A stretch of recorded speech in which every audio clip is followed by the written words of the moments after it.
Testing, testing, mic testing. Good morning, Cape Town. Look at all you lovely faces in the crowd. It's great to see you guys. Let me just move this a bit closer because we haven't started yet. I'm just warming up the voice. Just warming up the voice.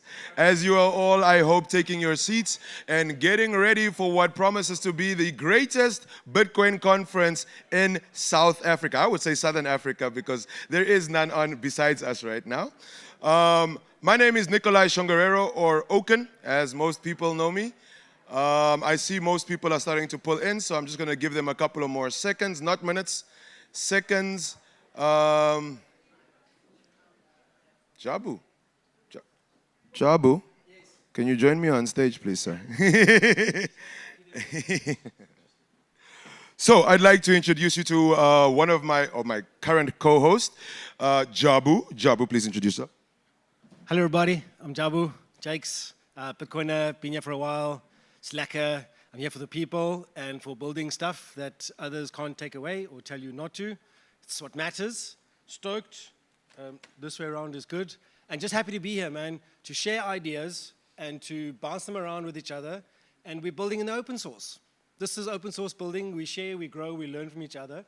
There's so many amazing projects. If you missed the Bitcoin Circular Economy Summit yesterday, check it out online. The whole thing is going to be on YouTube, or is already. It was live streamed. So that'll be tidied up in 2 blocks as time goes. But that'll give you a little bit of insight into people on the ground, building, and not caring what anybody else says, and doing what matters for their community in a way that matters. And that's grassroots, right? That's all it is. It's the community doing things for itself, and that's Bitcoin. Bitcoin started as a group project, people doing things for themselves, and it just evolved from there. The more of us got the idea, shared the principles, and thought, let's get involved, let's add some value. And welcome to adopting Bitcoin, because this is where we're at now. We're looking at how can we bring this technology into our lives, into our work, into our businesses, and how does it change the way we do things? How does it change our incentives? And how does it make us more positive, more progressive, and move forward? All right, don't go. So stay there, stay right there. Okay, what we're going to do right now is every one of your stages we're going to do some housekeeping quickly, all right? First thing, everybody put your phones on silent. Please take your phones out, put them on silent, switch them off if you have to, if you don't really want to talk to anybody. We don't want any talks being interrupted, and we don't want any of your time being wasted as well while you're trying to listen. So thank you very much for that. The second thing is, if you need a bathroom, the men's bathroom is as you go out here to your left, you just walk all the way straight and you get the men's bathroom. On the opposite side is where you will get the women's bathroom. As you get out, you're first looking up, you will see the pull-up banners for your Blink stage. On the opposite end is where you will get Beat Trust, which is where the workshops will be happening. So this is your main stage, this is the Machankura Stage. So if you look at the schedule, you'll be able to follow where everybody's supposed to be. Now, I am one of your MCs. As I said, my name is Oken, I'm from Namibia. I am apparently the head MC. Jabu's your other MC. Can I have the other MCs please come to stage so they can introduce themselves to you? And you can know what they look like. Please, can you give me a round of applause for these wonderful people? Good morning, guys. My name is Tyron Momberg. Nice to be here. Nice to see all of you. I'm literally a Bitcoin pleb from the Cape Town community over here. I also founded Bitcoin Lagoon, a small circular economy. When I say founded, it literally means I just found the X handle at the moment. We're still busy building. That's why we're here. I'm also a little interesting fact about me. I've also been the host for the first ever Bitcoin paddle tournament. You know, the sport paddle with tennis and squash. We did that last year as part of the conference. 1 or 2 of our speakers last year was actually one of the participants. Yeah, lucky to be here. Someone suggested I be MC for the conference this year. Here we are. Let's go. Hello, everyone. I am Vanya Vega. I am a Jewish Bitcoiner. And I was one of the first ones actually on the ground for Bitcoin Berlin all the way back in El Salvador. So that's my background. I'm really happy to be here with all of you. If you need anything from me, please let me know. I will do anything to help you make your experience more pleasant. Hi everyone, I'm Alma Lebowski. I'm just an Bitcoin enthusiast and Oken's bouncer. So I look scary, but guys, I'm here to help. So if I'll try and organize anything that you need. So that's all I'm here for at the moment. I'm an MC. I'm helping out and making sure that you guys have an amazing experience at this conference. I mentioned before was a Bitcoin Circular Economy Summit. Great yesterday. Awesome. I met some of the people. The cocktail party, I think, went really well. So look at your side events as well in terms of where you want to go and where you want to be. It's going to be a great conference, and we're here to help. Lekker man, let's fix some money. Hey, we're here to fix the money. We're not here to make money. We're here to fix the money. Let's do it. The rest comes on its own. Let's go. Thanks, boys. So, we do have one more MC. He's not currently in the building, but what I will be doing now is two things. Can I ask everybody to move from the back towards the front, just so that when we have everything on video, it doesn't look like the front is completely empty and you guys are trying to run away.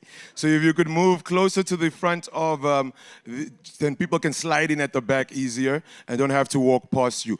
What we will be doing is when you're all the speakers, please do know that the first 6 chairs are reserved for speakers, so that it's easier for them to get to the stage. Your MCs will be sitting in the other 2 slots. I would now like to introduce, well, I'm not going to introduce them, they're going to introduce themselves, but the guys, why we are here, the people that actually took the effort, took the time, you know, the stress, you know, arguments, to be able to make this a reality. The Adopting Bitcoin Cape Town conference would not exist without these 2 individuals every year saying, you know what, we'll do the pain again. So can I please have, please help me welcome to the stage, Herman and KG.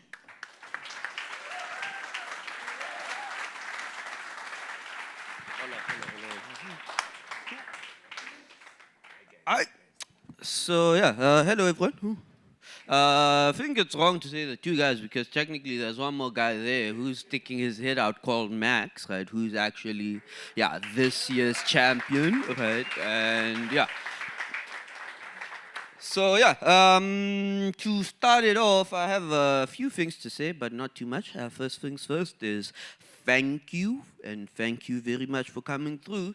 I used to do some poetry, live performance things back in the day, and there's this show called Word and Sound in Johannesburg, and basically at the start of the show, we have to acknowledge that we all come from different spaces, we're all in a different mood, we all have different emotions, but since we're all here together, we have to be in the same wavelength, right? So they do something called an energy exercise. And it's quite simple. You started off by clapping and clapping real slow. So we started here. Whoever wants to start the slow clap can do it. Slow clap. Cool. All right. And then we raise it up a bit. And then we go up. Take it higher.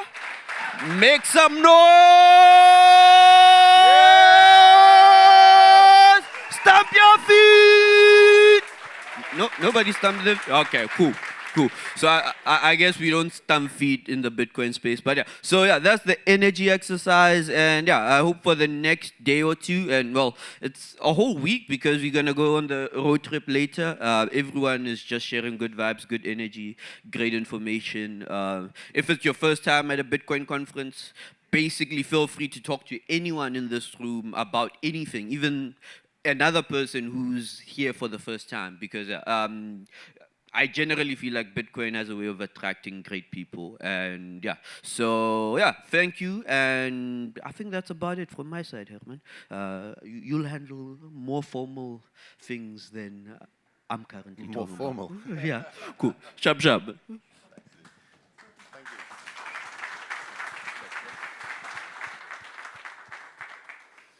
Yeah, how's it? Good morning. First of all, also just want to say thank you. Thank you to all of you guys. Conference wouldn't be what it is without people here. It'd be very weird for me to stand here and talk to an empty room.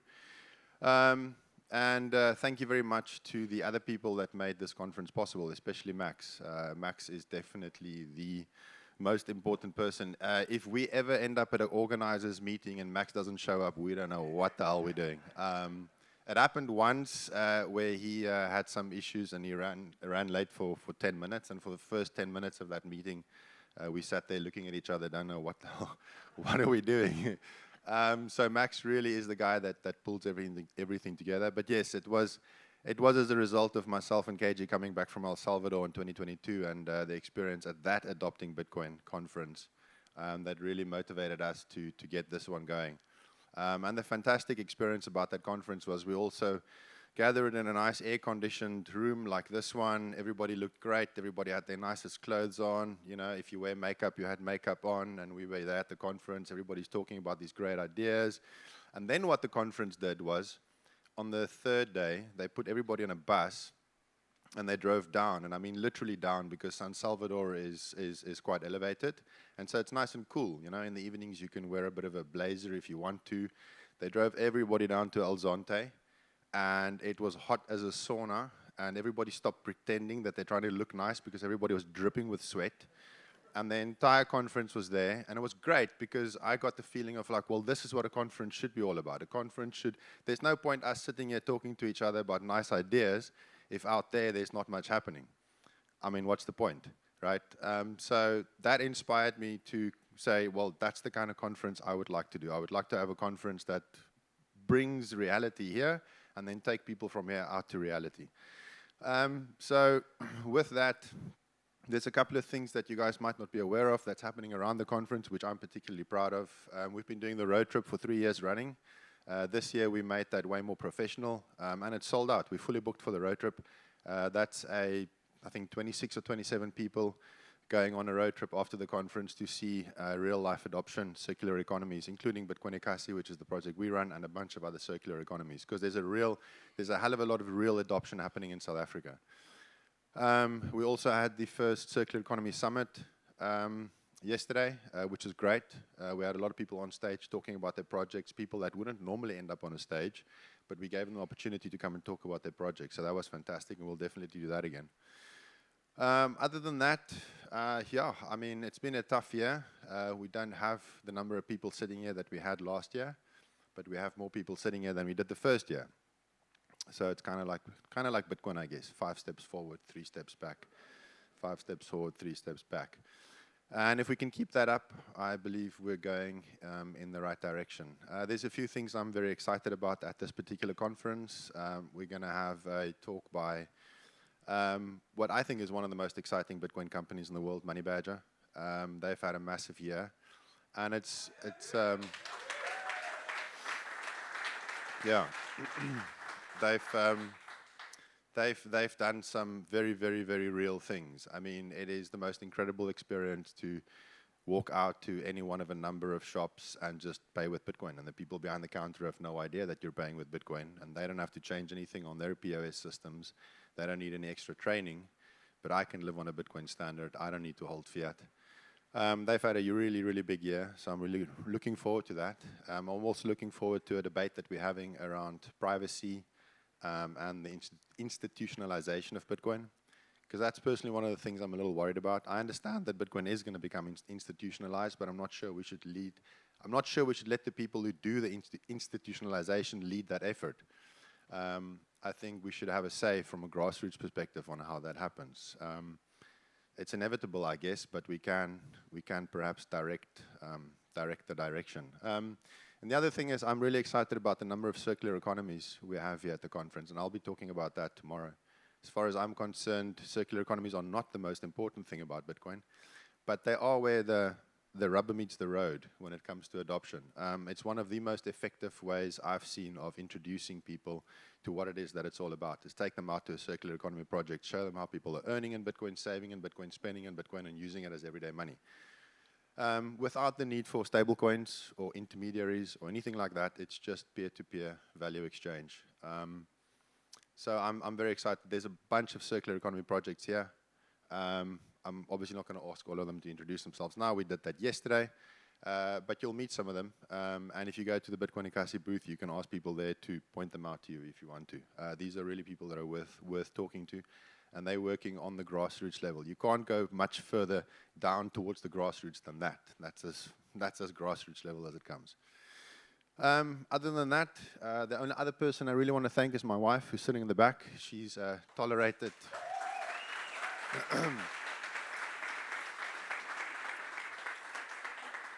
Yeah, I mean, we'll obviously thank you to the sponsors and everyone else. There's a whole bunch of people.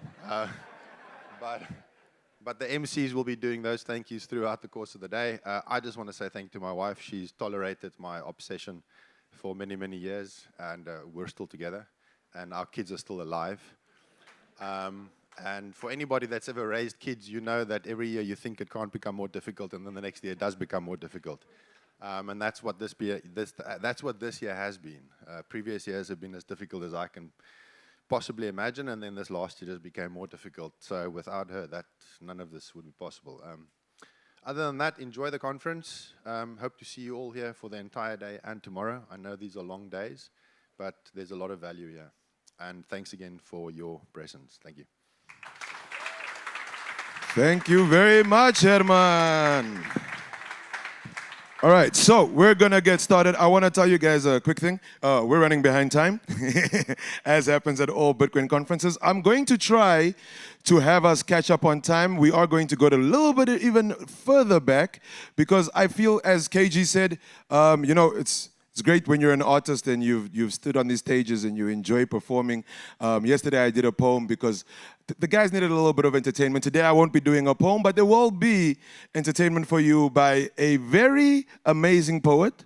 I'd like to call Masai to the stage, because this man has opened before. I think the first time you opened was the first Adopting Bitcoin conference at the CTICC Center was the first time I saw you perform. So if you could please put your hands together for this very talented young man who will be entertaining you. Shout out. That's it. Thank you. Good morning, everyone. Some of you are familiar with my face because you have attended all these 2 ones before this one.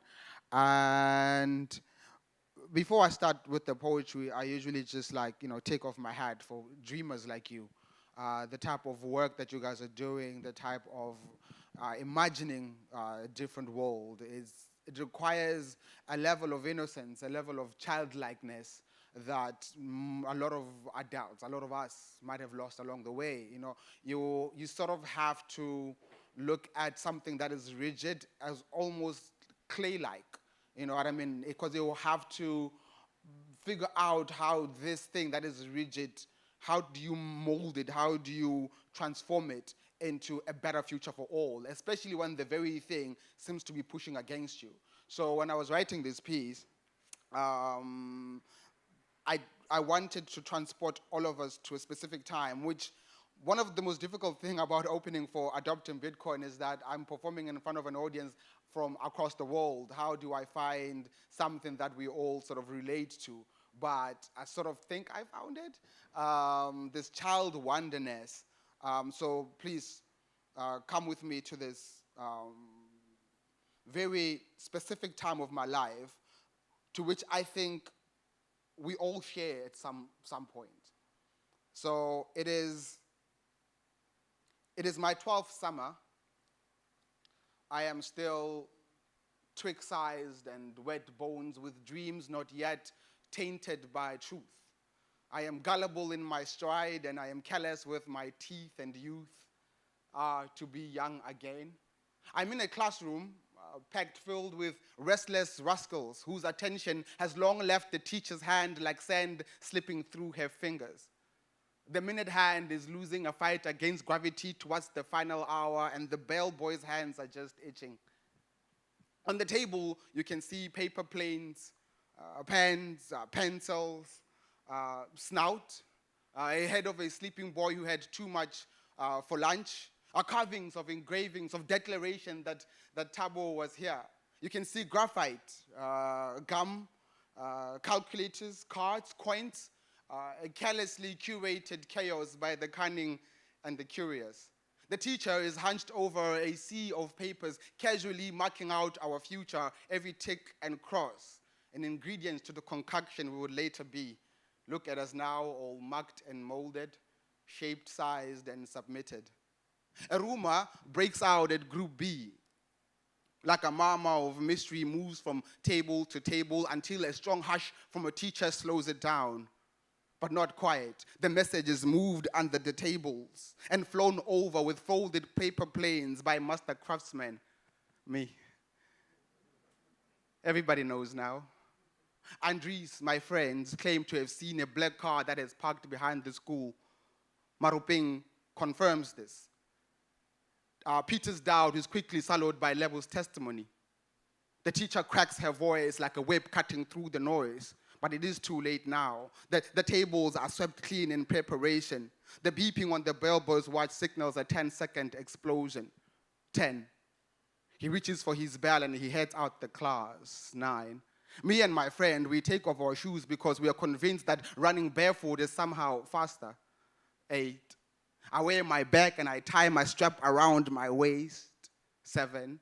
The teacher can sense that there's something in the air, but she cannot be bothered. 6. Thunder outside roars with intimidation. 5. Amidst the danger and the fear, I cannot hold my excitement. 4. Group D is discussing whether or not to wait for the storm to pass. 3. Group C, today it is Group C's turn to clean the class. 2. The first swing of a bell signals an explosion. 1. We are already at the door, daring to dash. The wind carried our small bodies like kite. We did not run that day, we flew. Our feet only touching the ground to mock it. First house, second house, third house, easy. Third house, fourth house, fifth house, sixth house, breathe. 6, 7, 8, breathe, and 9, 10, 11, 12, we heaved.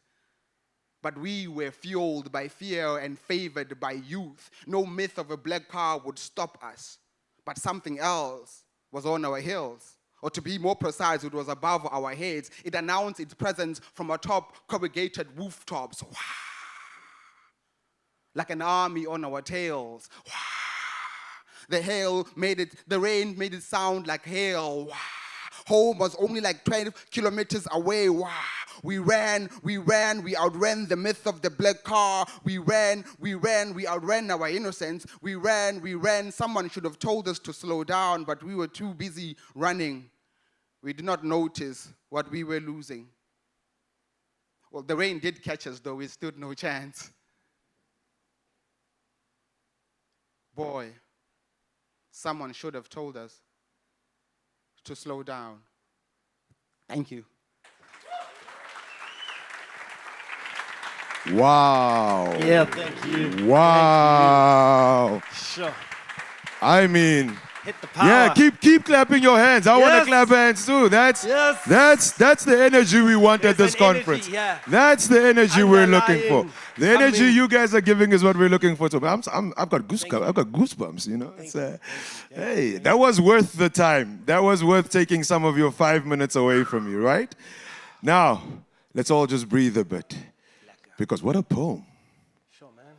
I feel like when Herman was saying, you know, Bitcoin is kind of like you take 5 steps forward and 2 steps back. You're still doing 3 steps forward, but it's a dance. You're dancing, and I feel like Masai just gave us the rhythm of what we should be dancing to. And with that said, wow, it's time to get started. Man, I got energy now. Brew, it's like, you know, when you watch the sea and the waves crash on the shore and then they come back out again. It's in and out, in and out, in and out. It's beautiful. Well, we could do this all day, but we don't want to waste your time. As you can tell, myself and Jabu like to talk to each other. And we have an amazing speaker coming up. I think if we were going to say who is an OG educator in Africa, across, not just in one of our countries, but has inspired other educators by the work she's put in, by the things that she's created, both in person, online, in countries like Zimbabwe, Botswana. She's been to my country, which I love. If you're ever in Namibia, I'm going to always big ups you. And she drove. I remember she drove from Cape Town all the way to Namibia. She rented a car. She did an overland tour, and she started sticking Bitcoin stickers in places. Can you please help me in putting your hands together to welcome Anita Posh? Thank you. Thank you.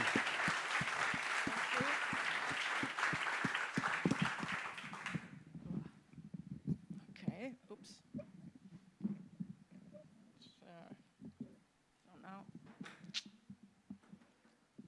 This is not, sorry, but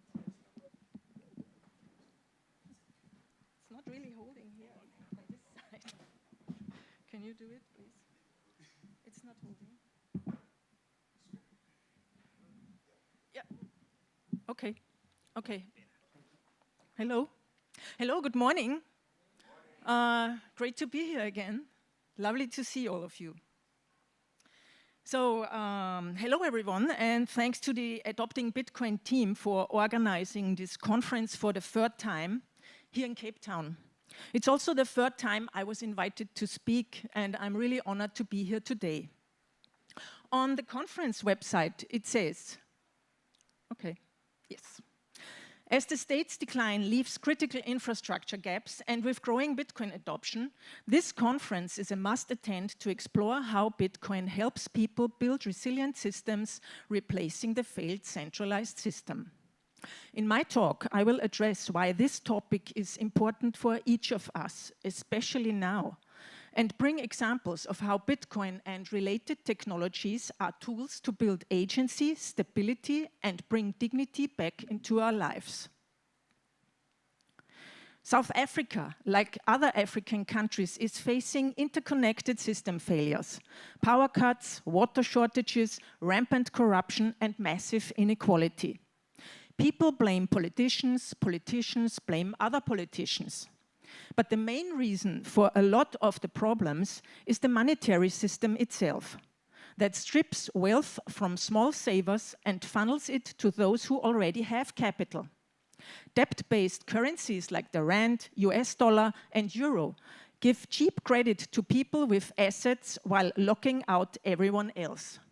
You own nothing, then you are a liability. No credit to build a business, educate your children, create wealth. The system runs on growth, spending, and debt, and fuels those who already own assets. It's an exclusive club based on permissions. Too poor for a bank account? Sorry. This makes the rich richer and lets them control infrastructure, buy influence, shape policy through lobbying. Crony capitalism is an illness of those who can't get enough. No technology can end this. But there is technology that is neutral. Technology anyone can use.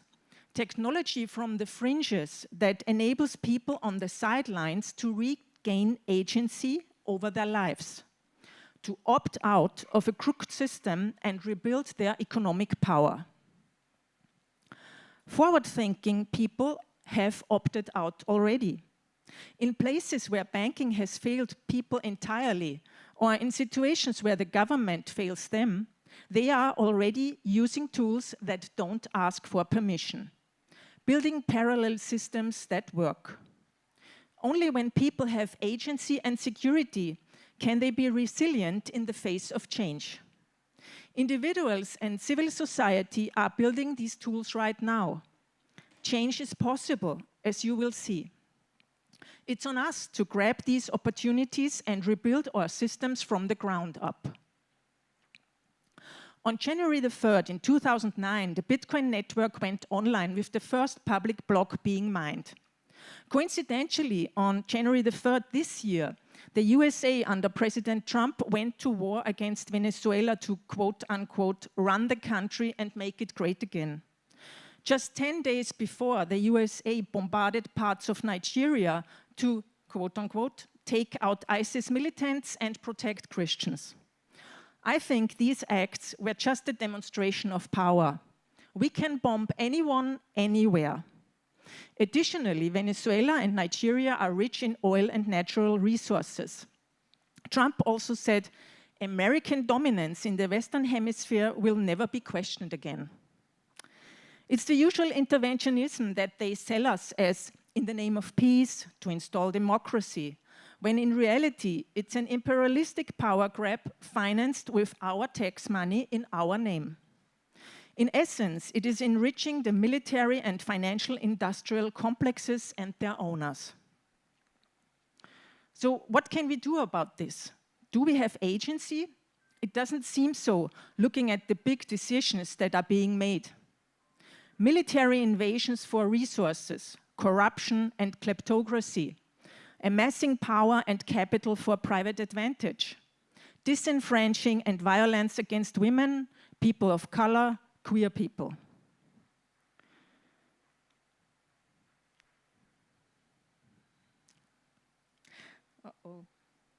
But resistance is possible, not with state-run money, but with tools like Bitcoin.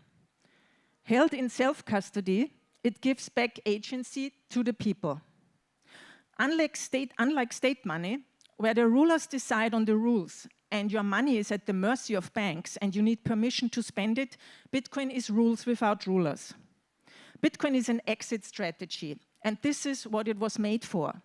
Money that can't be taken away from us to finance their wars. Sadly, more and more governments try to stay in power by exercising violence upon their own people. The moral claims that US hegemony is driven by a desire to protect the freedom of all humanity is gone. Now the leaders of the US are honest about their goals, to make money for themselves. When we, and I mean mostly Europeans and Americans, boast about how authoritarian many African countries are, we are invited to add the US now. Let's remind us of Bitcoin's unique properties. Bitcoin is a ripcord. It's revolutionary, immutable, public, collaborative, open, resistant to censorship, and decentralized. Within many definitions, Bitcoin classifies as a cryptocurrency. And Bitcoin laid the groundwork for crypto money, but thousands of altcoins that spread over the years do not adhere to the same strict principles of neutrality and decentralization. In the face of meme coins like Trump coin, Doge, or controlled blockchains like Ripple, Solana, or Cardano, please don't confuse Bitcoin with crypto. Crypto is controlled, rug pullable, yield obsessed, pump and dump, token printing, and obsolete. They are neither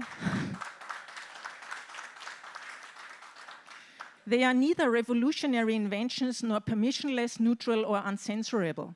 Their existence has been controlled from the very beginning.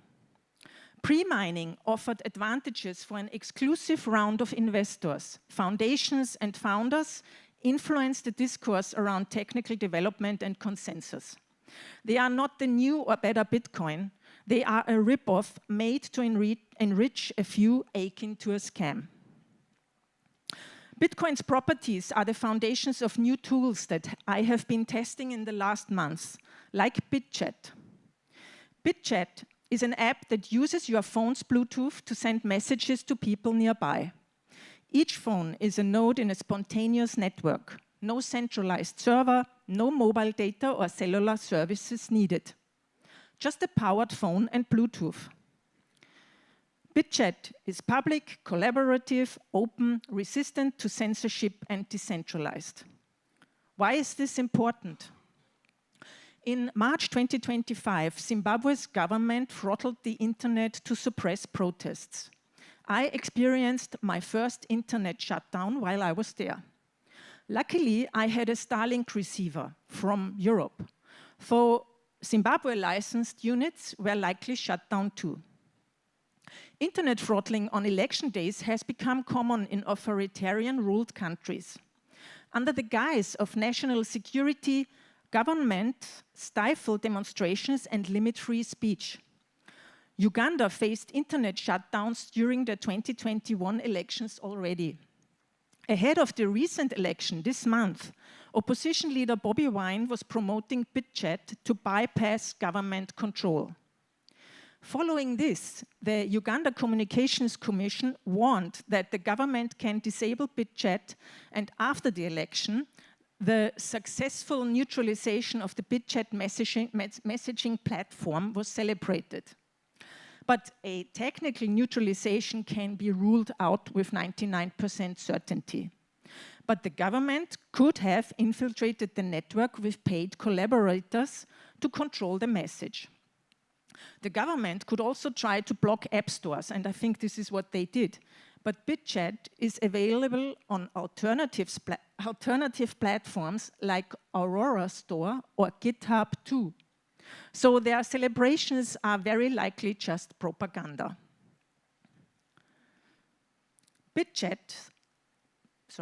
BitChat's success depends on one thing: how many people download it. Sometime in January, it was the most downloaded app in Uganda. BitChat gets stronger the more people participate. It doesn't depend on permission from authorities and puts power directly in people's hands. It is a fantastic tool also for circular economies and communities with limited cellular network, enabling communication and to save money on mobile data. Is anyone already using BitChat? Oh, quite a lot of people. Hey, cool. I suggest for all the others, you can go to the App Store, like Android or Apple, and download it. It's the one with the capital letters BIT, because they are already rip-offs. They call themselves BitChat Plus or whatever, because that's the nature of open source. You know, you can just do things and copy them. Okay, so now we can try it then after the conference. There is another technology that builds on the internet and on Bitcoin's properties. It's called Nostr. Nostr stands for Notes and Other Stuff Transmitted by Relays. It's a new and open protocol. Imagine like a new life form on the internet. It lives on decentralized computers, which are called relays, that anyone can run without permission. It's censorship resistant. No one can keep you from expressing your opinion or change or delete what you wrote. You don't have to upload your ID. No one can block or freeze your account, as there are no accounts on Nostr. Ownership of your data is secured by cryptographic keys. That means all the content you create belongs to you. You can use any Nostr app, for instance, Amethyst on Android or Nostr on iOS. And you can decide what you want to see in your feed, as there is no algorithm. And if it were, you can just switch to another app with all your content. You are not at the mercy of big tech, where you have to play by their rules. You can make your own rules. If this sounds familiar, these are Bitcoin's foundations. Nostr is for content what Bitcoin is for value. Bitcoin doesn't need Nostr, and Nostr doesn't need Bitcoin, but they work brilliantly together. You can send SAPs, which are Bitcoin micropayments, directly to content creators in seconds. Bitcoin and Nostr are the Swiss Army knife of financial expression and free speech. Tools that give agency back to people, tools that enable the civil society to uphold their important function of being a check on power. That leads me to another set of tools to rebuild agency and ownership. AI, artificial intelligence, a misnomer from the start, as the machines are not intelligent in the human sense. They are just calculating probabilities. AI is already changing the way we work. It will enable anyone to code, from websites to wallets. Soon you will be able to custom build your own Bitcoin wallet. Because of privacy concerns, I have been reluctant to use large language models. I started experimenting in 2023 because I realized this is going to come either way, and I can make use of it or be left behind. I started with ChatGPT, as everyone does, but soon stopped using it for political and privacy reasons. Sam Altman, founder of OpenAI, is also a co-founder of WorldCoin. WorldCoin is a cryptocurrency that requires individuals to scan their iris to identify themselves. They have been rolling out their product aggressively on the African continent by paying anyone who signed up $25 in exchange for their biometric data and their soul.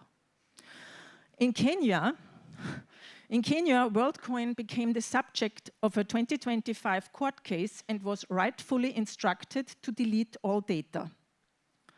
And I don't want to share my data with companies showing no regard for dignity and privacy and taking advantage of unequal bargaining situations. So no ChatGPT for me. Claude was the first tool I used on a regular basis. Since I understood that if you use the free plan on ChatGPT, your conversations might end up in Google search, and this might be the same with other models, I decided to subscribe to a paid plan on Claude. I'm using it with a NIM, a fake name and email, but of course my credit card data is still associated with my account. That's why I was looking for more private options. Because the point for me is simple. I want to use AI, but I want to choose the terms. I don't want convenience to mean total surveillance. I found two tools that we have been using for Bitcoin for Fairness that increase privacy, and I recommend them. Pay-per-queue allows you to pay with Lightning Bitcoin, which increases your privacy because your real name is not associated with your searches. It offers a variety of LLMs for chat, image, video, audio, and so on, which makes it easy to experiment. Pay-per-queue hides your identity in the purchasing process, but your prompts and conversations still land at the companies behind the models. I'm not against the models learning what I'm asking. I actually want LLMs to crawl my work, but I don't want them to save every little thing I do and mix it up with my private questions to build a perfect profile. Maple AI is even more private. It runs on open source code and open models. On the website, it says, it never uses your data to train AI, doesn't log your chats, does zero data retention, and you can pay with Bitcoin. Maple AI states that communications are encrypted locally on your device before being transmitted, that their servers can't read your data, and that even during processing the pipeline is designed with privacy as the priority. So your identity and data are staying private. I want AI as a tool, not as a trap. So if our goal is to build resilient systems that in the long run can replace failing centralized systems, then the goal has to be to decentralize power and take back control. You do this by holding the keys to your Bitcoin and your data. Custodial Bitcoin on exchanges or buying an ETF are exactly the centralized systems that created the 2008 financial crash, which catapulted the world in crisis in the first place. You are not opting out and boycotting the crooked system with custodial Bitcoin. You are supporting it.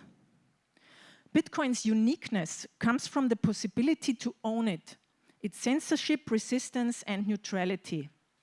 These properties are being reflected in Bitcoin's rising market price over the years. Bitcoin and decentralized technologies give agency to anyone and are tools to break free from restrictive power structures. After working on the ground since 2020, our goals with Bitcoin for Fairness are to encourage the building of more Bitcoin nodes, Lightning nodes, and Nostr relays, as well as onboarding even more human rights activists and members of the civil society to Freedom Tech.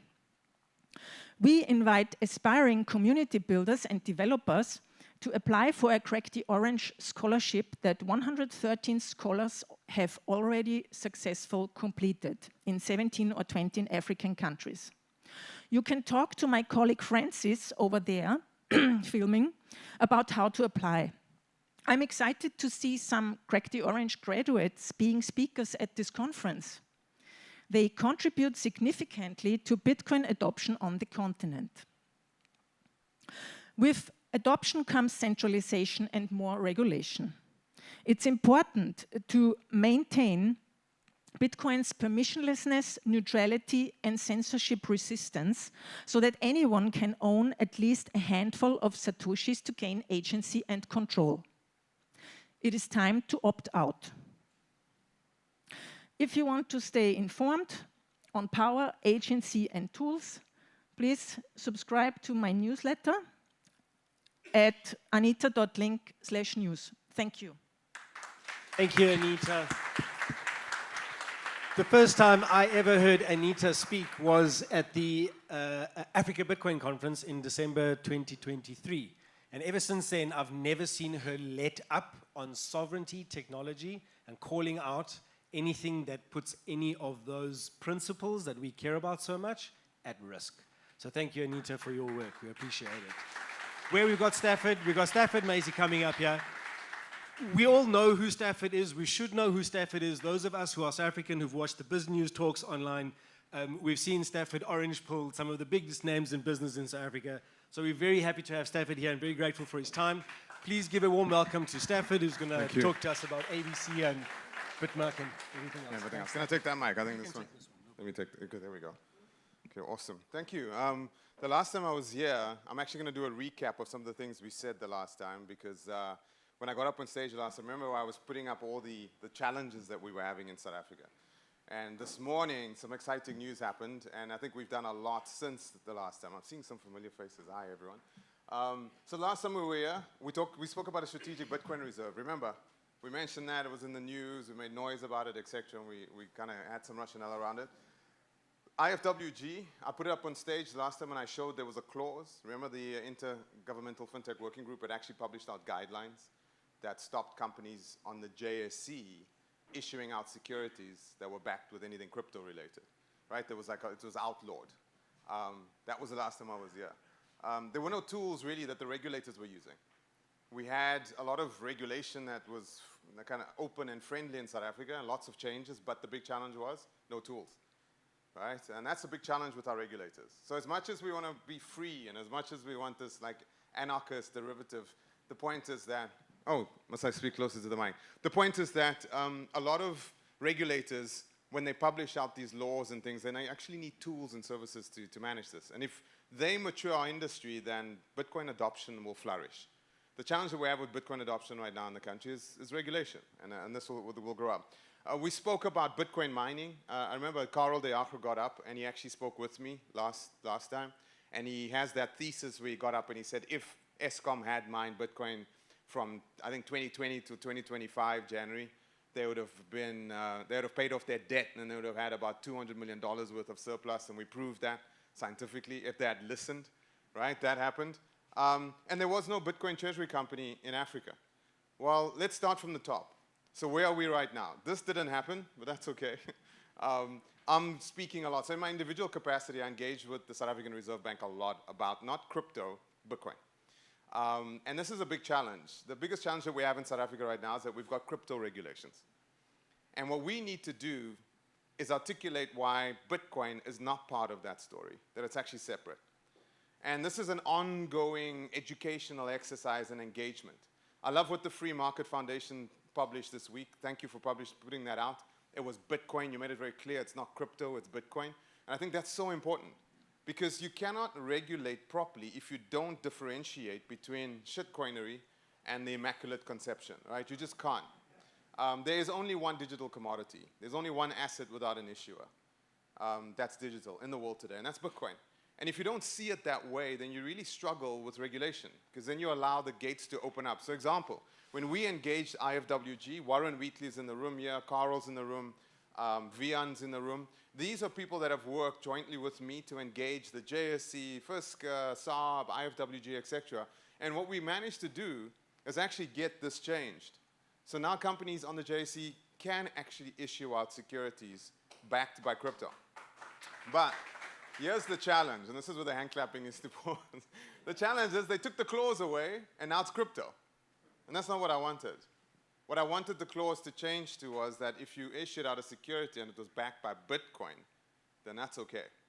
So we're still struggling in South Africa differentiating between crypto and Bitcoin. And it's still a work in progress. It still requires a lot of engagement, and this is what I do in my individual capacity. And I know there's about 3 or 4 other people in the audience here that also do it in your individual capacities. And we have to continually do this. Now, why do we need to bring the regulators along? Because that's how we get Bitcoin to be adopted. Whether you like it or not, you need regulation that's friendly, that's intelligent, that's smart. And we need to continue leaning in that direction. That's what we're doing. And we've won. So that changed, and that led to this. So today I'm going to be talking about a company called Africa Bitcoin Corporation. We launched it last year. We took a company called Altface Capital, right? I was the chairman of that company, and we converted that company. We metamorphosized that company into a private credit business galvanize with the Bitcoin on its balance sheet. And it's called the Africa Bitcoin Corporation. Now, what's important about that company isn't the fact that we managed to change the IFWG's recommended guidelines. We managed to engage with the JSE. And I want to thank people like Warren Wheatley, CEO of Altwest Capital, Vihan, Carl. These are people that have gone into the JSE, sat down with the JSE, not got paid for this, to ensure that this could happen. To give the JSE peace of mind that what Stafford was saying, or what Warren was saying, whoever was saying, was actually the truth. Right? And so what we've managed to do, which I think is amazing, we've managed to list the first Bitcoin treasury company in Africa last year. And I think that's a major, major milestone for our industry. Right? So we went from, you cannot ever do it, they took the clause away, and now we have our first Africa Bitcoin treasury company. And it's fun. It's fun. It's fun. I changed from being an executive chairman, I'm a chairman, I'm now an executive chairman, and I'm director of the Bitcoin strategy. But it's fun being engaged on an operational level to actually get a Bitcoin treasury company off its feet, you know, kind of walking and then running. It's difficult. It's not easy. And we'll unpack a little bit of that in a second. But just congratulations to the ABC team. First in Africa, we're on the map. Yes, we only have 3-point-something Bitcoin in our treasury. And I know a lot of people laugh at that. But it's a lot for a Bitcoin treasury company, number one. Number two, to get one Bitcoin into a treasury company listed on the JSE, I'm going to write the book about that. In fact, Warren and I should sit down and write the book about that. It's tough. It's tough to take a company that's JSE regulated, to take a regulator on the journey of metamorphosizing your board, changing out your auditors. We used to have auditors. We've swapped over to Forvis Mazars because Forvis Mazars, in my honest opinion, are the only people.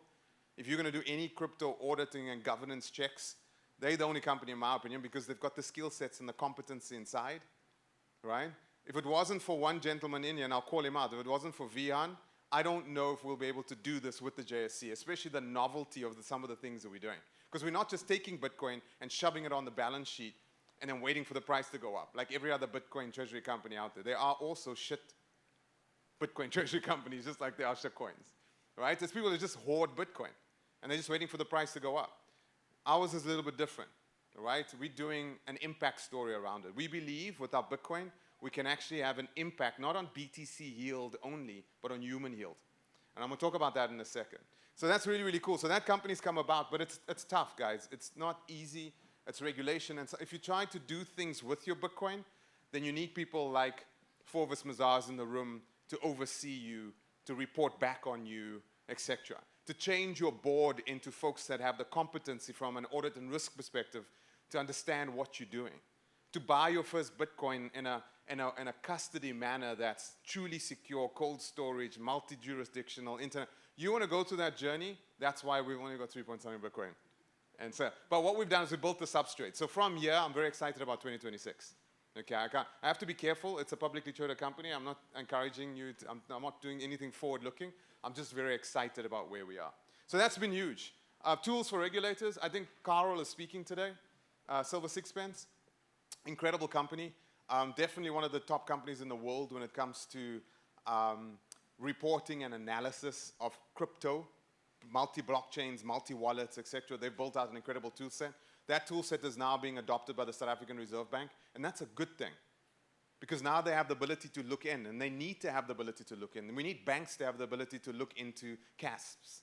They need to be able to see you, and that's necessary. There's all this like anarchists, like, no one should see what I have. No, that's not the real world. Okay, the real world is not ultimate, complete privacy, and no one can see anything that you ever. It doesn't work like that in the real world. You want that, and you'll have 10 people owning Bitcoin. You want 10 million people owning Bitcoin in South Africa? You've got to have the regulators understand how to manage it, operate it, etc. And it's not just engaging them from an educational perspective. What I love about Silver Sixpence is they're enabling the regulators to actually enforce the rules. And that's a good thing. I know some of you in the room here, I'm looking at some of you. I've actually taken you into the South African Reserve Bank. And I think some of you will nod and understand the reason I took you there is so the South African Reserve Bank folks, specific departments inside there, can see what you're doing. So you can explain to them what you're doing. Because if they write regulation, you don't want regulation to be anti-you 6 months from now. And that's a very real danger. So I've taken quite a few in this room into the South African Reserve Bank to articulate what you're doing. Right? How does it work? to let them ideate. Because sometimes we just expect these folks to understand things. It's not going to just happen. We're going to have to be proactive and engaged in that way, and we're doing it. But here's the big one. This morning, this was unexpected. I wasn't going to announce it, but I was given permission literally an hour ago. I pinged Harriman and I said, yay, I'm giving permission. So this is breaking news. We spoke about Bitcoin mining. We warned Eskom, or we told Eskom how cool it would be. Well, guess what? I'm announcing this company at the bottom called Bitmac. It's still stealth. Its website is not up. It's a company founded by myself, Karel de Jager, Rob Hertzhoff, and we've got a couple of other founders inside of it. And it's a Bitcoin mining company. But it's a Bitcoin mining company at scale. So this company right now is raising between 30 and 40 billion rand. And the announcement that I can make today is that Eskom will be making quite a significant announcement around Bitcoin mining. Okay, big. Yeah, finally. It's only taken us 2 years, Carl.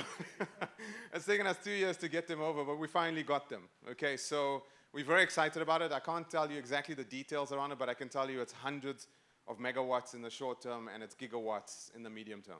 It's very, very exciting. These are big Bitcoin mines. These are not play Bitcoin mines. This is billions of rands of infrastructure. What will the Bitcoin mines do? They're going to be, so let me tell you what's happening in our country today. We've moved as a country away from, and this is, for me, Bitcoin, coin go up, coin go down is boring. The wallet stuff, boring. The payment stuff, boring. It's like I'm expecting it, it's going to go up, we all know that, so I'm kind of bored by that. You know what I really love? It's proof of work. I think that's where Bitcoin is like beautiful. That's where Bitcoin is like the truth. That's where Bitcoin kind of displays its true attributes, is when you actually see a miner working and you see the energy and you see math and physics and truth, and like no one can issue more, no one, it's like it's sovereign, it's immutable. You actually see it working. Like it's a beautiful thing. This week I bought one of these Nero Bitcoin miners. I forget the name. It's like a 1.2 terahash miner, and I set it up with my 9-year-old daughter at my house. We don't actually. It's owned by Africa Bitcoin Corporation, but I've set it up in my home with my little daughter. And to sit down with my 9-year-old daughter and actually set up a Bitcoin mine and explain to her how it works. And now, since we set it up, every morning when we drive to work, we've got ChatGPT on voice mode, and she's asking ChatGPT about, so what does 21 million coins mean? And what does this mean? Now, it's so cool to see a 9-year-old actually understanding. And she's going to class telling her teacher that everything's a lie. Like the world's a lie, everything's a lie. There's only one source of truth, and it's really cool to see that. Because the only source of truth we have in the entire world today, physically speaking, I mean, it's Bitcoin, right? It's energy, because it's tied to energy. It's math and physics tied to energy, and that's such a beautiful thing. So, yeah, so Eskom's will be announcing a big Bitcoin mining deployment, big power station level. And the reason they're doing it is because as a country, we've moved from having challenges around energy generation to energy orchestration. We have too much power in the country, way too much power. In fact, statistics, and I'm not sure, don't take me on the record, but my understanding is right now, the alternative renewable energies, that the investments that have gone in there, the amount of power in those projects is double the capacity that we need as a country. That's how much power we have. We have so much power on the grid, but the challenge that we have is we don't have the transmission lines, number one. Number two is distribution's also a challenge. So that's the problem with the grid. It's not about having power, it's about orchestrating power. And the way power moves on the grid, right? You need to have the ability to like curtail it. You need to have the ability to instantaneous demand response. Now, the value proposition that we present, Bitmac, to Eskom is a demand response solution that can take 5 gigs of energy instantaneously, and they can switch us off instantaneously, switch us back on instantaneously, switch us back off instantaneously. Because that's how Bitcoin miners work. That ability is profound. Because they have huge challenges, right? When they hit certain low demand troughs, they need someone to take the power. There's spots in the country where we've got like a gig running through a town, and the town's only using 50 to 70 megawatts, but they don't know, they can't get the power beyond that. You know, so that congestion exists on the grid. The challenge that they have right now is, broadly speaking, when you and I put solar on our homes, on our businesses, etc., the demand drops during the day, but they can't stop those turbines, right? That impacts their equipment. So they need someone to grab that power, and that's what Bitcoin's going to do. And it's going to be a beautiful story. And guess what? Bitcoin is not going to just consume power. Bitcoin is going to stabilize our grid.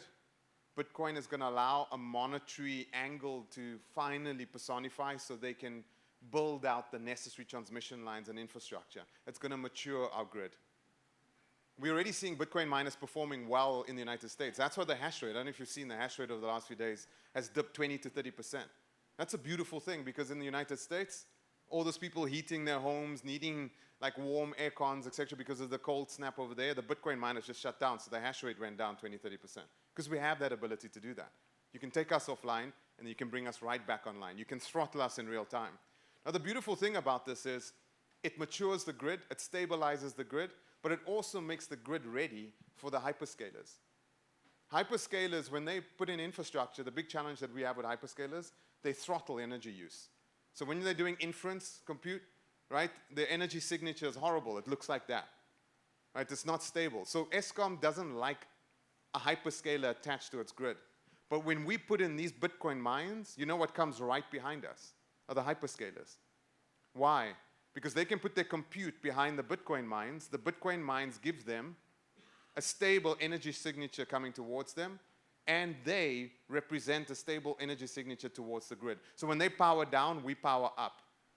When they power up, we power down. And that signature that Eskom sees in the grid is a stable energy signature, and that's what they want to see. So it's so symbiotic when you bring high-performance computing together with Bitcoin mining.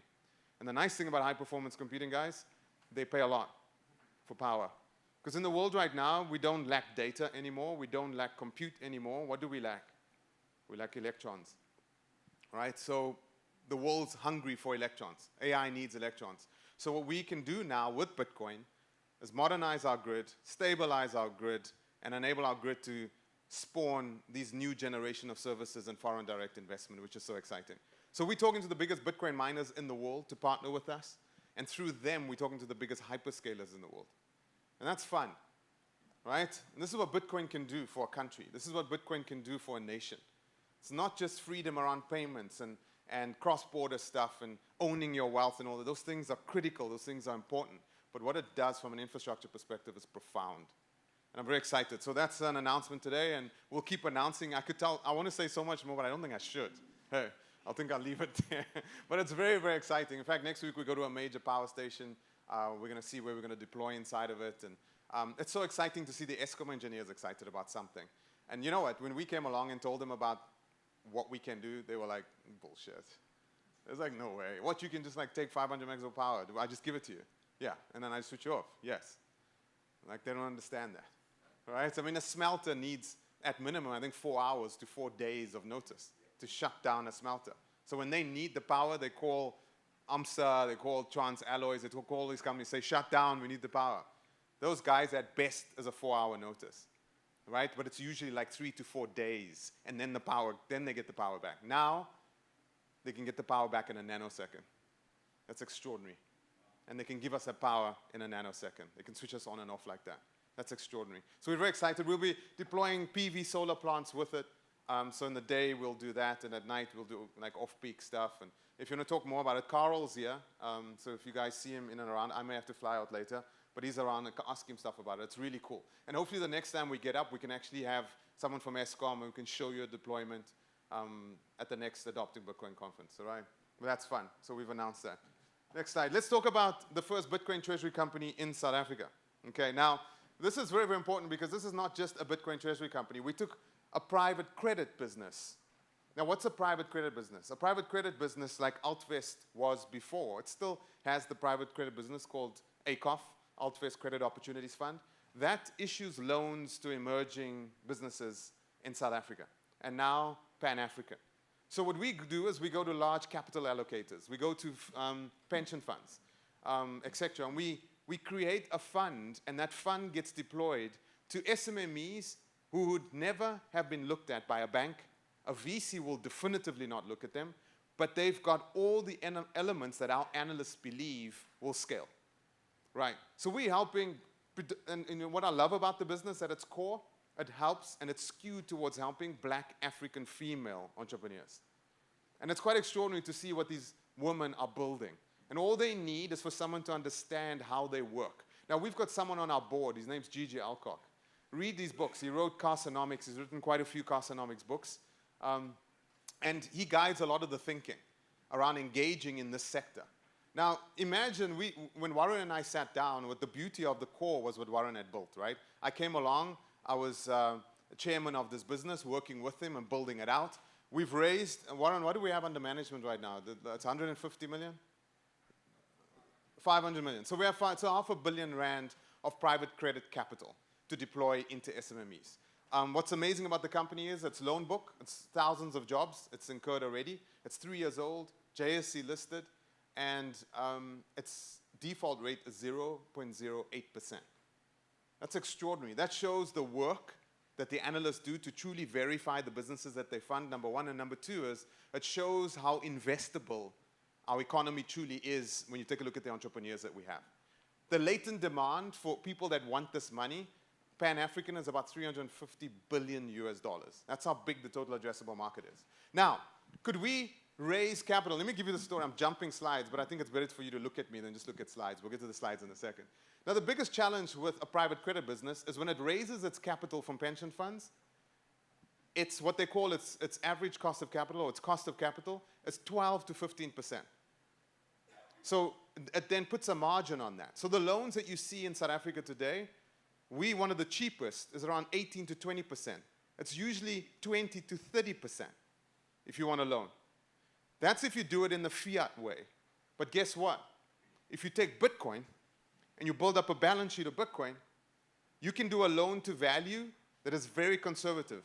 You do a 30% LTV on your Bitcoin, and you can get fiat out of Bitcoin below 5%.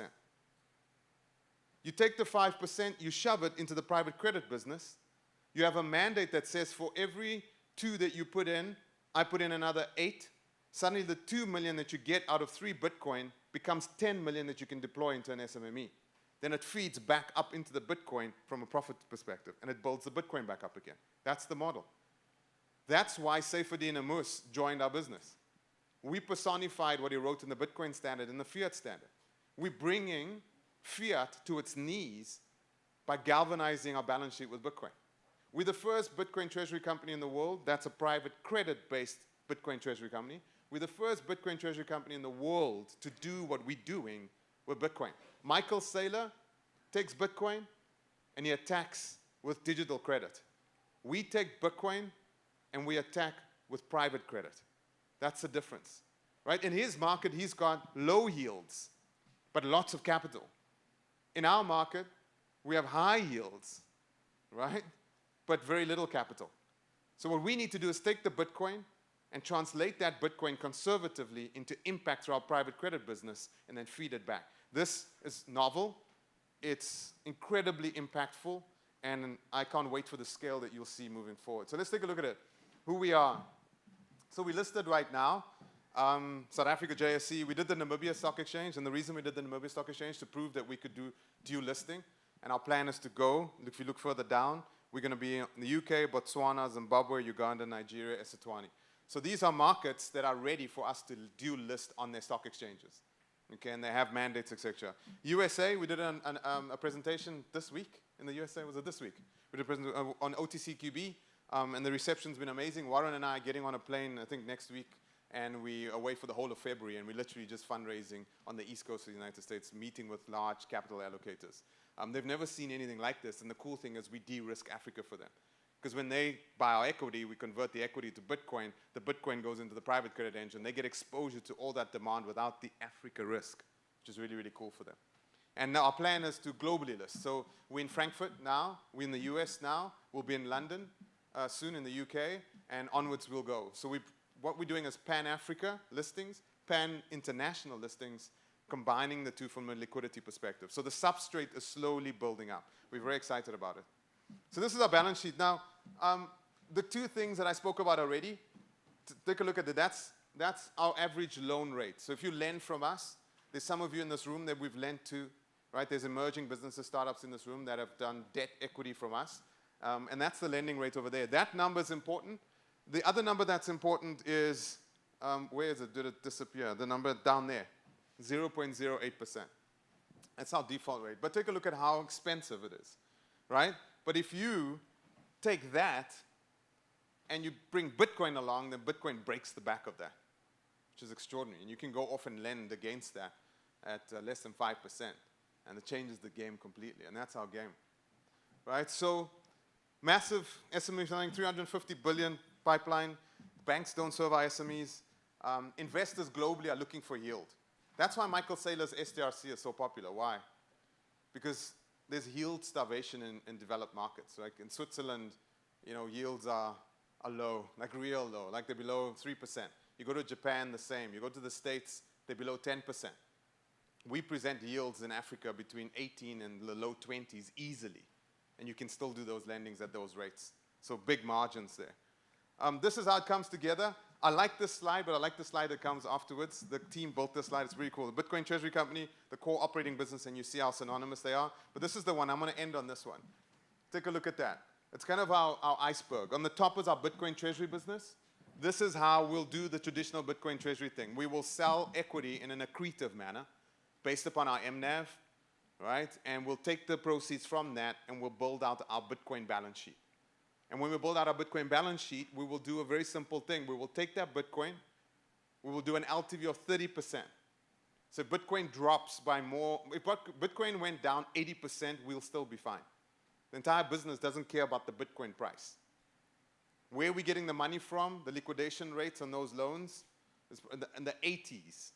So we're safe. We're doing it very conservatively. We take that 30%, we convert that 30% to fiat, and we pump it into our private credit business.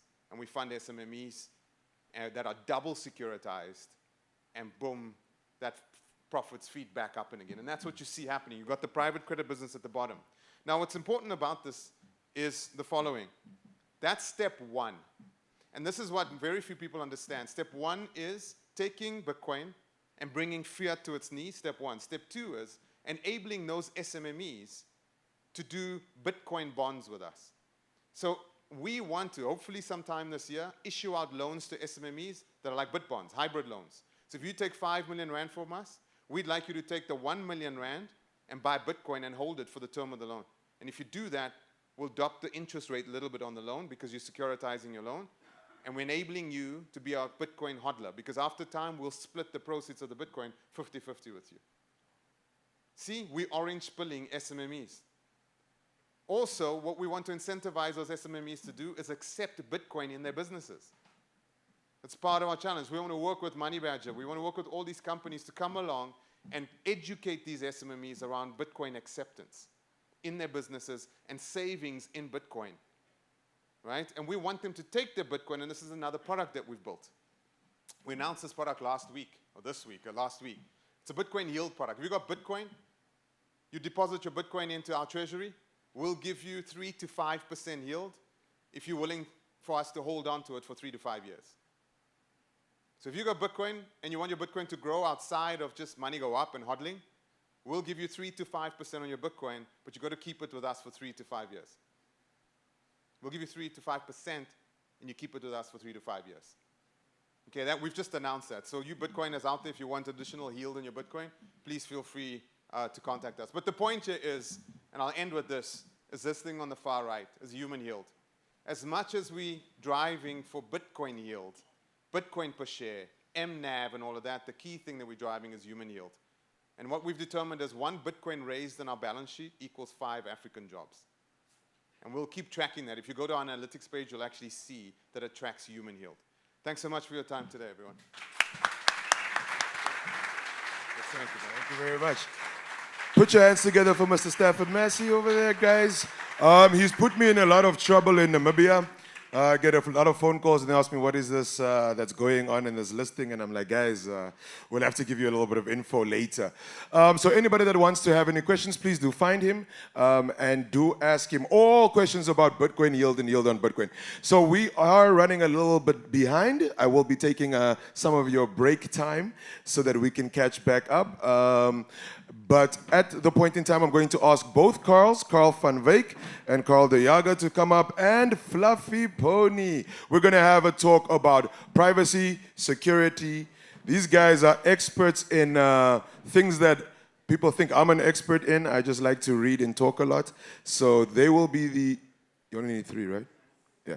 So they will be the ones taking over now. I will let them introduce themselves while I go get the additional microphones. Carl, I believe you are the moderator.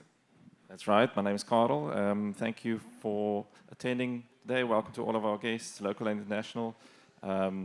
I have been a builder in the Bitcoin space for many years, and today I'm joined by two renowned builders, world-renowned builders. We're discussing, is there a title somewhere? Can we get it up? Do we have it? Yes, but I was hoping it could be on the screen. So the title of the panel is Bitcoin, Privacy, and Surveillance. And I feel like the previous two speakers set us up really nicely for this. Anita spoke about the importance of privacy, and Stafford, who's operating at the highest levels, driving Bitcoin adoption on government and institution levels, spoke about the importance of having the appropriate tools that regulators and institutions can use to reduce the risk associated with Bitcoin.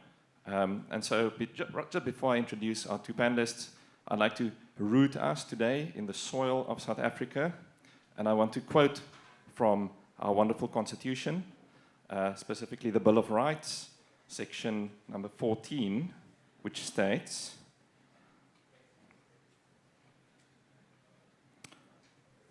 everyone has the right to privacy, which includes the right not to have the privacy of their communications infringed. Okay? But yet today, it can be said that privacy is dead. We mustn't forget that the Bitcoin blockchain is a public ledger. All transactions are visible to everyone forever, right? And so the question that we want to explore today is, what does it mean to have a right to privacy in today's world? And is it even possible anymore? So I want to introduce our two panelists. First, to my right, Mr. Riccardo Spagni, known to many of you as Fluffy Pony. He's one of the world's most recognized voices in privacy-preserving technology. This is a fact. He was a founding member of the Monero core team and served as a lead maintainer from the project's launch until 2019. He's also co-founded Tari Labs and the Tari Protocol 2025 last year, a new programmable proof-of-work blockchain built for privacy-first applications. He's been a Bitcoin advocate since 2011, and he holds 19 patents in the field of blockchain and decentralized identity. He's known as a deeply technical thinker with an uncompromising stance on personal financial privacy. And then, thank you. All right. Yeah. You guys switch places, please. Okay. It's not a good idea for you two debating next to each other. So I should be in the center. But just by the way, this is not a debate, guys. I know you want to have like a spicy debate, privacy versus anti-privacy. It's not that. This is a learning opportunity, okay? We've heard Stafford say, if we play with the big boys, then the expectation of privacy and like it doesn't exist. So to introduce Carl, so I know we've all got these fears of, BlackRock's issuing Bitcoin script and exchanges holding deposits. Do they have all the deposits they have? Carl comes from that world, auditing reserves. So he cares about keeping people honest. So Carl de Jager is the founder of Sixpence, the blockchain engineering firm behind LedgerCore. So I think we'll talk about LedgerCore today, a powerful blockchain analytics engine used for audits, investigations, and compliance. He's worked across private and public sectors, building data-driven tools for digital asset risk. Okay, he's about managing risk. He also serves as the CTO of BitMac that Stafford announced earlier, Bitcoin mining company in South Africa.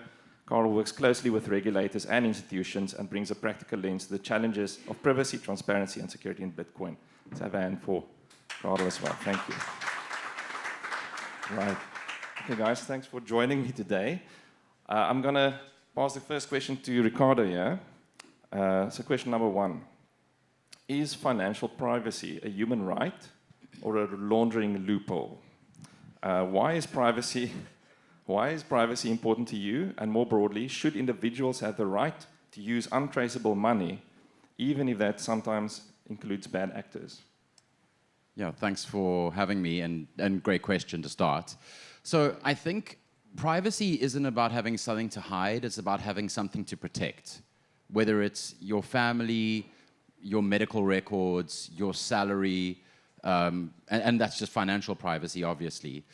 In terms of where I think it sits in the landscape, there's a really interesting thing that happened in 1976. There was a Supreme Court case, the US versus Miller in the United States, and the Supreme Court was like, actually, if you're a bank customer, you don't have a right to financial privacy. That expectation's nonsense. 2 years later, Congress passed the Right to Financial Privacy Act because they basically viewed the Supreme Court's decision as so dangerous that Congress had to step in and pass an entire act to thwart what the Supreme Court had said. So that gives you an indication that it's a civil liberty that we're talking about. It's not just something that we can hand wave around. And I think to your question about whether it's a right or a loophole, that's like saying, is your front door a safety feature or a barricade for criminals? You know, it's both. It provides both purposes and services.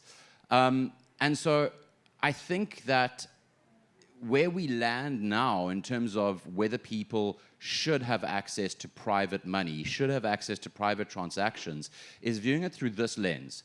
Anything can be abused. Criminals routinely use and abuse cars.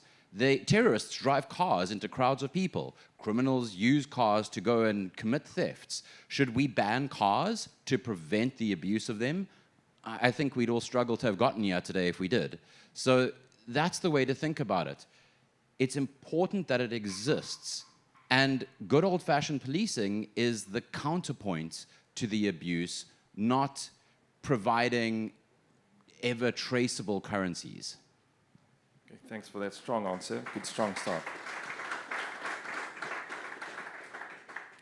Okay, for Karel, you work with regulators and particularly in compliance for institutions. Where do you personally draw the line between public safety and individual financial privacy? Yeah, all right.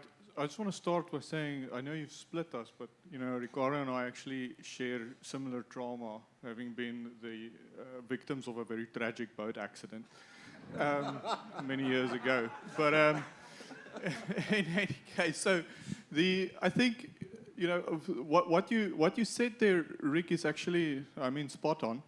It is never about the banning of the technology, but putting up sufficient guardrails to protect the vulnerable, right? And if you think about, that example that you used, using a car to steal, I think we can all agree that theft and violence is not acceptable.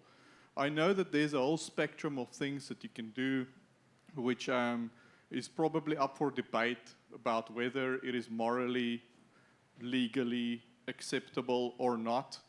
And I think that the more we talk about that, and you know, the better.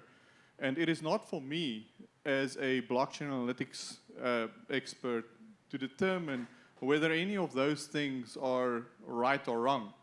I personally and professionally don't care what you watch online or what you buy with your own money or what your preferred smoking ingredient is.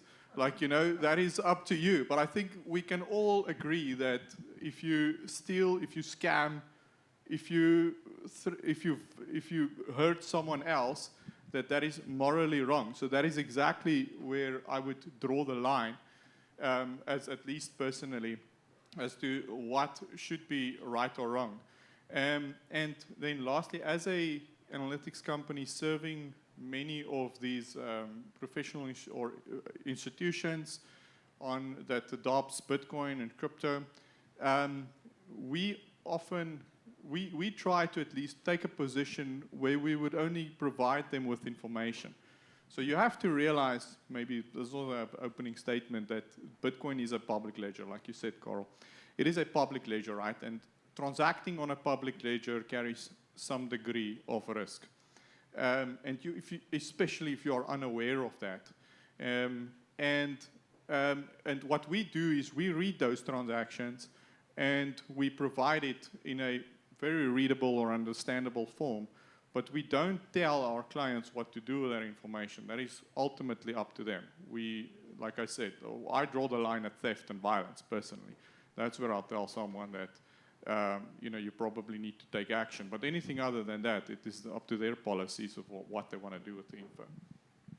Okay, thanks. And let's drill into these tools that you're developing. I think maybe a question that a lot of people have is sort of, first, okay, two-part question. One is, why are these tools important? I mean, Stafford said it's important, right? But maybe just expand a little bit on why these tools are important. Why should we have them? But then also, I think there's fears from a lot of people that these tools can be abused. And in particular, I was expecting you to speak about, or Ricardo speak about this sort of dystopian future where we've got absolutely no privacy. You know, can these tools be abused, and is it maybe a slippery slope into a future where actually you don't have any privacy at all of your transactions at all times are reported everywhere, not only to the state but also to private actors? So, two-part question, why do you believe these analytical tools are important? And then secondly, what safeguards are in place to prevent abuse? Are there any upper bounds to what analytics firms should be allowed to do? Right. So the first part, I might ask you again about the second part, and I'm going to forget. But the first part is about why these tools are important. Is because often an uninformed regulator, I can almost guarantee you, you can look, there's so much precedent. An uninformed regulator defaults to the adversarial side. There's no doubt about it. Right. So an explicit ban, that is what you can expect from any rational regulator or irrational around the globe. And that's the last thing we want as a country, as an industry, as anything, right? So, I mean, and then secondly, it's important because we have to have guardrails in order to keep the vulnerable and the honest people protected. I mean, I am here today because I like this crowd, right? I like Bitcoiners a lot, and I absolutely admire all of the stuff that's being built that allows people to transact and operate outside of centralized infrastructure. I mean, I think that is amazing. This afternoon, I'm going to give you a lot of tips when I do my talk, especially on for developers and normal transactors, on how you could remain private as far as possible, as far as reasonably possible on the Bitcoin blockchain, right? But the reality is, even though those tools are still in development, the adoption is slow.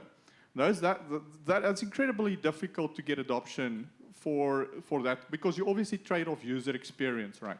So we are still very, very much reliant on centralized infrastructure. And by that I mean big exchanges in South Africa and globally, custodians, banks, it's like stablecoin issuers, those kind of things. And we've all seen what happens when these big organizations are not kept in check, if there are no boundaries. Like, see what happened to FTX. I mean, it was a massive collapse because they were running fractional reserves. Whether you are using a self-custodial wallet or not, if one of our big exchanges tomorrow collapses because of fractional reserve, it will affect you in some way or another, or one of your loved ones. There's no doubt about it, right? So at the moment, and that's where our biggest focus is I think then part of what the next question is like, what can we do? Like, obviously all of these ledgers are public ledgers, and you can infer a lot of information from it, but there's no identifiable information. We all know you have an address, you have a right and a public key, but there's no KYC. That is attributed to the venues, to the centralized actors that collect that information. Right, so that's probably where our limitations are as well, and therefore a lot of our focus and the tools and the talks and the engagements that we have with the relevant role players and stakeholders around the world revolve around these centralized institutions. If USDT pegs tomorrow, TPEGs, you know, again, we will all be affected severely, right? We have to make sure that these centralized actors are kept in check, that they do what they say, deposit-taking institutions, that they don't go and gamble with your money, that they are actually backed, and because human greed is, right, once you leave someone else, they're going straight to the casino. I mean, we all know that. Okay, thanks. So you made quite a strong statement there that I want to sort of just expand on. You said an uninformed regulator will absolutely act adversarially, right? And so maybe the question here is, are these tools sort of almost like a lesser of two evils? Like, can it prevent bigger problems? Like, so the way that, like, I have a service provider, centralized service provider service that I run in the space. Now the regulations work is the regulator says we allow you, the provider, to take a risk-based approach, right? But how does the provider take a risk-based approach? It needs to quantify the risk somehow, and therefore tools like Ledger Core helps them to quantify risk and manage it. So I think I forgot what I wanted to say now. Well, I'll respond to that. And Yeah. I think a risk-based approach is exactly what you'd like, right? Yes. Because, I mean, if... Okay, thanks, you're going to answer what I wanted to say. Thanks. Oh, yeah. So, like, you know, and that's what the tools enable you to do. Like, you know, let me give you an example. If you deposit Bitcoin from a CoinJoin or from some sort of a mixer into an exchange, and you don't want a 50 million rand Bitcoin transaction to be treated the same way as a 1,000 rand transaction, right? Anyone that does a simple payment, anyone that acts honestly, anyone that has business secrets to protect, whatever the case may be, there's a huge argument to be made for financial privacy, and that you should leave that guy alone that does the small transaction, because there can be many, many reasons why he wanted to anonymize, you know, his 1,000 rand that he deposits. But if someone comes with a 50 million or 100 million, you know, 9-figure amount to your platform, anonymized very recently, I mean, of course you have to ask questions and you have to apply certain policy, and that's what you'd want. You don't want to be treated, if you are an honest actor, the same way as you know, as the guy that is most definitely, without a doubt, laundering money, right, or doing some sort of violent and unacceptable crime. So risk-based approach is exactly. Otherwise, like I said, it's going to be a ban. Like, that is a ban. Like, unfortunately, you know, that is the worst case scenario. Let's put it there as the worst case scenario. That's what we'd like to stay away from at all costs. We don't want to get even close to that. Like, we all want to have this industry strive, and I think currently the way that the regulators and the institutions, how I can sum up their opinions and their behavior, is that they would like to see the same. Yeah, I think the alternative, as you highlight, to a risk-based approach is a rules-based approach. And so, Rick, I'm going to ask you this question. I'm going to make a comment, then I'm going to ask you this question. Let's say that we cannot win the privacy battle at the regulated edge for service providers, but we can stop more destructive interventions like rules-based approaches, like censorship. Is the trade-off worth making? Can risk-based analytics actually serve as a defense against more aggressive forms of control? Like, here's my comment, we have some rules-based regulations that's deployed in the last 2 years. One is the travel rule. If you don't know the travel rule says that for every single crypto transaction that you make, your personal information is shared with the receiving service provider, and vice versa. Your recipient's details are shared with your service provider. This is personal information being shared across databases. You don't know where it sits. It's like honeypots, it can get stolen. And another one now, from March this year, be aware, we've got reporting frameworks and requirements from service providers to report every single crypto transaction to our tax authority and beyond, international reporting bodies. So be aware of these things. And these are like rules-based stuff that's come out now. So, on that note, do you think that we can use these risk-based analytic tools to actually serve as defense against more aggressive forms of control? So I'm going to break my response into two different sections. The first is just, generally, I want to say that I think that comfort for regulators doesn't create boundaries. It creates expectations. And then every compliance concession we make basically becomes the new baseline, and now they ask for more. You've literally just said it. We did not have to provide that information. Centralized providers did not have to provide that information previously. Now they do. So basically, appeasement to regulators doesn't draw a line. It just says, hey, this is where you can push next. That's deeply problematic. And I'll give you an actual example of this. So there's a privacy coin called Dash. It's a Bitcoin fork. It's a clone of Bitcoin's code. It's been around for 11 odd years. The only feature that they've added that is remotely like privacy related is they have a coin join system. So does Bitcoin. There's Join Market, there's Wasabi, which is now disabled their coordinator. There's Samurai, they're now going to jail. But, you know, point being, it's the same. It's exactly the same in terms of it providing the same surveillance technology that Bitcoin provides. Here's the thing. In 2024, Dash was the second most delisted cryptocurrency after Monero because regulators were freaked out by the fact that this is Bitcoin with some coin joiny stuff. It doesn't have stealth addresses. It doesn't have confidential transactions. It literally is Bitcoin. It's literally Bitcoin with a different mining algorithm, okay? Now, here's where it becomes deeply problematic. In 2027, in July 2027, the new EU regulations come into play that outrightly bans Dash, amongst other things like Zcash and Monero. It's Bitcoin. They're banning Bitcoin because there's a coin join on it. Now, I think that sets the tone. As that succeeds, as every single EU entity goes, well, we can't deal with this, even though it's not a privacy coin, even though on their site and documentation they say, hey, this is not real privacy. As regulators succeed, they are going to eventually use that as a template and a model to go after Lightning. They've already gone after CoinJoin, and they've succeeded.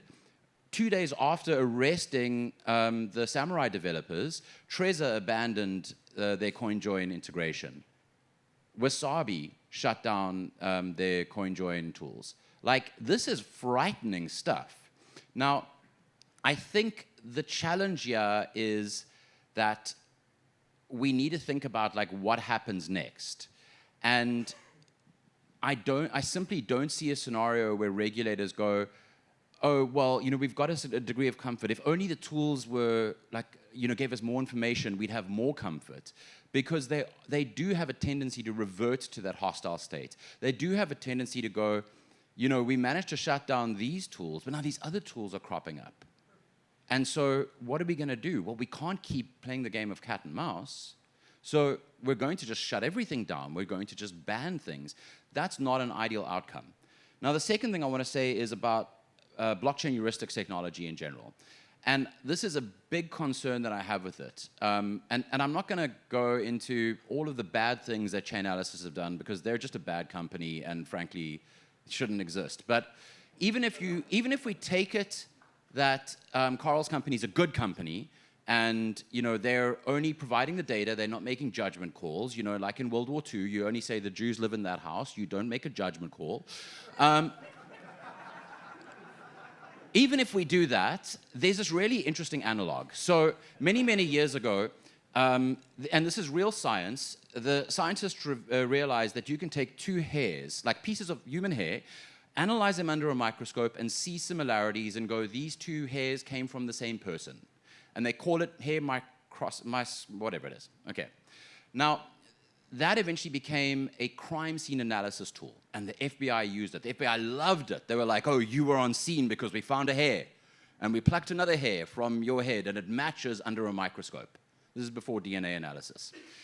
After 30 years, the Innocence Project were like, hey, maybe this technique's not great. So they went back, and they looked at hundreds and hundreds and hundreds of cases. 96% of them had errors. Not only that, 9 people had been executed in the States based on this analysis. 5 people had died on death row based on this analysis, which was flawed. Unfortunately, blockchain heuristics is similar.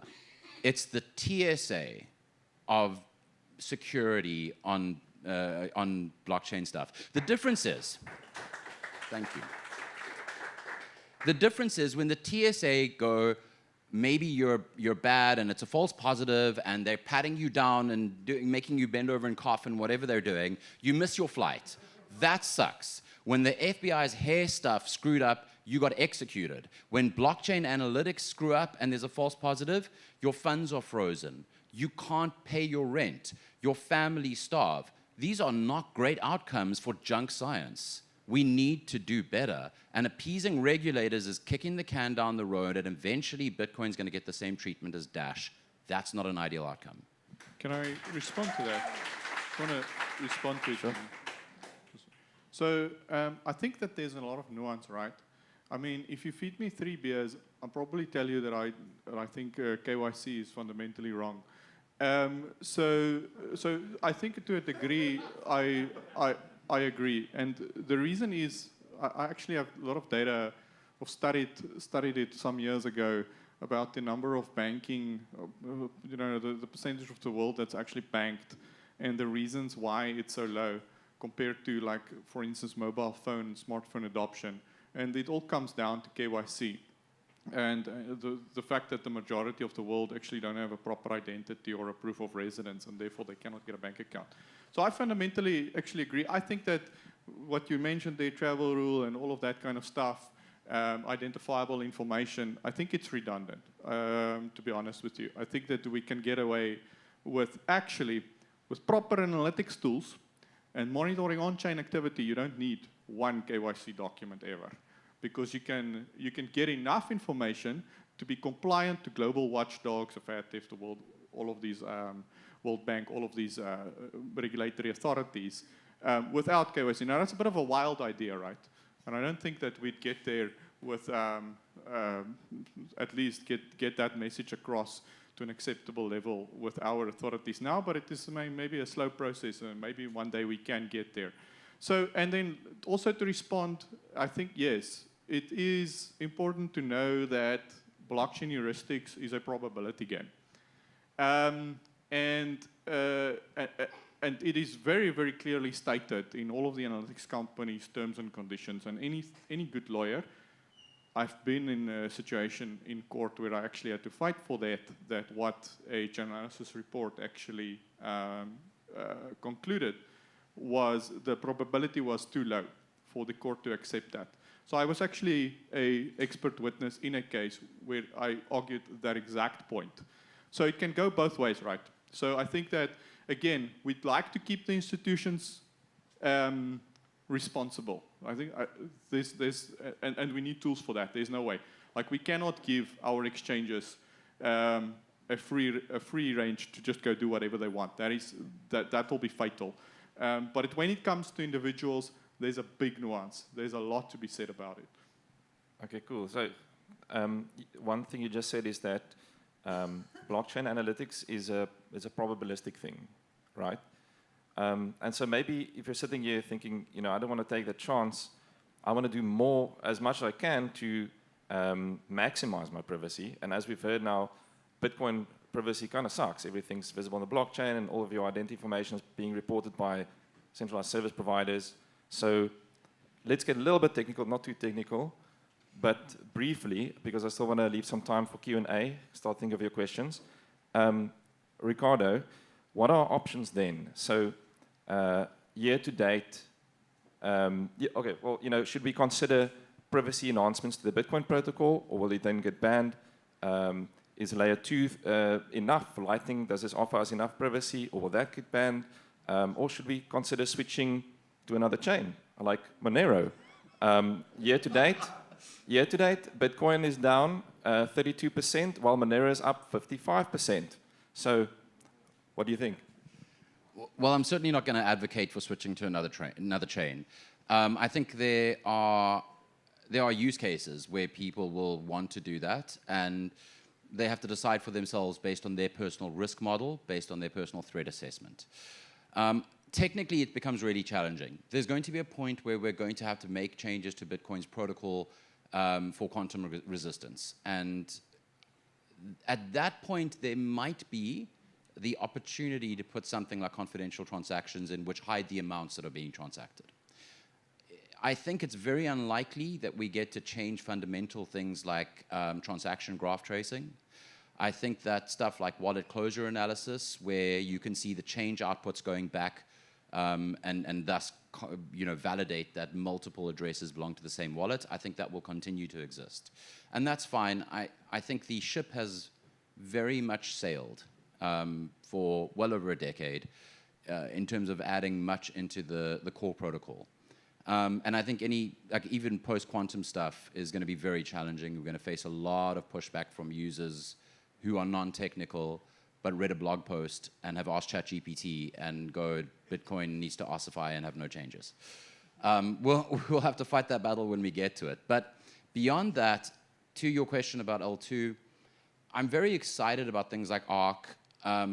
You know, I think Lightning has become very, very complicated technically to make up for architectural decisions. And the biggest challenge with something like Lightning is not, and Arc and all of these other things, is not can we have privacy on an L2, but what happens when we settle back on the L1, because then the privacy gets destroyed.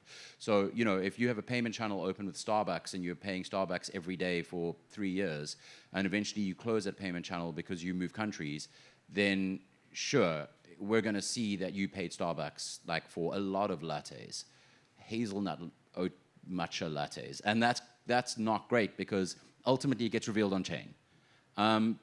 In the 3-year interim, it's not revealed, but you know that end state is problematic. I don't think that there is an easy technical solution, and I have sat with Bitcoin core developers. There's a RSC channel called Bitcoin Wizards, which is a lot quieter nowadays than it used to be, but I remember having conversations about this in like 2012, 2013 especially, in Wizards, talking about all sorts of ways that we can add privacy to Bitcoin.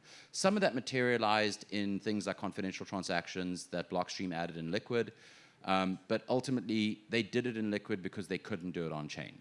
And I think that's kind of the position we're in now.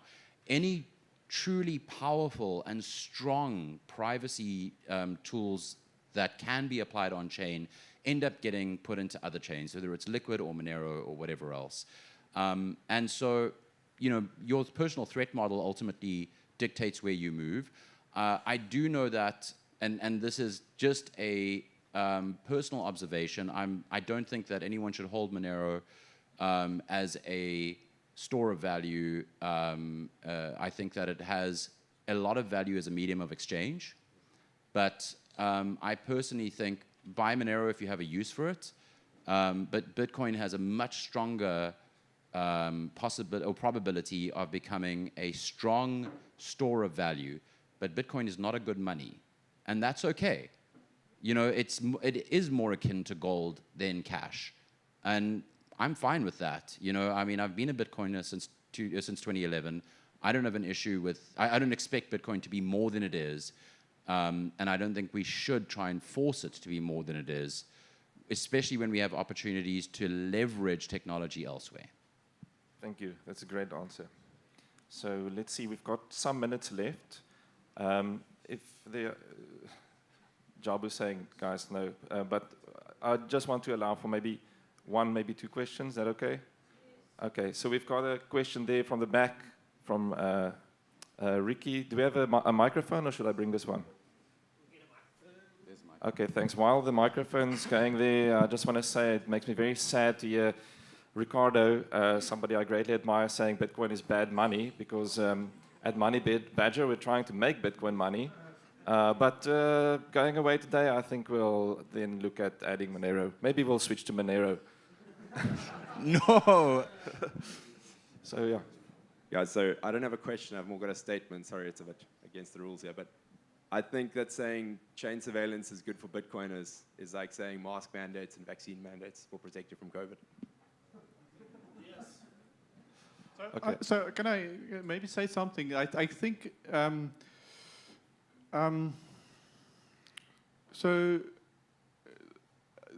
realities of, you should not shy away from the realities of transacting on a public chain. So like Ricardo said, I mean, even if you transact on Monero, to be honest with you, you cannot really assume privacy forever. Monero is also subject to Shor's algorithm, which means that anything you do today with Monero might be visible in 10 years from now, right? So, because, I mean, the transactional history is stored on thousands of hard drives across the world. And it is the same with Bitcoin. But there is a lot of things that you can do, like really, really, really simple stuff, low-hanging fruit, that would go a long way. That would increase your privacy, not by 100%, when you'll never get 100% privacy, but you'll get 99%. This is what I'm going to talk about this afternoon as well. You know, transact through Money Badger and Lightning Network channels and peer-to-peer transactions. Those are very, very, very good practices, rather than going through the centralized payment innovations and things like that. Don't combine your UTXOs. Yeah, there's so many bad advice out there. Every time the fees are low, you see crypto Twitter and Bitcoin Twitter just fire up. Hey, it's time to consolidate your UTXOs. That's the worst advice you can get. Like, never do that, right? And then for the wallet developers, yeah, it's like I actually have a request for those that's perhaps developing privacy-focused wallets. And that is, like, why do all Bitcoin wallets only have one address type? Why not mix them? Some legacy, some SegWit, some pay-to-script hash, a multi-sig, whatever, and like mix them up in your change address, because having the same address type in your change address is like a big giveaway, right? So things like that. So I'm going to talk about it more this afternoon, but there's a lot of ways in which honest actors, just like some simple behavior changes, can create a lot of privacy for themselves on chain. Thanks. Please come listen to Carl's talk later. He will give you some tips on pro-privacy tips. And then I think, gentlemen, there you have a question. We're going to be very quick. We basically have time. While you're getting the mic, I want you to think about one last sentence while you're answering a question. One final 1 or 2 sentences that you would want to leave the audience with after this question. So just with all AI and things, is this debate about privacy not a complete waste of time? I mean, with all the documentation, everything is being allocated. I'll just look at, for example, with SARS. If they've got the AI thing work together, everything is going to become available to them, and ultimately all information is available everywhere to everybody all the time. So is this privacy debate not futile? Is it not futile?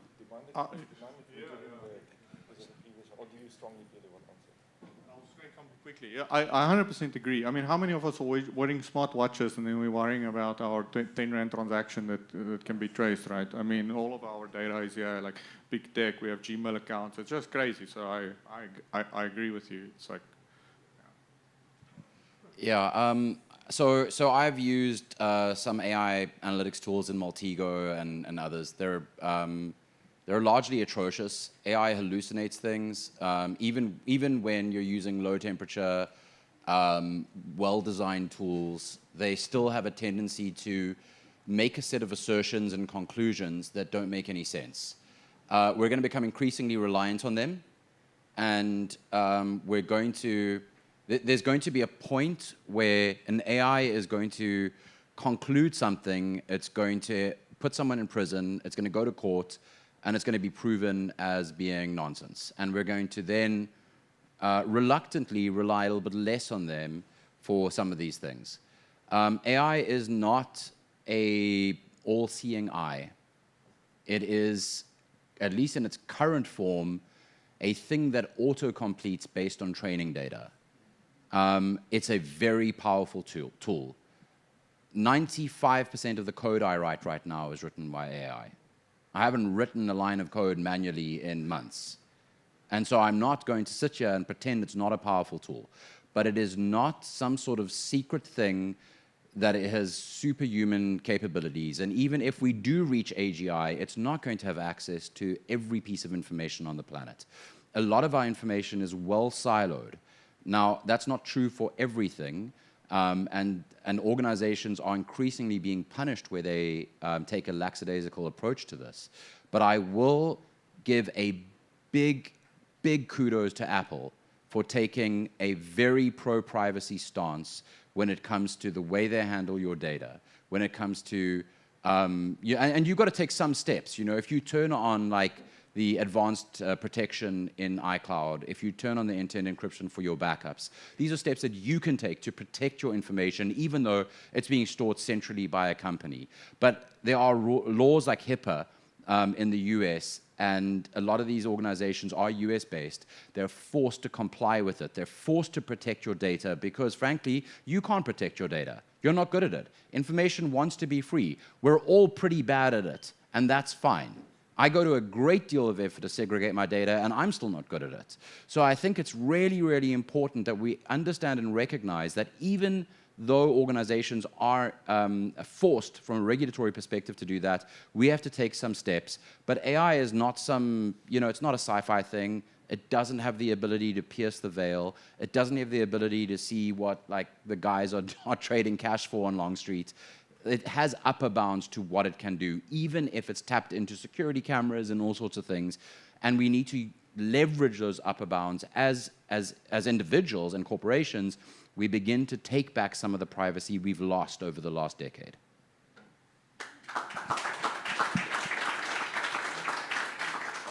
Okay, thanks everyone. I know it's been an intense session. We're out of time now. Maybe, do you have one last thought, final thought, 10 seconds or less? No, I'll do it this afternoon. Okay, afternoon's good. Yeah, I'll conclude with a quote from Eric Hughes. He wrote the Cypherpunk Manifesto in 1993, and I would encourage you all to read the Cypherpunk Manifesto. But he said something in there that has always resonated with me. He said, we cannot expect governments, corporations, or other large faceless organizations to grant us privacy out of their beneficence. It is to their advantage to speak of us, and we should expect that they will speak. And my conclusion from that is it's to our advantage to take our privacy back slowly as individuals, because that is the only way that we won't end up in a dystopian, sci-fi, post-apocalyptic future. Thanks. Can I please get a hand for our amazing panelists? Thanks, everybody. Thanks, guys, for sharing. Just as a thank you for attending my panel, I want to just give you guys a small gift. There you go. Maybe you're not into cookies that much more in these days, just hand it out. Thanks, guys. Really appreciate it. Big round of applause. Another round of applause, guys. Cheers. Thank you very much. Thank you, Carl, for that. I think what's important to note is that in the fight for our own privacy, this is why open source technology is so important, because the open source is what we, the people, have for ourselves, by ourselves, and that's basically it. Anyone can go and see it, view it, and that's what Bitcoin is. That's what a lot of other protocols are that we use in the world technologically these days. And it's powerful to understand how they work and why they're important, because open source cannot be shut down by a government or a big company, that kind of thing. So that's why if we build in the open source and build on open source technologies like Bitcoin, like what we're doing here, this is how we take steps to protect ourselves moving forward. Up next, can we get the next speakers' images and slides ready? We are in for an absolute treat, because as far as Bitcoining goes around the world, something that's very important to Bitcoiners is the Austrian School of Economics. It speaks to how the fundamentals and the principles of Bitcoining translates in the world. These are principles that have been in the world for many, many decades. And now that Bitcoin has arrived, the Austrian School of Economics is learning how to work with Bitcoin, how Bitcoin serves the same purposes and principles that they stand for and that we all stand for. And that's why our next speaker is such a wonderful addition to what we have, because this is... Wrong slide. Yeah, wrong slide. Wrong slide, sorry. Because this is what we're here for. This is what we care about, and this is what we need to do. Those of you who are milling about, what's important to note is that the other stages are running live, the Blink stage and the B-Trust stage, workshop stage. So check out the workshops, check out the Blink stage. They're running for the rest of the day, same as tomorrow. We have a morning session, and then it splits out into all three groups. So have a look and catch everything online. We've got David and Sarah coming up next. David is the CEO of the Free Market Foundation. And basically what they do is they advocate for and promote the principles and ideologies that Bitcoiners value and care about. So please put your hands together and let's welcome David and Sarah to the stage to come and share with us the Austrian perspective. Thank you, David. Just before David takes the stage, or as he's taking the stage, please remember to put your phones on silent, especially if you're going to the other stages as well, as there will be, the workshops are running and we don't want people to be feeling interrupted as they're giving their presentations. So please do remember to put your phones on silent as we move forward. Thank you very much.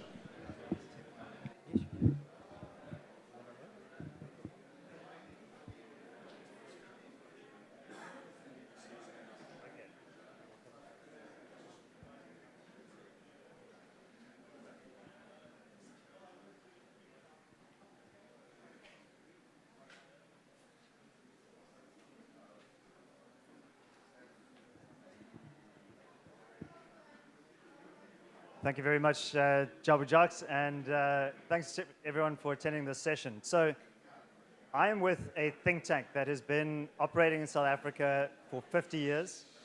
The Free Market Foundation, we are passionate believers in the power of freedom to create... Sorry, David. Just so that, guys, if you do want to have a conversation, please do go outside and have it so that we don't interrupt the speaker that's on stage while he's giving the presentation, please. All right, can you hear me a little bit better now? Excellent. Okay, so I'm with the Free Market Foundation. We've been operating in South Africa for 50 years. We are passionate about advancing the cause of freedom in South Africa. And that finds expression in different ways.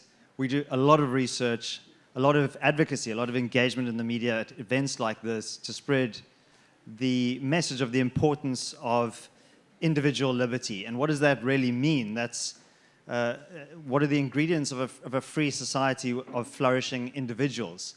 It's one where you have economic freedom, so you are able to freely trade and transact and engage in commerce with one another. Hence the name on the tin, the Free Market Foundation. That needs to be operating under the system of the rule of law, of clear and transparent and equally applied laws that are applied to all citizens regardless of their power or status. Private property rights is one of the intrinsic rights that all individuals have. That's the expression of your natural right of ownership. And when we talk about all of these ingredients, one of the other principles obviously is constitutionalism, limited government. So we want to keep government small, we want to constrain its power, because unconstrained power can lead to very damaging consequences and can also infringe very dramatically and negatively on people's lives, on their ability to be self-actualized agents and to enjoy those freedoms that I've outlined.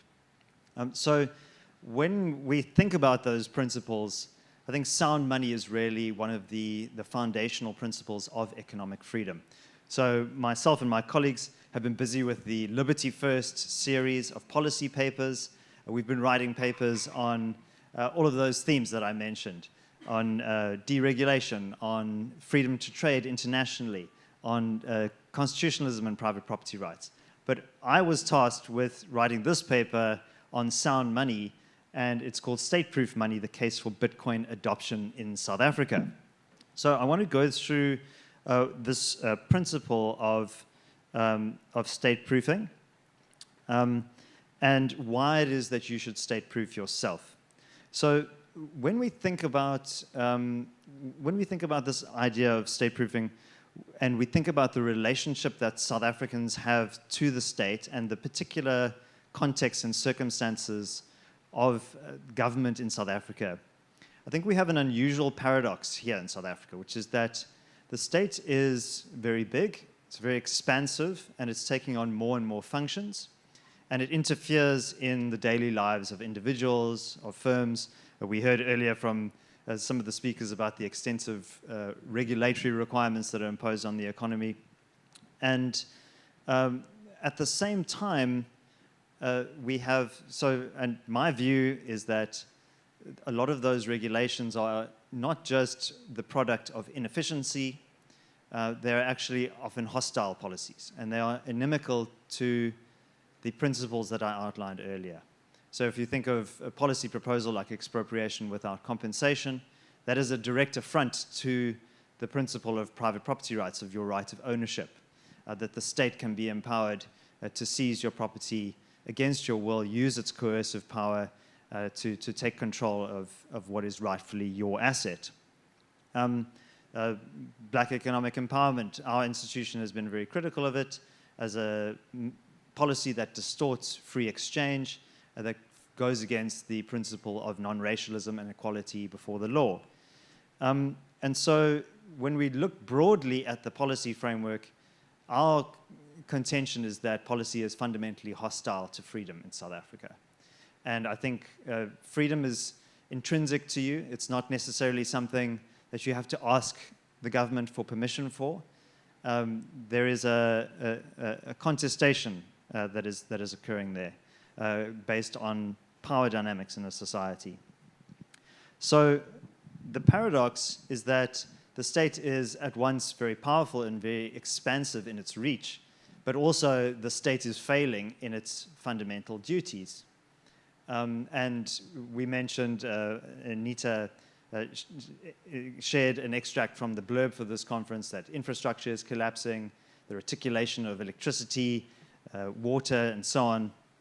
All of that, we have seen the consequences of state failure all around us. Our transport infrastructure, road, rail, and ports, those have absorbed significant stress and are breaking down under that stress. So therein lies the paradox. We have this big, expansive state, but also an incapable state. And so how do we, as freedom-loving South Africans, respond to this in a way that preserves life, liberty, and property, which are really those core ingredients? And so when we think about what is the appropriate role for the government, I said that it should be limited, but it really should be about protecting those basic freedoms. Sometimes people want to inflict harm on one another or commit fraud against one another. The state has a very important role to play in adjudicating disputes, in upholding law and order, and maintaining the rule of law. The state is there as a neutral arbitrator to enforce private property rights and to protect the basic security of citizens, their lives. So I think those are really a very constrained vision of the role of the state. So when we think about state-proofing, it's a way of mitigating against the hostility as well as the incapacity of the state. And some of the principles of state-proofing are, in my view, very resonant with Bitcoin. So I'm very enthusiastic about Bitcoin, but I'm not as in the weeds as many of you here today. I'm not a developer, I'm not a Bitcoin entrepreneur, but I think that Bitcoin really holds great promise as a form of sound money, and I'll explain why I think Bitcoin can be used as a tool and as an instrument of state-proofing.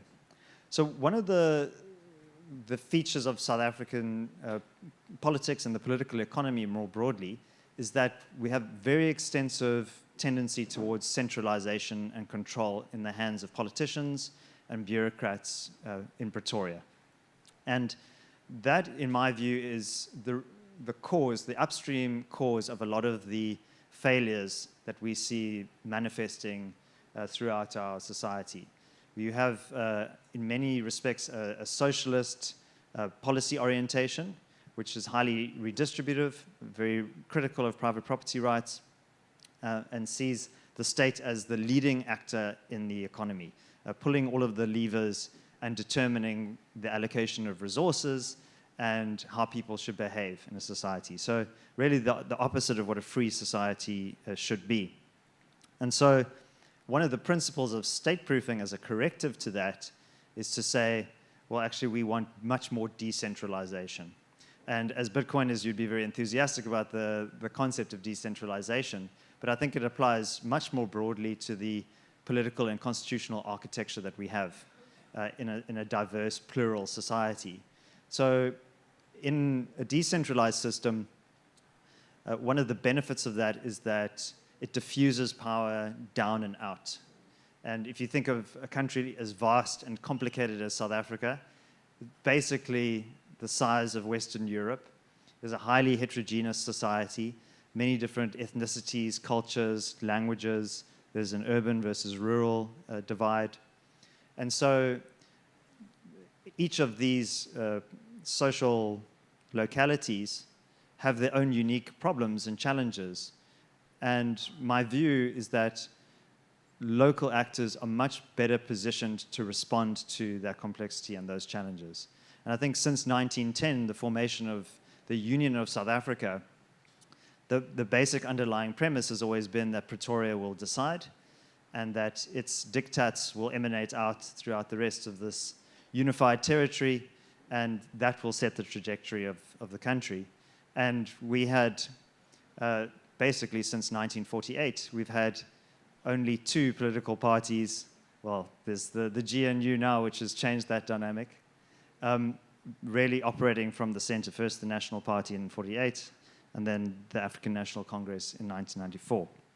So decentralization really offers us tools and mechanisms to deal with some of the really complicated challenges that we have at the local level. And we at the Free Market Foundation ran a campaign over the last couple of years called the Campaign for Home Rule, which really tries to advocate for local authorities, business groups, community associations, community policing forums, starting to acquire many more powers for themselves and actually start to wrestle power away from the center. And there are various ways to do that. And in South Africa, our constitutional framework actually enables federalism, but in many respects, the political culture of the country hasn't really embraced that federal ethos.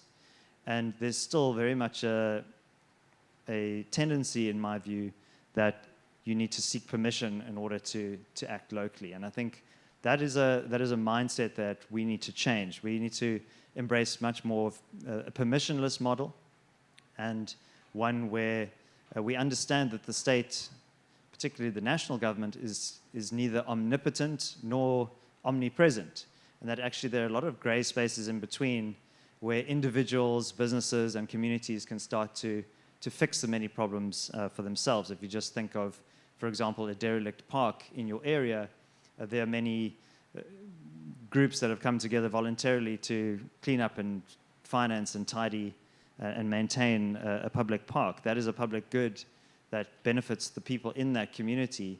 But if you wait for somebody from the city council or from the national government to come and fix that problem, you're going to wait for a very long time because of that incapacity.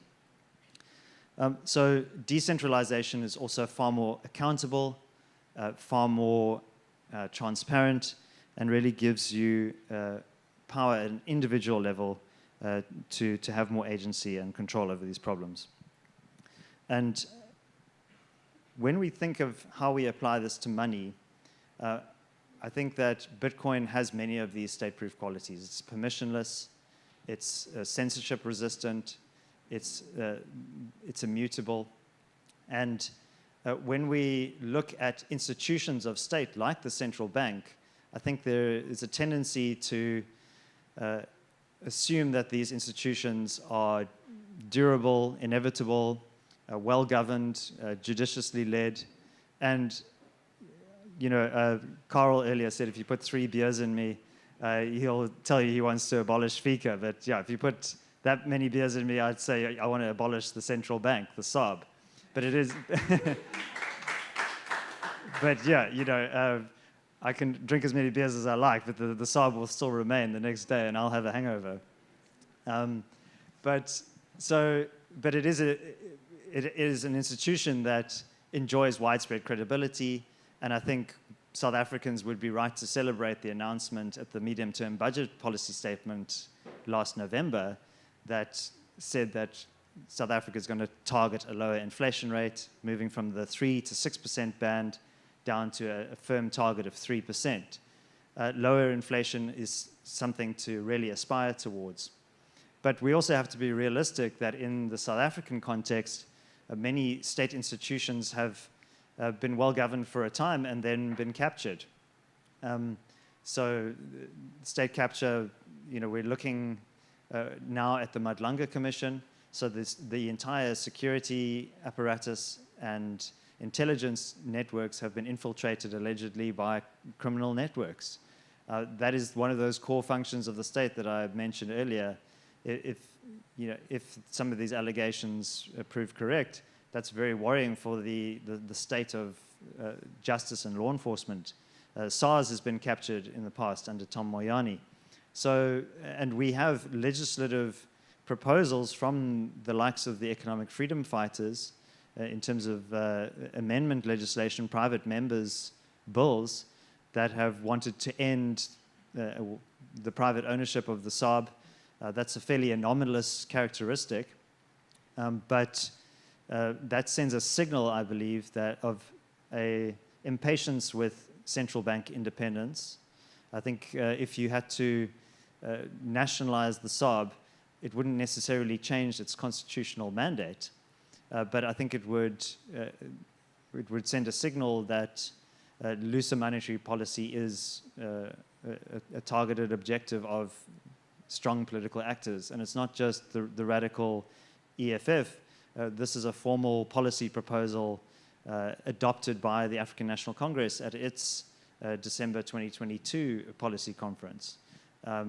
They want, to respect the constitutional mandate this resolution suggests, but they want to also move towards looser monetary policy. And why do they want to do that? Because they want to free up spending. They want state spending to be increased. Our patronage-driven politics requires the distribution of resources. And South Africa is borrowing, in terms of its government borrowings, about 370 billion rand a year, which is about R1 billion a day, if you calculate it. And so that debt to GDP ratio, at the last medium-term budget, they were saying they want to stabilize that debt. But that's still at about 78% as a proportion of GDP. And global sovereign debt is reaching about 100% debt to GDP ratio. So there is still a great tendency for the state to overtax its citizens, to spend beyond its means, to become mired in excessive debt.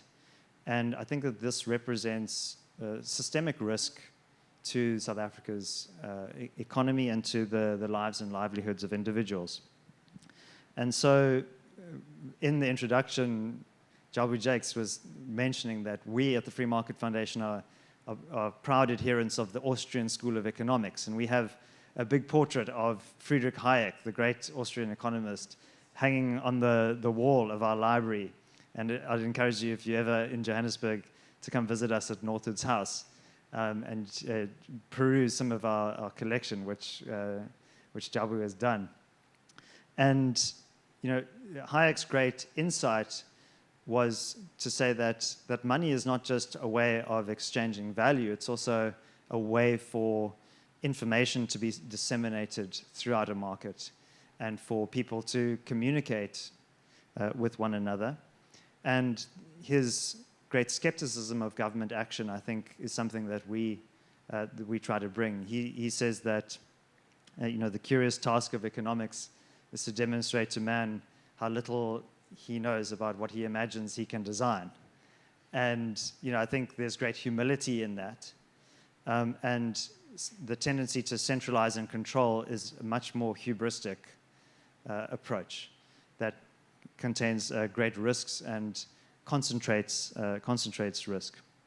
So Hayek spoke about the importance of denationalizing money. And this was in the 1970s, and he also said maybe we can't seize control of the monetary system by force, but maybe we could find some sly roundabout way of doing so. This was in an interview in the 1980s. So I don't know if he proceeded or had some kind of divine insight into what was to come in January 2009. But I think Bitcoin really has the potential to denationalize money, to wrestle power away from some of these statist institutions and directly enable individuals to take sovereignty over their own financial affairs. So state-proofing it's a strategy, but it's also a mindset. It's about taking responsibility in your immediate environment, in your family, in your community, your neighborhood, in your city, and not waiting for other people to come and solve problems for you. So if we outsource our responsibility to others, particularly politicians who are motivated by short-term incentives in the next election cycle and who are quite happy to spend other people's money, then we're only going to see an amplification of some of these problems. So that's why I think, beyond the technical discussions that we had today, I just want to really encourage you to take the state-proofing mindset with you, and also to be emboldened that your work is not just a kind of niche technological work. It's not just about financial services or creating efficient ways of adding value to others. It's also, there's a great and much deeper and broader social function to what you're doing. And I think there's beautiful emergent order in this room, a lot of people separately pursuing their own objectives, but through that we can actually create beautiful, complex, and world-changing systems. So, yeah, so thank you very much for the work that you're doing. And yeah, I couldn't help but notice this, the Times of London newspaper. So that I assume was published on the day that Bitcoin was. That's correct. On the January the 3rd, that was the headline article that Satoshi alluded to in his Hex submission. Chancellor on the brink of a second bailout. Yeah. So I just want to alert you to the price of that newspaper. It was £1.50 on that Saturday. So a weekend Times of London is more expensive than a normal one, but I looked it up, and today it's worth £4, and that's not very much time has passed since then, a mere 16 years. So I think that also shows you the scale of the problems that we're dealing with and how insidious something like inflation is. And you know, when we talk about inflation, it's not just an abstract economic concept. It has real detrimental effects on people's lives. So, yeah, so I think Bitcoiners are onto something, and I just wanted to thank you very much for the time today, and want to encourage you to think about how you can instill this idea of state-proofing in your own life, and how you can take that message forward. Thank you very much. David. Wonderful. So if anybody here really cares about small taxes and smaller government, then you care about Austrian economics. If you didn't know about Austrian economics before, then I suggest you go and have a look at that. And please check out the work of the Free Market Foundation. Visit freemarketfoundation.com. Okay. Yeah, freemarketfoundation.com. Do we get that? And wonderful work that they are doing is they are proponents and workers in getting disadvantaged communities, people who own some property but don't have the title deed for it. They help them to obtain that title deed, and they pull together big lawyers, banks, and people in that space, bring them together to collaborate on making it as cheap as possible to facilitate title deeds coming in, because if you have the title deed to your property, then you own it. Then you have the right of ownership. And this is core principles of what Bitcoin is it's self-custodial. We want to own, we want to have that privilege, and we understand why that right is important and why it's important to try and keep it. So thank you for everything you share with the world about money and state and economics, and which is why our next speaker is so amazing, because we are so lucky this morning to have this mindset coming into the Bitcoin, adopting Bitcoin conference, right? And this is what we care about. So. Yeah, so firstly, thank you. Another round of applause for David Ansari over there, please, people. It was a great interaction right there. So the next speaker is a man that I met also a couple of years ago, first adopting Bitcoin Cape Town conference. And since then, we started engaging about education, because education is, as we all know, without knowing what you don't know, you can't do better. And I always say, even if it's you're talking to an individual, you're talking to a full classroom, or you're talking to a policy maker, if you do not have the ability to give them the information that you have, and they make the wrong decision, that's on you for not being able to disseminate that information.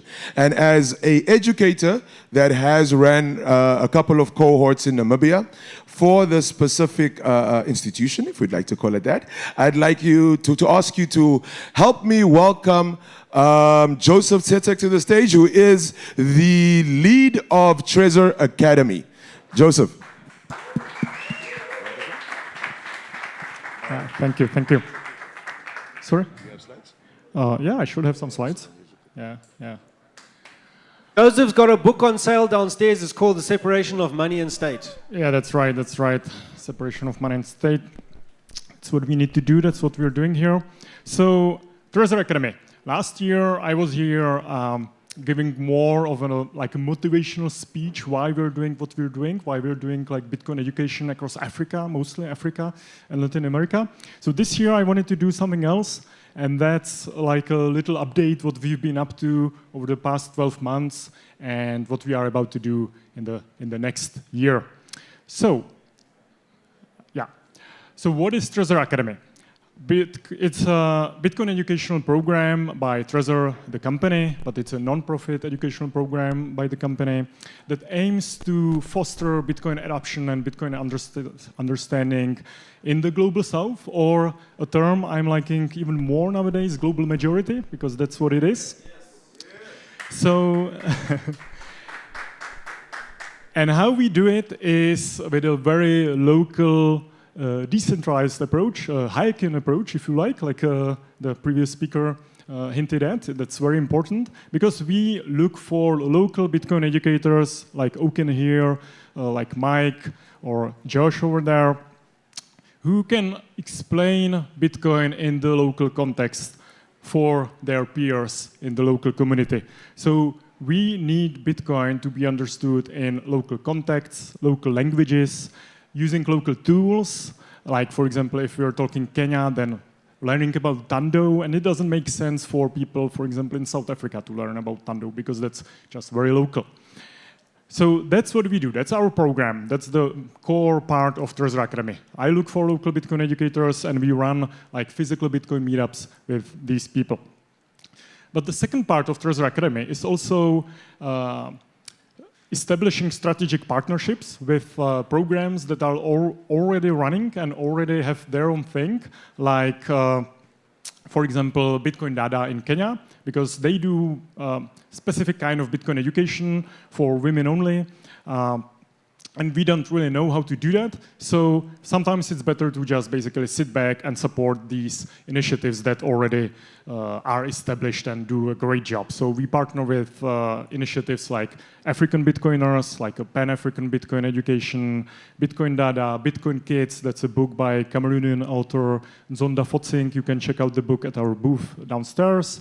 We are also partnering with the conference Bitcoin Afrique. That's the Francophone Bitcoin conference, happened last year in Cameroon. This year it's going to be in Burkina Faso, also by Nzonda Fotsing, the author of the Bitcoin Kids book. He's running this French-speaking Bitcoin conference, Burkina Faso this year, so check it out. And also, I'm very happy that we could partner with Adopting Bitcoin Cape Town this year. So some numbers behind this program. Over the past year, we ran 50 programs. That's the program of our own, so physical meetups. Each program is 3 consecutive meetups, so that's about 150 meetups that we did through our local educators, mostly in Africa. There's about 1,000 graduates. The slide is a little bit broken, but we can still see the numbers. 26 countries in total, and as you can see, like most of them in Africa, 18 in Africa, 5 in Latin America, some Caribbean and some Asia, but the main focus is Africa. And we distributed over 500 books. And that's just numbers, but what is even more interesting to me are like the qualitative, basically, impacts that we have. So there's a couple of pictures here.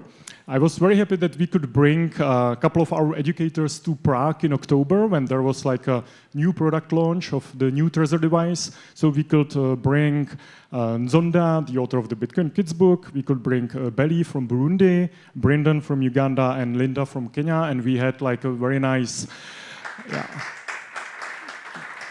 we had a very nice panel discussion about Bitcoin adoption in Africa and the challenges that the educators face and how Bitcoin is perceived in Africa. And I think that's very interesting to have these conversations in the Western countries like Czech Republic, Prague, because the Bitcoin adoption that we see in Africa is a very different flavor than what we see in the West. So I really love to bring like these people to Czech Republic or perhaps in the future other conferences, and for like Western Bitcoiners to be exposed to these ideas.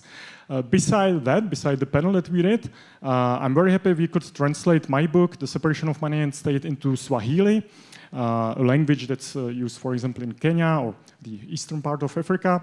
We did that in collaboration with Exanumia, a very great project. I don't have the book here, but it's you can download it for free, or if you need the book for like your Bitcoin education and you need the Swahilian version, just let me know, and I will be happy to send you a couple dozen books. Also, we supported the most impactful African Bitcoiners awards that were given out in Mauritius in December. And also, one personal highlight is we have this car in Ghana. It's called Bitcoinetta West Africa. We launched it back in 2023. Then we had some issues with the car. It was sort of it disappeared for some while.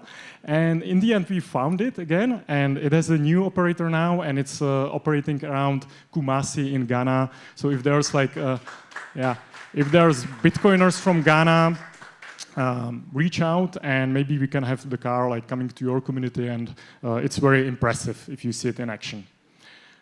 So, further impacts, and these I really like. I reached out to our educators to give me some highlights, what they've seen Trezor Academy doing for them.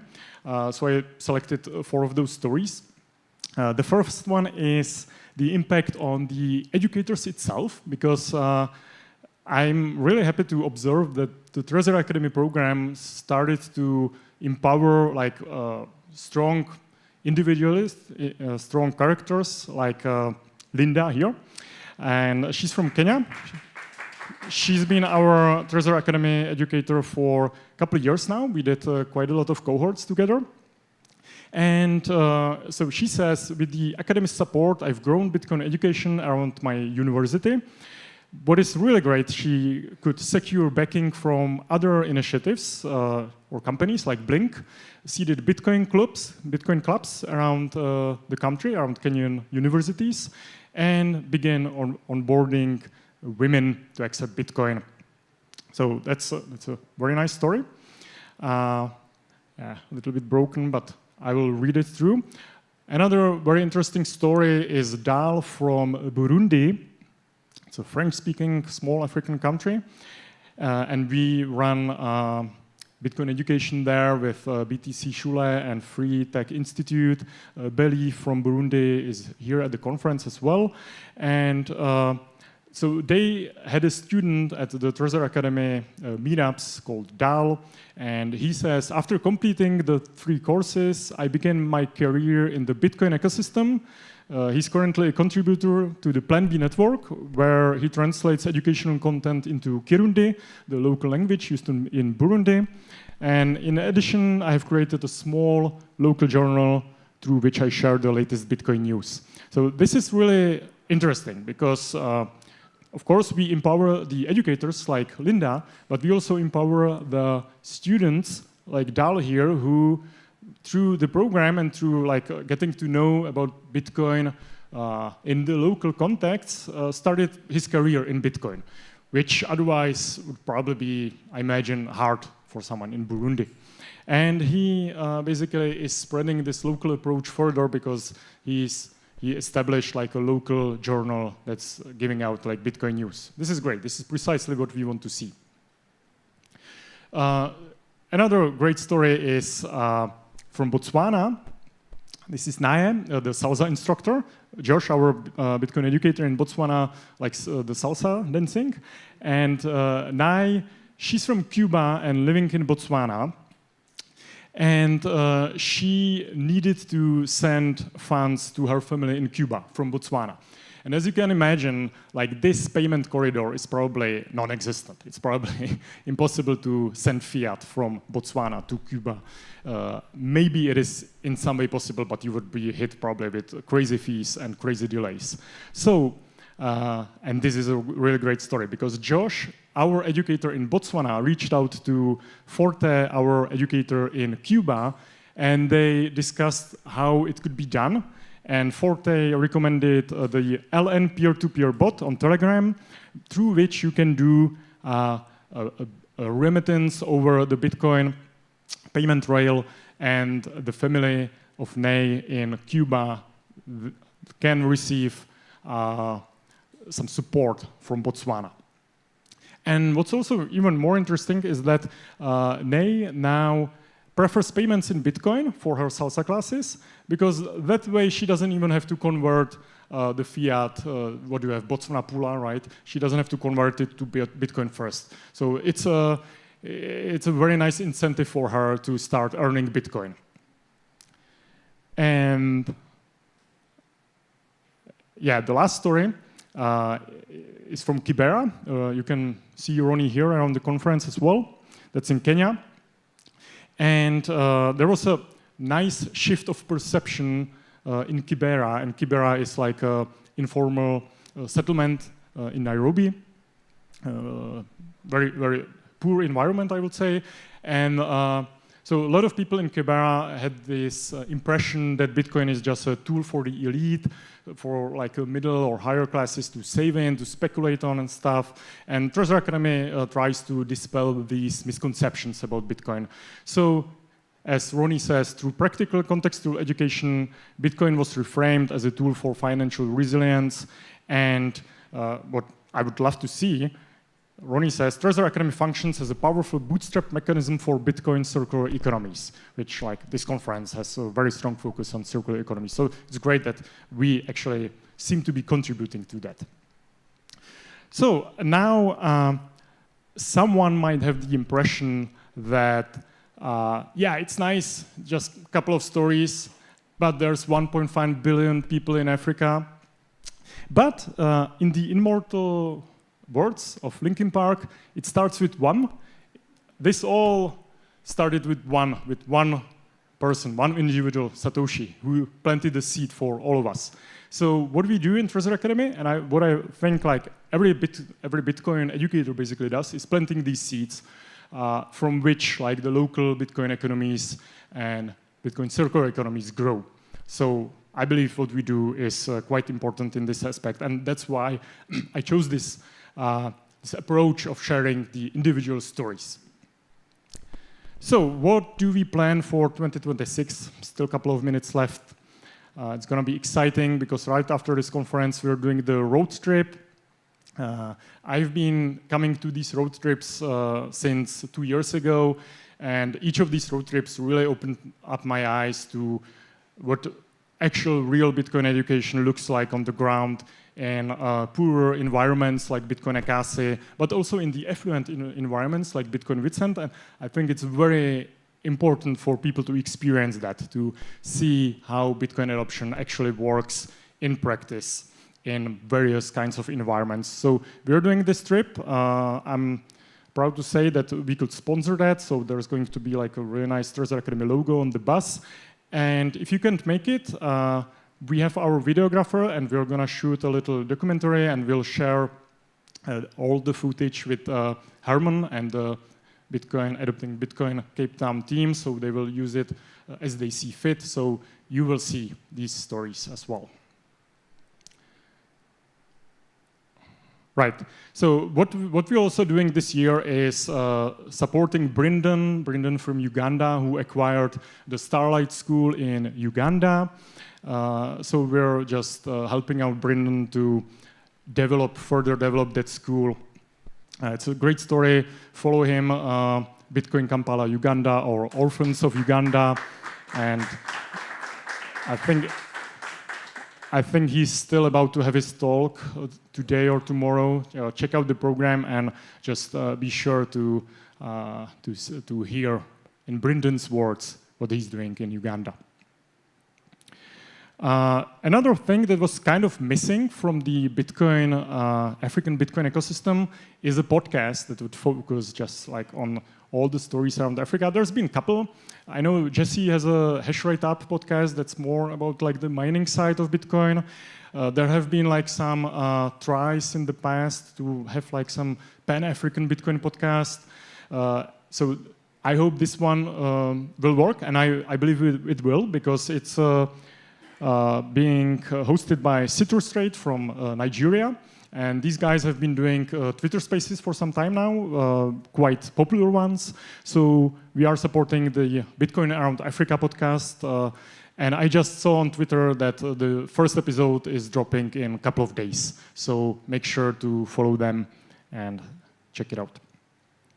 Plus, there is one very cool thing that we are about to do and support this year, but I was forbidden from telling you more, and we will reveal what that secret thing is in the closing remarks tomorrow, I believe, like 5 p.m., like the final session of the conference. So be there. It's going to be very interesting, very exciting.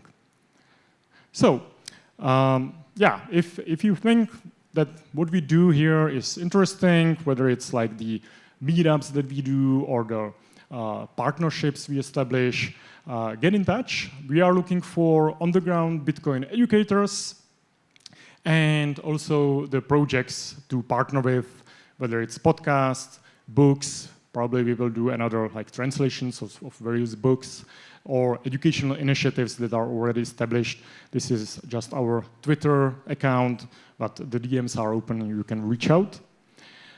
Thank you. And we have a Trezor Academy table down there. We have some merch, but not that much, so it's probably gonna be sold out soon.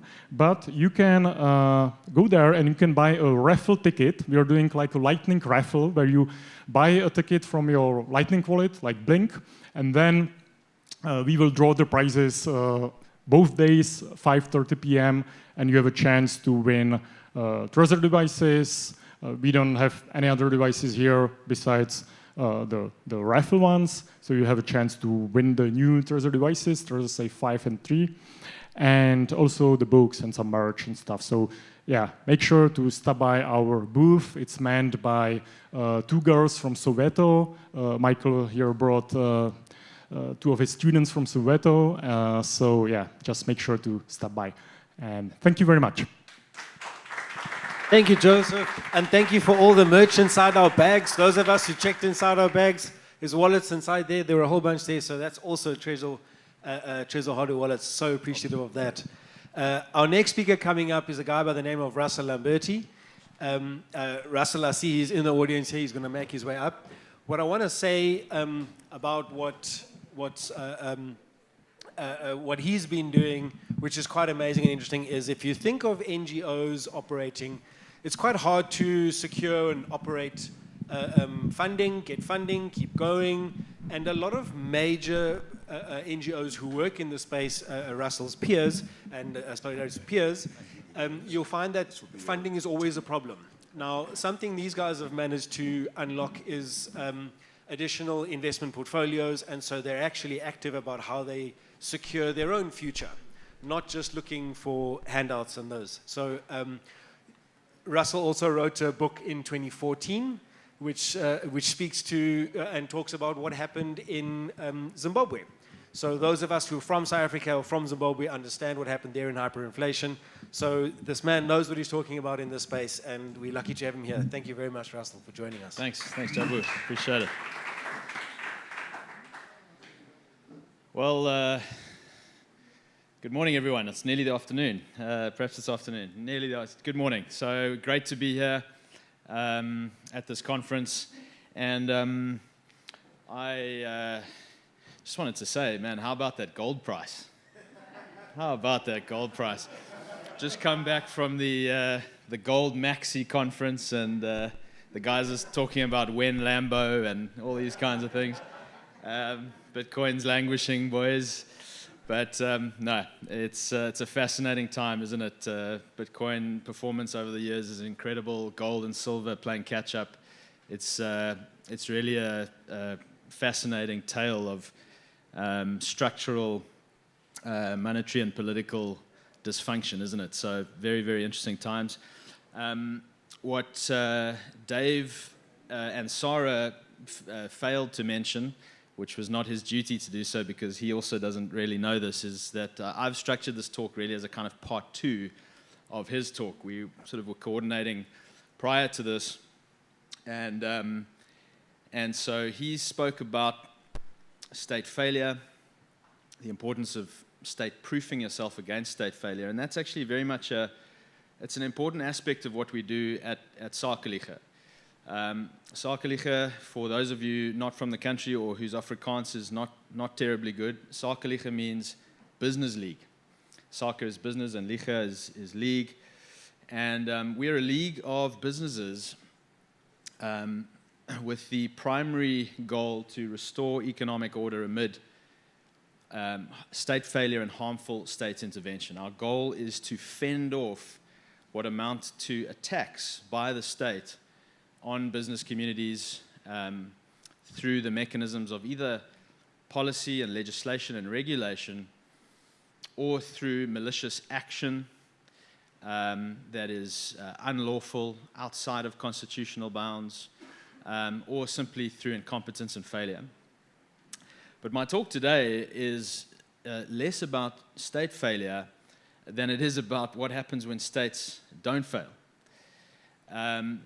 It's one thing to talk about the failure of states. It's one thing to talk about the failure of fiat.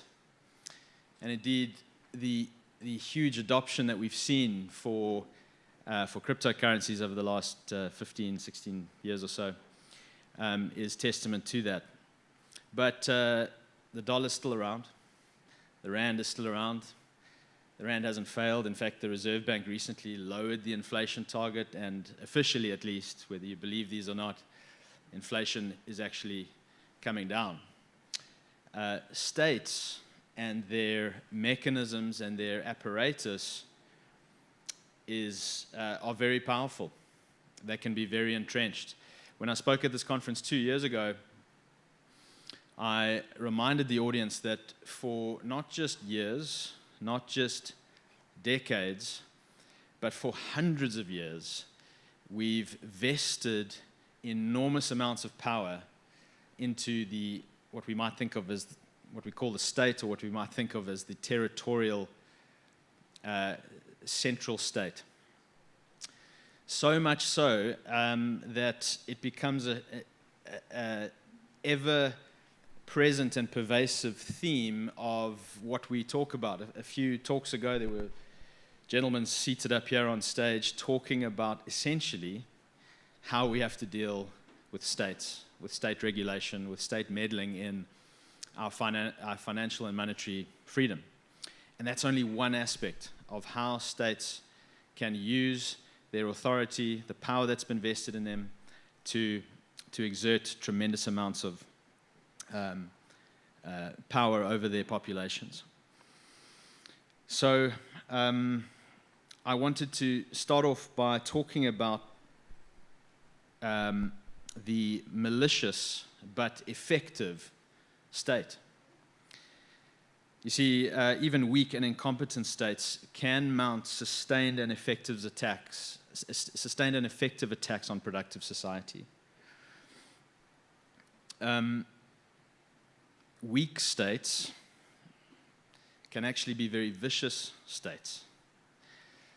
Very often when a state is in the process of failing, but has not failed yet, it can mount incredibly vicious attacks. It's the strong, confident, highly legitimate, highly trusted states that very often can be far more benign.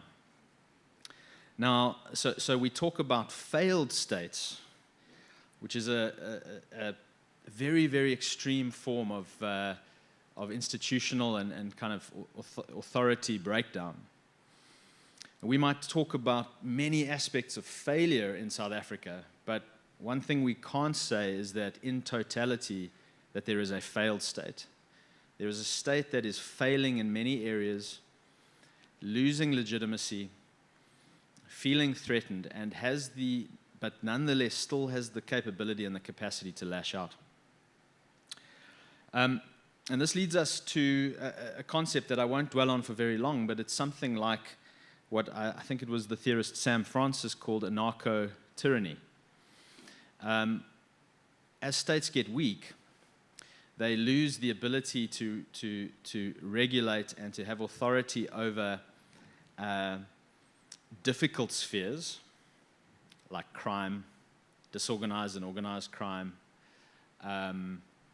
and focus their attention far more on the easily regulatable spheres amongst very compliant populations. Now, I know anarchy is a bad word for a lot of people in the world. Maybe for a lot of you in this room, it can be a good word. And certainly in political theory, it can be a kind of value-neutral word. But when we talk about anarcho-tyranny, we talk about the states that allow, maybe a better term would be something like chaos tyranny. States that allow large realms and domains to degenerate into chaos, but then in their shrinking regulatory capacity go very, very hard at already law-abiding compliant citizens. Look at the South African Revenue Service. The South African state can't really solve crime problems, but boy, they're going to do lifestyle audits all day long until they can squeeze every last penny. So this is a kind of a narco-tyranny that you see with states that are weak but have not failed. And it's so important what came up earlier in that panel, because one of the gentlemen said that we need to stop making ourselves so easily regulatable for these kinds of entities. These kinds of states love legibility. They love to be able to see things clearly. And the less capable that they become, the more clear they need domains for them to be able to regulate them. Think of it like a rainforest and the beautiful diversity and complexity of a rainforest versus just a line of pine trees. Okay, states would far rather deal with the line of pine trees. You know exactly what's there. It's a known quantity. The rainforest is much more complex, much more difficult to regulate. You take something out, you trigger an ecosystem response that you can't quite predict. So that, in a South African context, is very, very much what we're dealing with. Very, very much what we're dealing with. We had unthinkable riots in KwaZulu-Natal in 2021. Who got arrested? Who stopped anyone from looting? It was incumbent upon communities to rise up and try and defend themselves. The state was nowhere to be seen virtually.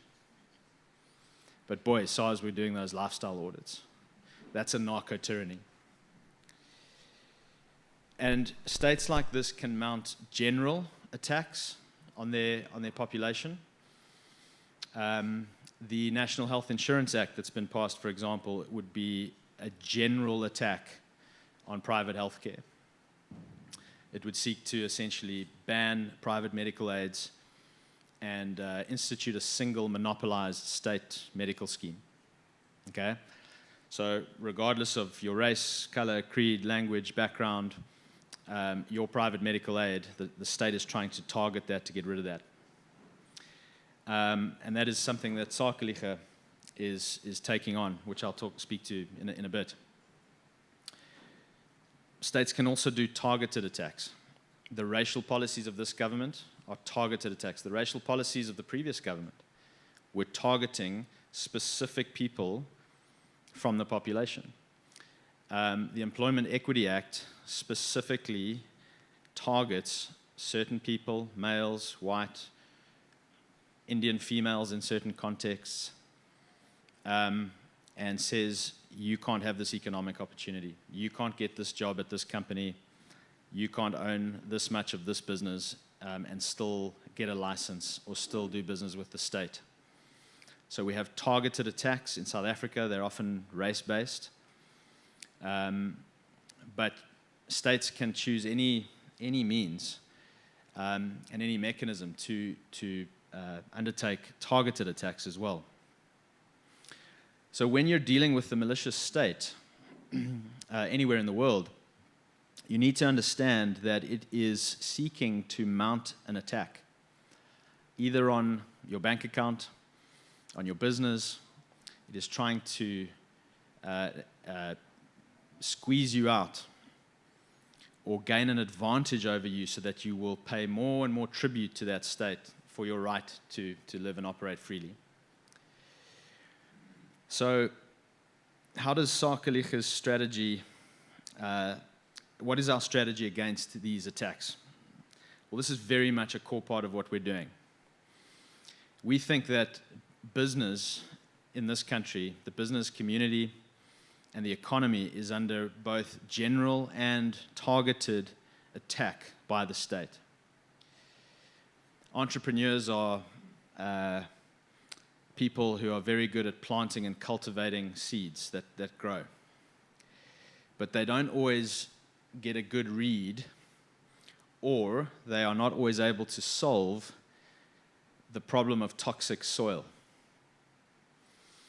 And very many entrepreneurs in this country are planting seeds into very toxic soil. One of Sakelige's missions, core mission of ours, is to detoxify that soil by pushing back harmful regulations, by helping roll back harmful legislation, by keeping the state within its constitutional limits, within its lawful bounds, so that it's not able to toxify that soil into which entrepreneurs need to plant not just one, but 3, 4, 5, 10 seeds, and you get this lovely forest that emerges.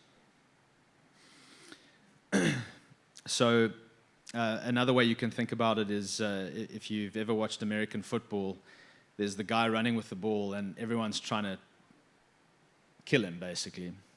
And his teammates are able to fend off all these attacks. It's not like rugby. Rugby, you're not allowed to tackle someone without the ball. In American football, you can just about do what you like to anyone who doesn't have the ball. Creating sometimes, if they get it right, this beautiful pathway for the guy with the ball to run through and score the touchdown. Sakelige is a blocker, and we want entrepreneurs to score touchdowns. And the attacks are coming through very, very pernicious and harmful regulation, and of course, types of state failure that amount to a kind of a narco-tyranny. So in order to take on effective malicious states, you need leverage. And at Sakelige, we think that there is great leverage to be gained through public interest litigation.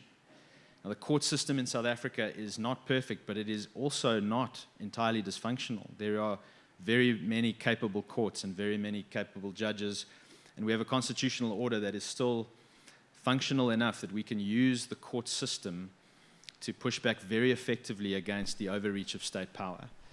We did that last year by pushing back the aviation license regulator who was trying to make race a fundamental criteria for issuing businesses with aviation licenses. Those licenses were instituted for safety reasons, because if your airplane falls out the sky, that's not a good thing.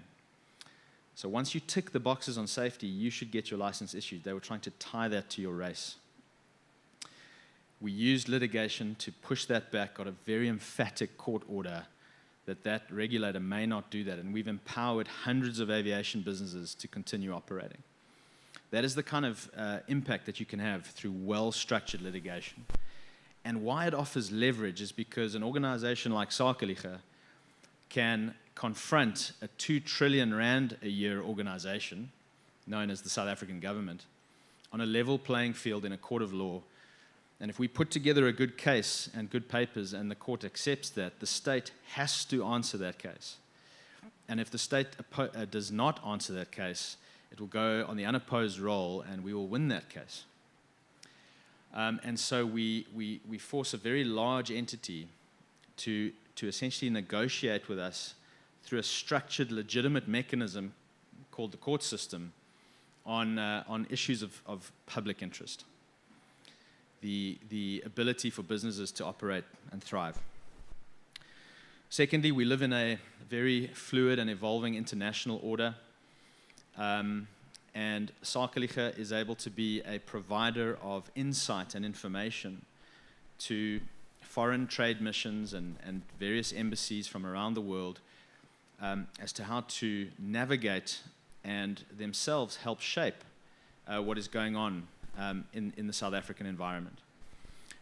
Regulation doesn't just harm local businesses, it harms German businesses, it harms American businesses, it harms Malaysian businesses. And all these embassies are desperate to get a strong handle on precisely what's going on here and engage with a local partner that understands the regulatory landscape and has experience in tackling it through effective high-impact litigation. Of course, other means of leverage are available to us as well, and we use these to the fullest extent available. We live in a digital media world where you can spread your message on platforms at an incredibly low cost. This is a wonderful means of scale and of leverage. And of course, using AI has become a central feature of a lot of the work that we do at Sakelige. We have some excellent vibe coders in our ranks. It's an incredible way to accelerate the development of systems internally, but also, of course, to match. We know that states also have this technology, but to be able to start matching much larger entities with intelligence scale actually levels that playing field. So as much as SARS is definitely deploying AI at a very, very sophisticated level, we can also deploy the tools of artificial intelligence and information gathering and intelligently connecting information for our own benefits. This can benefit our court cases tremendously. It can help us with the knowledge of discovering where the state is planning its next attack vector. We're able to monitor how policies are moving through Parliament in pre-parliamentary phases much sooner than we were ever able to do before, and on a much more, almost an instantaneous basis. So this is a great way in which we are able to achieve leverage. Now my clock tells me I've got 2 minutes left, and I think I'm going to bring it into land pretty quickly. That's who we are and what we're doing. So where does Bitcoin come into this? Well, I had to squeeze Bitcoin into the talk. So, but let me just say, let me just, to my credit, my name actually appears in the credits of Safety and Amos's book, The Bitcoin Standard, because I met him a while back, and when he wrote the first drafts of the book, I did some proofreading for him. So I'm in one of the most famous Bitcoin books. So with my credibility in Bitcoin established, what lessons can we learn? I'm going to rattle off a non-exhaustive list of lessons that Bitcoin can teach organizations like us, but anyone who wants to develop and think through the principles of dealing with the malicious attacks of the state. Number one, attacks create resilience. Bitcoin has been attacked since that day, and it's just gotten stronger. So the right kind of attacks create resilience. As Nassim Taleb says, jumping off a 1 kilometer building will kill you, but jumping off a 1 meter ledge 1,000 times is going to make you stronger. Okay, so some attacks are fatal, but undergoing and living through these kinds of attack vectors can make you stronger. So take heart. You've got to keep building and hodling through the FUD. When you engage in this kind of activity, there's a whole lot of people telling you you're too small, you can't beat the state, they're going to regulate you, they're going to put you out of business, you're not going to win, and you've got to keep building through that doubt and that fear. Find the people who believe in your mission and will get behind you, because over time, yes, you take some hits, you take some losses, but you actually do start to achieve some wins. So don't ignore the FUD. You're not going to win in a straight line. Bitcoin's done this more times than any of you can count on one hand. You've got to be able to undergo deep and prolonged setbacks. Don't argue, build it. Okay? Sound money arguments, fiat versus gold versus silver, the debates, the Austrians, the monetarists. Cool stuff. I'm an economist, intellectually stimulating, but a person or a group of people went and built something and tested it in the real world. So get out and build. Strong defense and offense is deliberately designed. Okay, Bitcoin didn't just magically appear out of the ground. It's not an example of spontaneous order. The incentive structure of the network is a brilliant game theoretical design. It's one of the most genius inventions in history. And once that's designed, it creates these phenomenal incentives that keep this network strong and functional.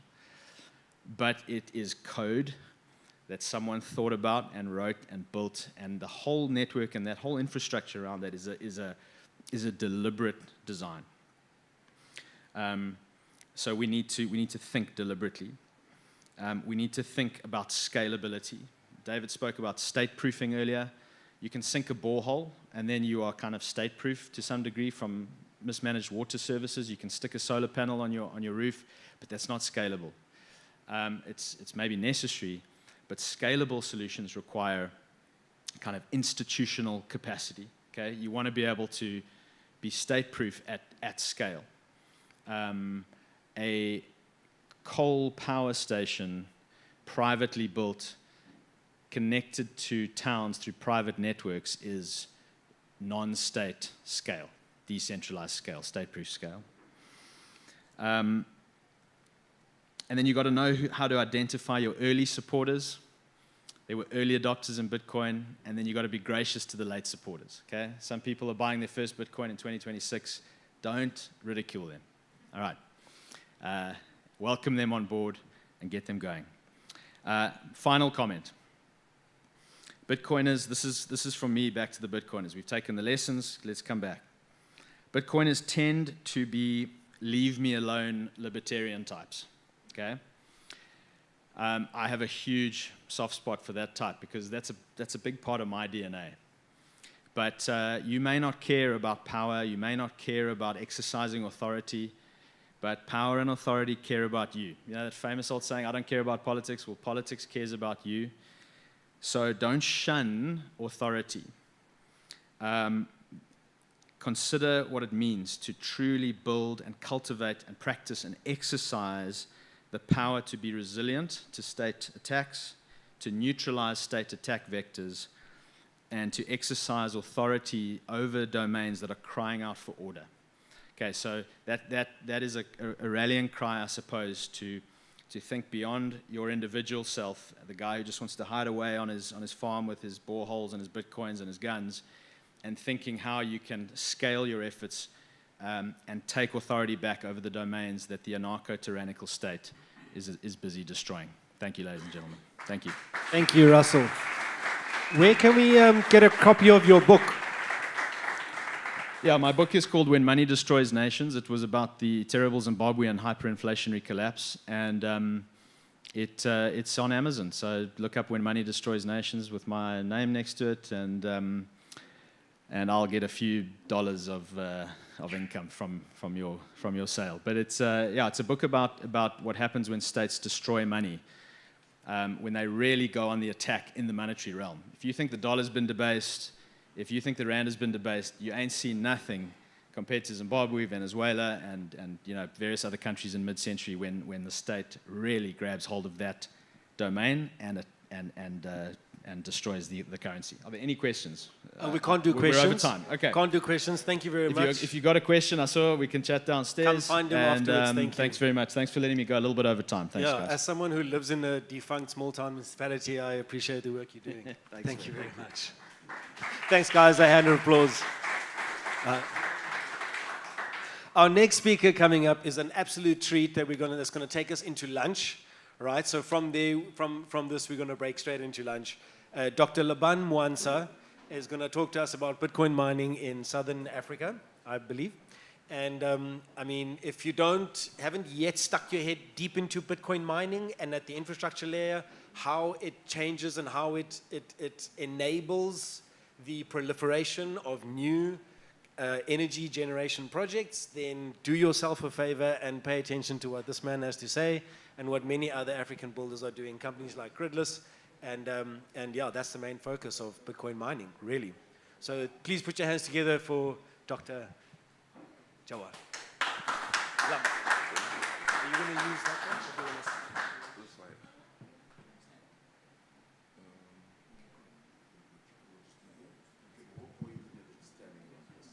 I'll stand. Maybe if I decide to walk around, I can switch. You can just pull it out.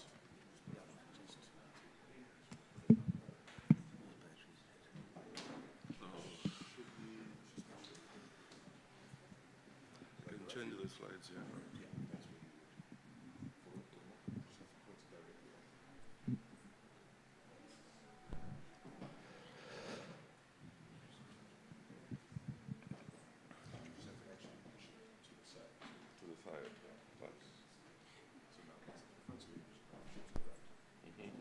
Thank you, Dr. Labanwanza. Thank you very much. It's a pleasure and honor to make an inaugural talk to the Bitcoin community. And okay, I will try to raise my voice a little bit. And I'm excited and honored to make this inaugural talk on Bitcoin mining as a critical infrastructure. And I'm going to reframe Bitcoin mining as a critical infrastructure, or should I say a strategic critical infrastructure, especially for Africa. And in doing so, let me just move on the next slide. On doing so, I'm going to talk about the challenges which we're experiencing in Africa, and also what measures to reframe the Bitcoin mining infrastructure as an infrastructure. I used a couple of examples likening Bitcoin infrastructure mining. I likened it to REE. Are you familiar with REE? Rare earth elements. Yeah, as critical infrastructural mining projects, and also try to compare Bitcoin mining infrastructure vis-a-vis REE, or I can just call it rare earth elements. These are elements which are critical in the sense that they are used as components in smartphones, electric vehicles, and so forth.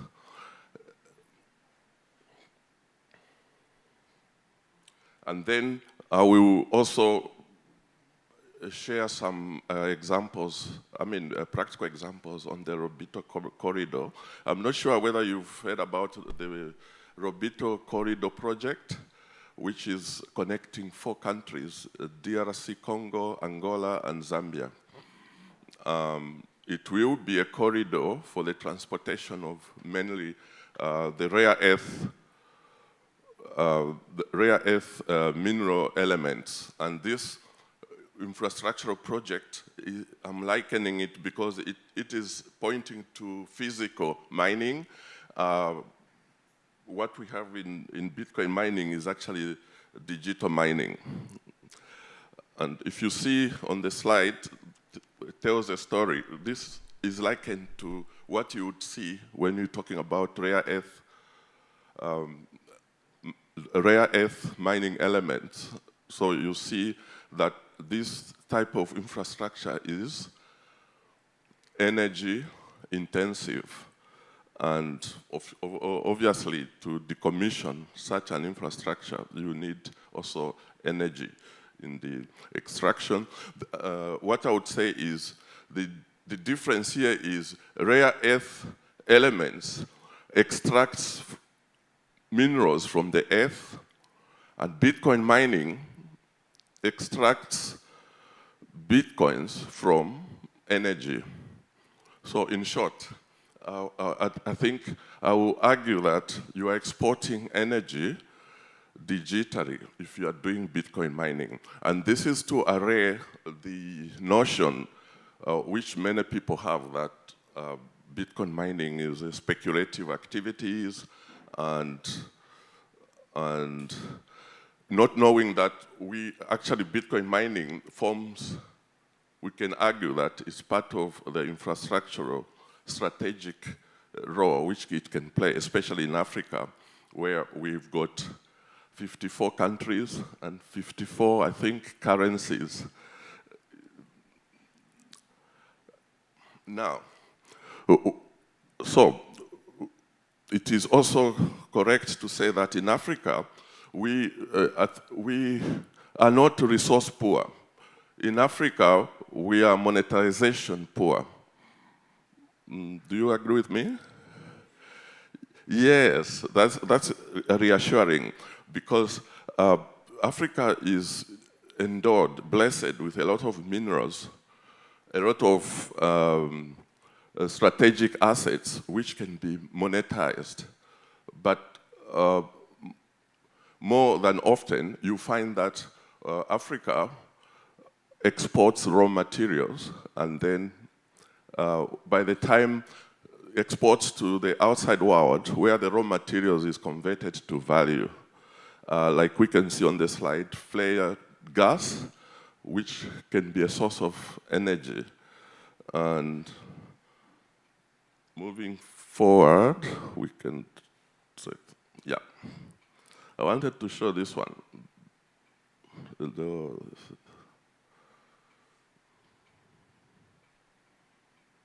I don't want to skip that slide.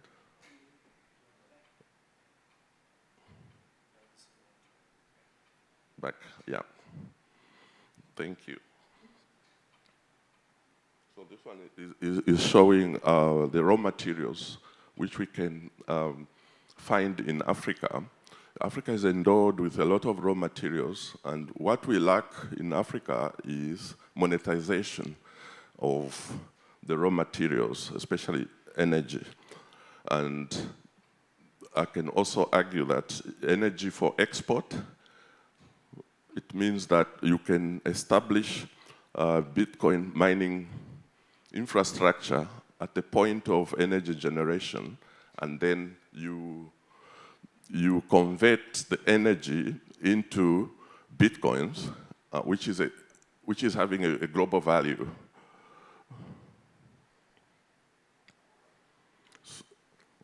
Having said that, so we can also argue that Bitcoin mining is agnostic, location agnostic, because it will be possible to mine at the point of energy generation.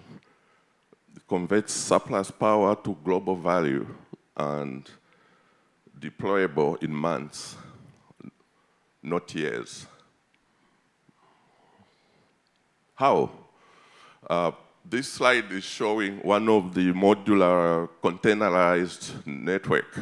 It could be, which is harvesting the energy and converting the energy to Bitcoins.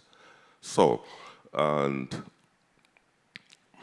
we can safely say that this infrastructure is reversible, deployable, and also it can generate Bitcoins from energy. So just to show you, let me just, the next slide, just to show you how the slides are running away from me. Yeah.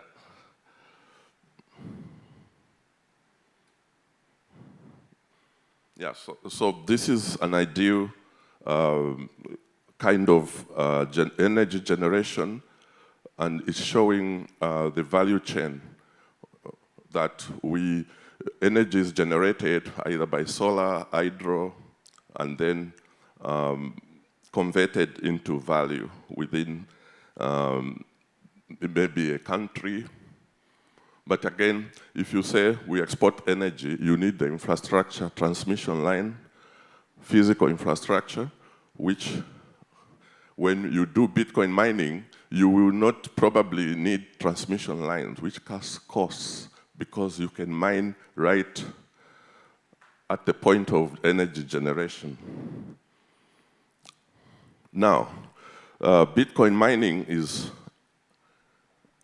an infrastructure, if you want to think like that, strategic infrastructure. Why Bitcoin mining plays the same strategic as comparable to rare earth elements, which we saw in the previous slides. One secures the machines, and in terms of Bitcoin mining, we secure the value at the point of generation. So I throw in there the Brains, as representing Brains is a company based in the Czech Republic in Prague, and with interest in Africa in terms of partnerships, so that we can see or leverage how Bitcoin mining can benefit the partners, especially in Africa. And Bitcoin mining, seen as a heartbeat of Bitcoin, can help most African countries realize value at the point of generation. And this is the core. And most important is the way we see, for example, the rare earth and critical minerals, the power generated before realizing benefits. Because of lack of infrastructure, the point of extraction of minerals is very far away from regions where they are processed into smartphones, electric car batteries, and so forth. So the minerals must come from Africa, transported by corridors, like the corridor we're going to see in the next slides, which is spanning through 4 countries, exporting minerals for further processing. And you will notice that when African countries sell raw materials, raw minerals, they would wait for a number of years before they realize the value, because the value will actually go to the regions or countries which has the capability of processing the raw materials. Now, this slide is trying to compare for us that once we do a comparison, we can draw up some opinions. For example, rare earth mining enables industrial technology. On Bitcoin mining enables digital money. Rare earth mining, energy intensive. Bitcoin mining is also energy intensive because if you like, you can say that we export energy electronically. Both rare earth mining and Bitcoin mining, they represent upstream and invisible. So we can say that in comparing these two, they are both strategical, and Bitcoin mining can play an important strategic role in African countries.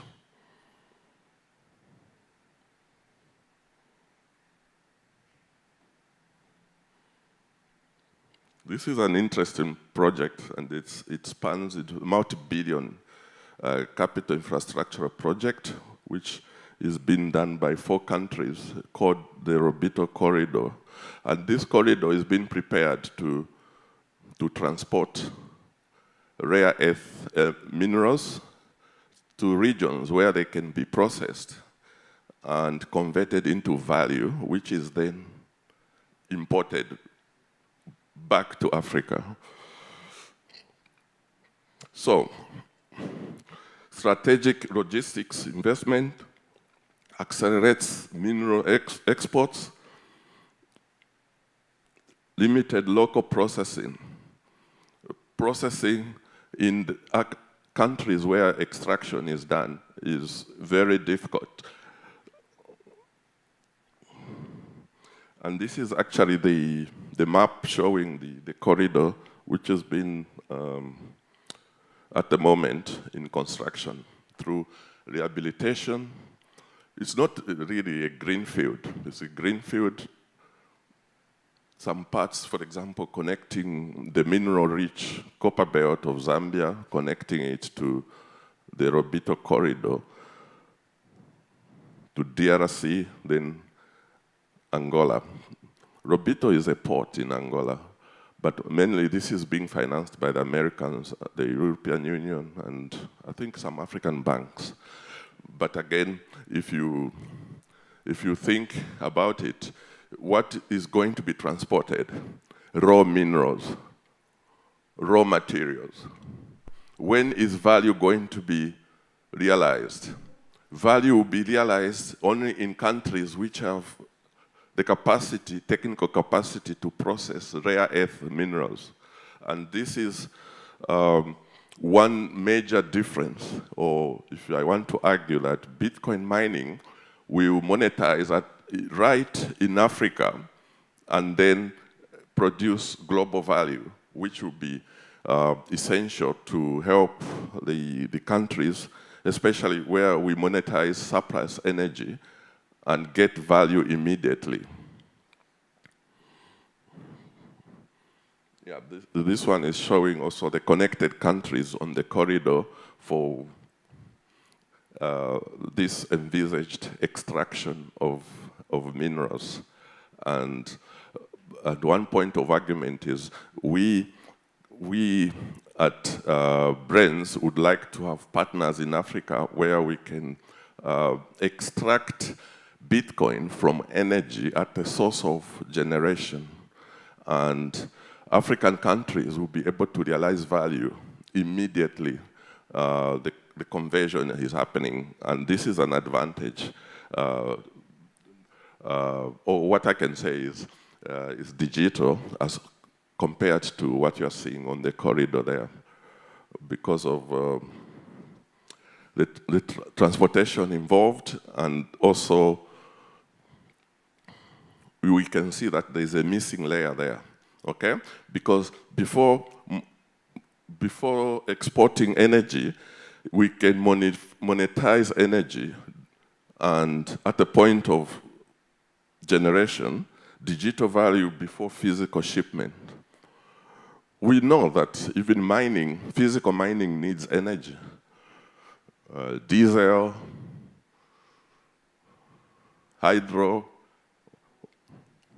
Now, why can't we share physical mining and Bitcoin mining? Why can't we have the same source of energy and have a mechanism of sharing the energy? And moreover, for Bitcoin mining is interruptible, which means that it can be paused, it can be resumed, and thereby stabilizing the grid. So that's the missing layer there. The Bitcoin mining layer is missing, and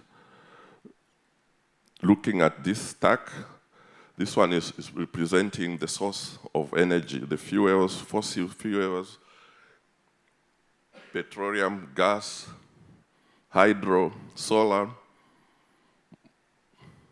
So electricity is generated, there will be need to transmit, distribution, and service location. This is an ideal kind of configuration on energy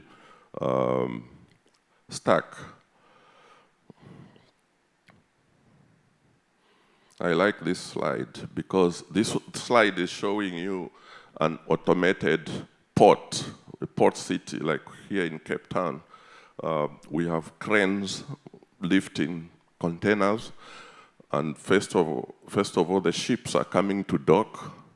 When they dock, what do? They switch off the diesel engines, and they start to rely on electricity for cleaner energy. And then you have also charging stations.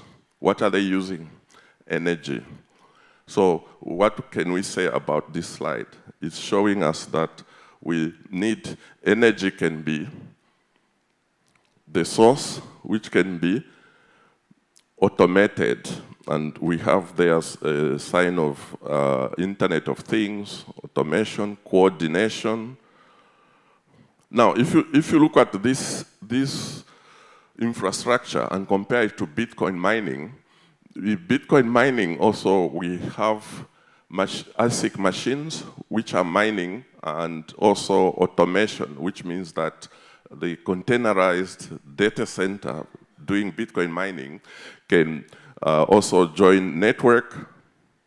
We also see on the slide the physical infrastructure here. We've got a network, we've got energy, and we've got coordination.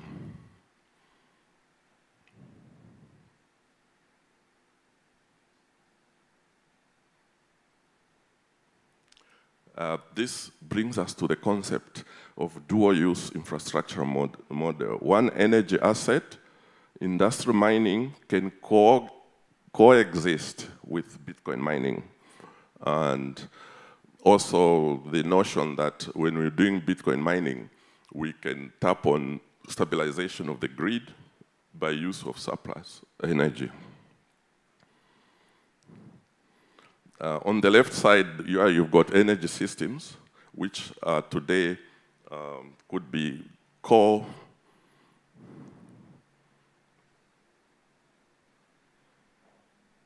so you have the arrows, they are moving from top down, and the future configuration would be that one which is with integrated distribution into the grid. So this is on the right-hand side is showing the future configuration of the ecosystem in energy distribution. Now, having said that, I like this slide because it's showing us that Bitcoin mining can balance.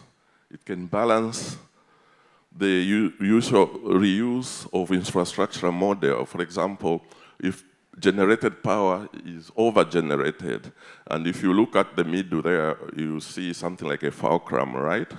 So it's over-generated, and Bitcoin mining can help balance the grid.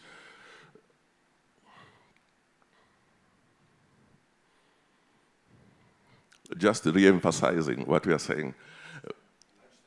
Oh, sorry, I'm standing between lunch. Okay, that point I think has been already alluded to, dual use of infrastructure model. And what I would just do to highlight here is one asset, energy asset, then we can have industrial load shared with Bitcoin mining.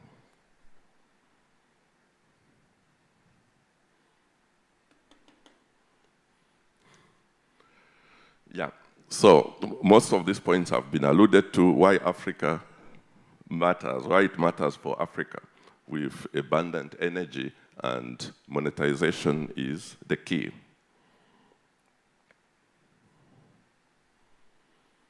Why Brains? Brains is focused on Bitcoin mining, and we can look at it as also as a refinery because we have a stack. Brains has got a software stack. It's dealing in hardware, both hardware and software for Bitcoin mining. And for those who didn't get the book in Mauritius, I've come with some books, Brains on Bitcoin mining. So you can approach me for some presents as long as you subscribe to our Telegram channel.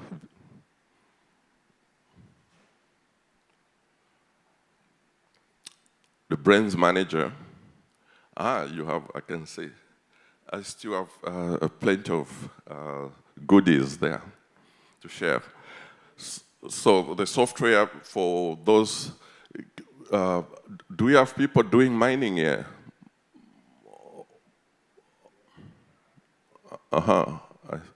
As hosting, or physical machines? So Brains, we are producing software management, Brains Manager, Brains Pool, and this is helping miners to optimize.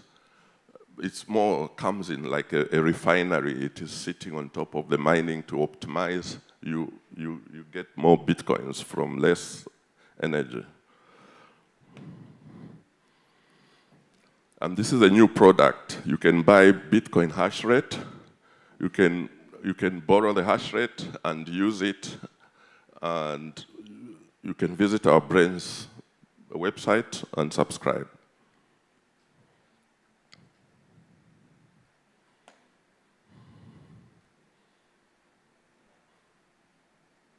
Yeah, and these are the three options of partnerships we are supporting with African partners, where you can provide us with potential hydro site or solar site, and we can work together on joint ventures. Before I run out of time, how many minutes do I have? Okay, give me 2 minutes to wind up. That's the overall picture I wanted to complete and to show the natural resources we have in Africa. And yeah, there we go. I really wanted this one because I'm a fan of the Proteas, South African cricket team. And actually, this plant is one of the oldest plants in South Africa. And it's telling a story. If you see as a stem, that's the same energy, but different. Different users of the energy when you see the stem and the petals. So with that slide, I would like to thank you for your attention. Thank you, Dr. Laban. I think there's a lot of very fascinating and interesting things happening that Brains is changing or bringing in their approach to engaging with partnerships that are on continent. So if you are working on mining projects or are involved with some infrastructure projects, there's a lot of wealth and knowledge to come and find in your presentation today, and I'm sure in talking with you to uncover those things. Exactly, we provide hardware, mining hardware, as well as software, optimizing them so you get more Bitcoin for less energy. And looking to partner, and that's the most important thing. And if you have potential hydro or solar sites, Brains will be very happy to talk so that we can have joint ventures into also mining fleet as well as the software. And we're looking for partners on the African continent, so you can easily reach out to me. Thank you. Wonderful. Thank you, Dr. Laban. Thank you. Thank you very much. Now, I know that we've taken a lot of your lunchtime, so I'm not going to take any more of yours. You have about 10 to 15 minutes to still be able to eat before the sessions. Yeah, that's what I was trying to do. Because lunch actually started at 2:30. It's 1:45. So I would say, please get yourself something to eat if you have not. Meet us back here at 1:10. The other stages will also be starting around that time. So please do get yourself something to eat. You can go to timeouts right across as you exit. Yeah, they do accept Bitcoin if you ask to pay via Zapper or Scan to Pay, or you can go to Feel Good Cafe as well. They do accept Bitcoin and cash for your food and drinks. What a morning. I mean, what a first session here. And the afternoon is going to be crazy. So get your lunch and get back to the rooms you want to be. Check the other rooms. Thanks to our sponsors. There's B Trust. There's the Blink stage. And this is the Machankura stage. Correct. So we'd like to thank you all for your attention. We will be going to lunch. I must mention that after lunch, there will be strict adherence to the time limits. So please, if you have questions, or if you'd like to engage with the speakers, do so afterwards, so that we can make sure that everybody is able to leave here on time and not get stuck in traffic. Thank you very much, and we shall see you soon. Jabu? That's lunch, brother. Thanks, brother. Let's go get something. You're hungry, dog.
Good afternoon, everybody. Thank you for those of you that are already here. We're going to give people about 5 minutes to walk in. I have used my outside voice to let them know we're getting started on all the stages. So people should be moving in within the next 5 minutes. And then I will introduce the talk. We're having a panel discussion, so I hope you guys will enjoy what we'll be discussing. Thank you very much for your attention.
All right, good afternoon, everybody, and welcome back to Adopting Bitcoin Cape Town 2026 main stage. This is the Machankura Stage, and we've got something awesome in line for you. Now, I've always said that, you know, Bitcoin builders matter, Bitcoin educators matter, but who tells their stories?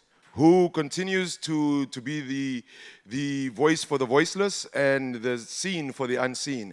And as we've had it throughout history, it's always been the artists and creatives. I will, of course, put emphasis on that as we do our talk. But for now, I'd like you to help me welcome to the stage none other than Miss Melanie Karstens. She is an awesome person that actually interviewed me 2 weeks ago, I think it was. A week or 2 weeks ago, I was on her podcast. And if you did watch that podcast, there was a little bit of a conversation that we'd like to continue and have people bear witness. You will be able to ask questions after we have the main part of the conversation. And yeah, don't hold back. We have thick skin. All right, so Melanie, if you can join me on stage, please. Can I please have a round of applause for Melanie?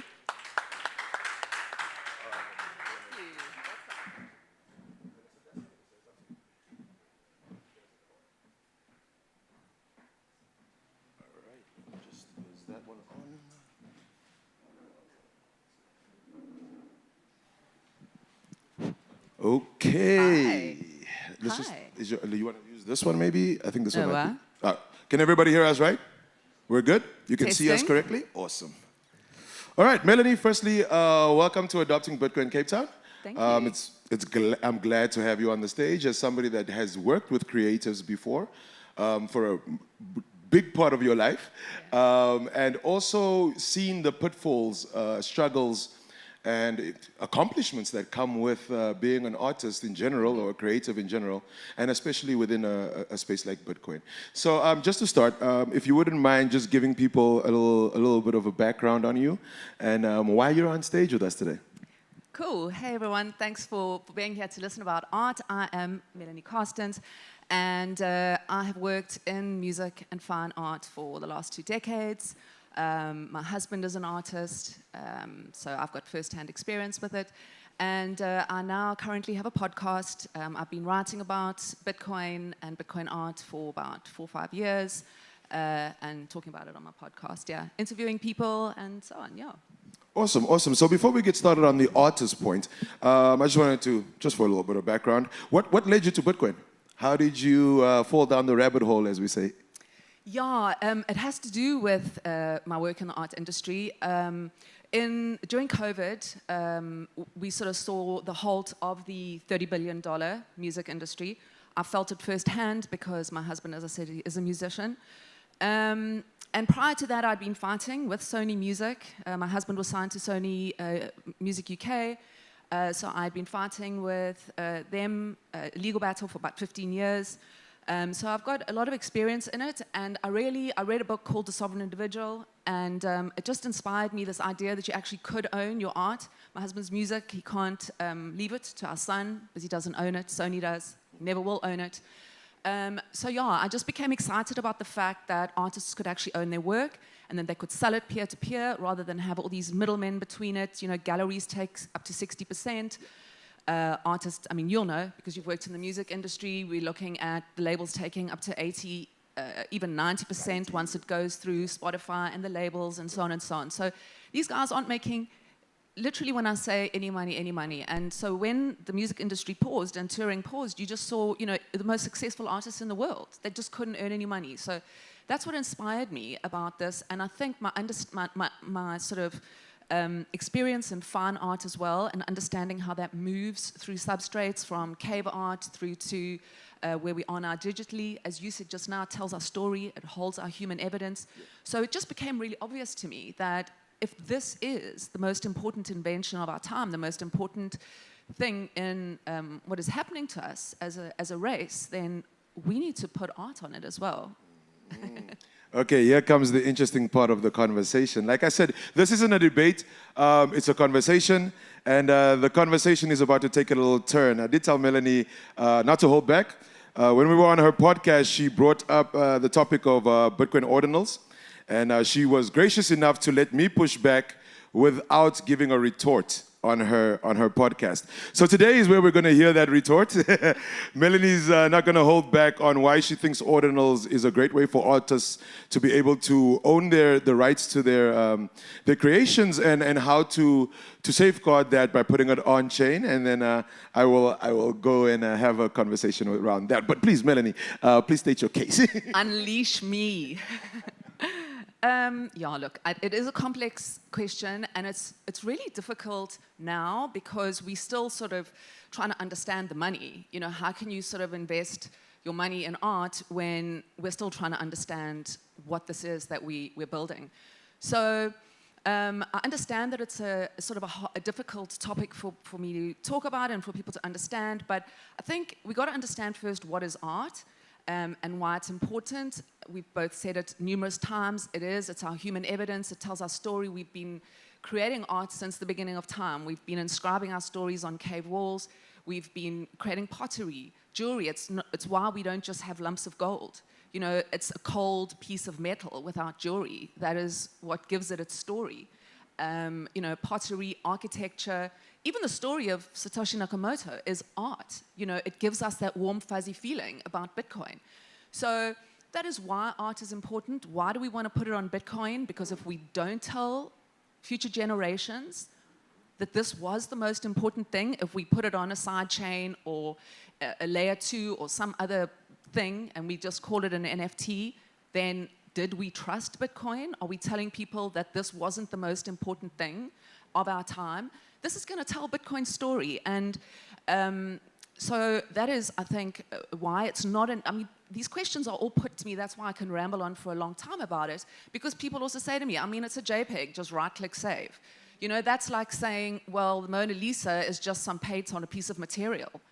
No, it's not. It tells the story of the Renaissance, of some of the greatest creators, and of why art was important back then. So it's not just a JPEG. It is, yeah,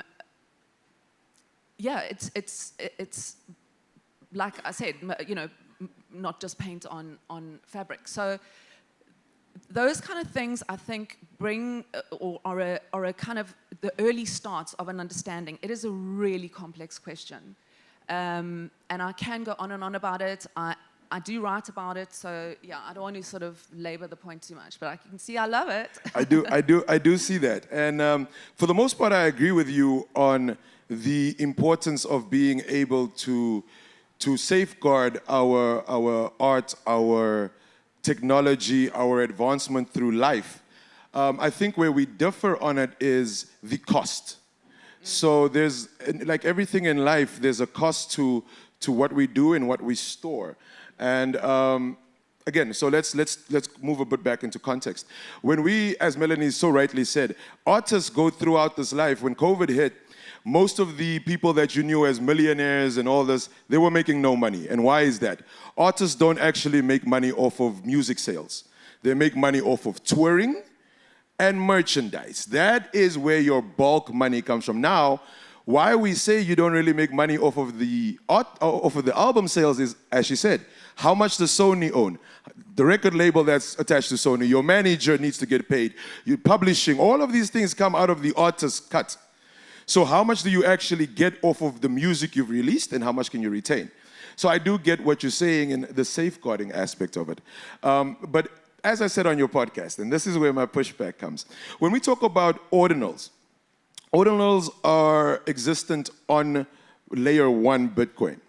And as somebody that runs Bitcoin nodes and Lightning nodes, what happens when you put this data on, and which is exactly what happened when we had the ordinals craze in 2021, was that the UTX set started bloating. So now you have to understand, let's say you're running a Raspberry Pi, and that is your Bitcoin node. The Raspberry Pi has the ability to process, like, let's say 8 gigabytes of RAM. But if the UTXO set is 12 gigabytes of RAM, or 12 gigabytes, it can't. So now what we're doing is we're decreasing the efficiency of the network being able to propagate the information by saying you used to be able to run a node, you no longer can, you have to now put more money down. So yes, we need to be able to safeguard the art, but we also need to safeguard the mechanism of being able to safeguard that art so that it can continue. Now, that's why for me, in my opinion, chains like Liquid Chain exists. It is, again, you need Bitcoin to peg into Liquid. What you can do on Liquid is many different things. If you wanted to put data on there, if you want to create a new token, if you want to do tokenized stocks, you can do all of that on Liquid. You can. And you still have to put up Bitcoin, and you need to peg out with that Bitcoin. So there's a different story there. And for me, it would make more sense, because I'm a node runner, to put things on there or a layer 3. Whereas you do have pushback on exactly why it should go directly on chain. And that is my question. With that context that I've given, could you let us know why you think it would actually still be better for it to go on chain, even with that costing factor in place? Again, it's about trust in Bitcoin. And, you know, if you look at all layer 2s or, you know, things like Liquid, Liquid is federated. Liquid relies on governance. Liquid, you know, if you look at an NFT, any NFT in the world that is not an ordinal, it is stored on IPFS or some other, you know, tooling platform protocol that can be turned off, that needs people to vote it in. Now, if you want to buy a multi-million-dollar mansion, let's just forget about art for a minute. Okay. Are you going to want to take that contract and put it on Solana? Are you going to want to put it on, not that I'm saying Liquid is Solana, but you're not going to want to put your wealth, your deep assets, you're going to want to put it on Bitcoin in a hardware wallet. And that's going to go for for your home contract, for anything that you exchange. Because as we move more and more into digital, you know, we used to, I wrote an essay about it yesterday, my first bank book was a piece of paper, a little cardboard book this big. I walked into the bank, gave her a rand, she wrote it in, stamped it, and put the rand in a drawer. You know, so we've moved just beyond that, you know, through computers and tech and Excel spreadsheets and whatever. This is the next level, you know. So yeah, I work with Stacks, which is an L2. I think that art is very important on Stacks. I think NFTs are very important because those are going to be your concert tickets. Those are going to be your prints. You go to the shop and you buy a print because you want something on your wall. That's an NFT. But if you're going to sell something at Christie's or Sotheby's, nobody in Christie's or Sotheby's is going to pay $450 million for an NFT. I can tell you that right now. And whatever's going on with Ethereum now, I mean, you've just seen CryptoPunks have gone into the Museum of Modern Art. You've seen squiggles, which are just squiggles. There's communities building up around those things. And that's great. But I can tell you right now, as a fine art collector, and somebody who's married to a fine artist, there's not a chance I'm going to want to put an investment on anything but on ordinals. And trade-offs happen. You know, freedom has trade-offs. Every single thing that we do as human beings, you put your money into a bank, you know, we have to. It's got its trade-offs. So I agree with you, but again, I do not think that every art, you know, all art is going to do what happened with the ordinals in January 2023. I definitely don't think that's going to happen again because I think the market's going to decide. I think people are going to decide. This is decentralized. And I think nobody's going to pay for a dick butt on Bitcoin. And those, I mean, I'm not swearing those things exist. That's what came out. But, you know, nobody's going to buy those. Doesn't matter when they were if they were in the first 10,000. They're going to buy things that you can buy and sell at Christie's. And that's what ordinals are, and that's, it's not going to be a craze. You're not going to have a million things going out on.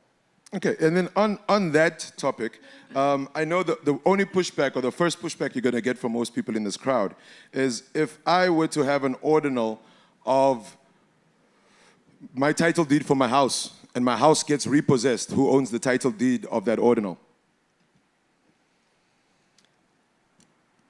So I'll repeat. So when I put something that I own up as an ordinal to be the truth of the universe that I own this thing, like let's even say my rights to the Mona Lisa, and the Mona Lisa gets stolen, or the bank comes, or the government comes and says, we're taking this land from you.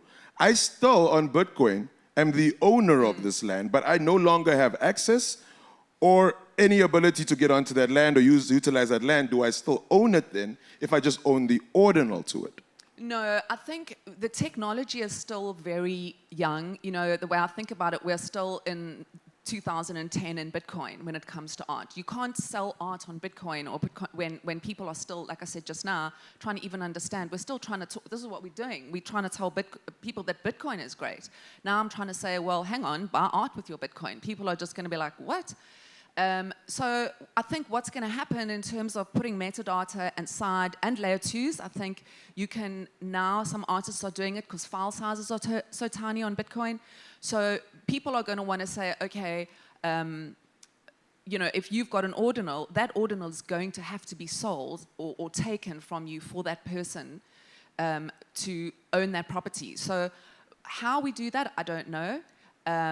But because yes, you can't just take an ordinal from somebody, you know, and you have to actually send it to somebody. I do think that what will probably happen, and this is just, I can't predict the future, but I think those kind of things will live in some sort of escrow, and there will be, I don't know, because that's not even Bitcoin, but so I can't answer that question.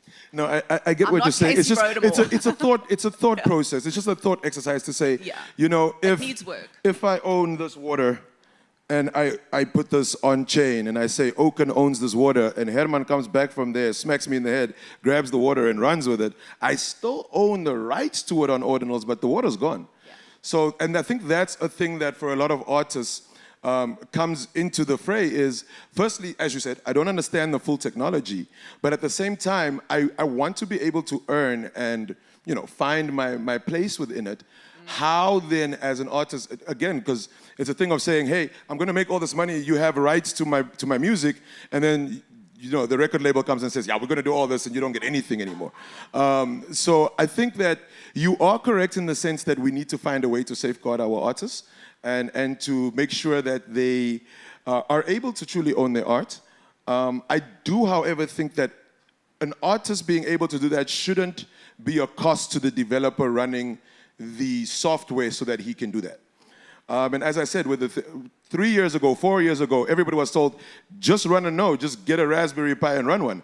Today we tell everybody you can't use a Raspberry Pi. It's impossible if you're starting it now. You're going to have the worst time. Try and use something else. Use a Dell laptop or any other laptop that you can then use. So we've pushed the cost of being able to propagate information on our network higher by not using a side chain or something else. So do you think there is space for us to say, hey, maybe doing it on Liquid isn't working, maybe ordinals isn't the way, we need to find a new way of being able to safeguard arts that will speak to the journey of Bitcoin even when we're long gone without bloating what we're trying to safeguard? Yeah, I mean, I'm not sort of a developer or a builder. I come from an arts, marketing, writing background. So I don't know how the technology, I can tell you that, in 2022, nobody even imagined that we would have ordinals. So I don't think we can even vaguely imagine what's going to happen in a year's time and how this technology, I agree with you that we not only need it to change, I don't even think it's up to us how it's going to change. I think it's a living, breathing thing that is evolving for us, with us. There's too many people that are doing that. So I do believe, yes, that the technology will evolve as we need it more and more, just like the computer was in a big room once, and everyone was like, nobody's ever going to own a personal computer, and now we're kind of carrying them around in our on our arms. So yeah, I do think it's got to change. I definitely don't believe that it's detrimental to Bitcoin, just like I don't believe jewelry is detrimental to gold. But I do know that it is not perfect yet. Got you. So again, this is not a right or wrong conversation. This is a thought experiment about artists in Bitcoin and how we can see this moving forward. So what I would put forward to you in response to that, and I do agree, there is a lot to be done, but I do think there's also a lot that has been done. If you look at Adam Curry, who is known as the godfather of Bitcoin, when he got tired of what Apple was doing with the database that he created, which is the Apple podcasting database. It's actually Adam Curry's database. And so he got tired of what they were doing and decided to create podcasting 2.0 and the value for value protocol. That's actually how I got into Bitcoin in 2019, 2020 when COVID hit. I was the first podcaster in Africa to be streamed Bitcoin while people were listening to my podcast. So in that, I learned that as musicians, we can put our art, on something like Wave Lake, on Fountain, and people can literally pay us Bitcoin while they're consuming our art. The difference is nobody can purchase your art. They cannot own your art. They can, the same way that we do with Spotify now. You don't own that album. You're paying for access to it. And in this way, with Bitcoin and value for value, as an artist, you're still getting value for your value, but you're not giving up ownership of what you value. Do you think that is a mechanism that can be utilized for artists in a way for them to actually gain value for their value, in addition or in an opposing view of what ordinals could do? That's actually the crux of the question. Yeah, I don't think anything lives in isolation, just like we don't only have one currency. So I think there's space for everything. I think there's definitely space for people, for example, let's just go back to NFTs. There's people who need to find their market. I think it's incredible, what you're doing with the podcasting. I'm exploring Fountain because of you. So yeah, I think it all lives together. I think we've got so much room to grow. But what I do know, and even I just want to sort of go back to something I was saying just now, if you don't mind. If we kind of look at our country, you know, in particular, how so much of the culture has been lost over time. It's been, you know, robbed.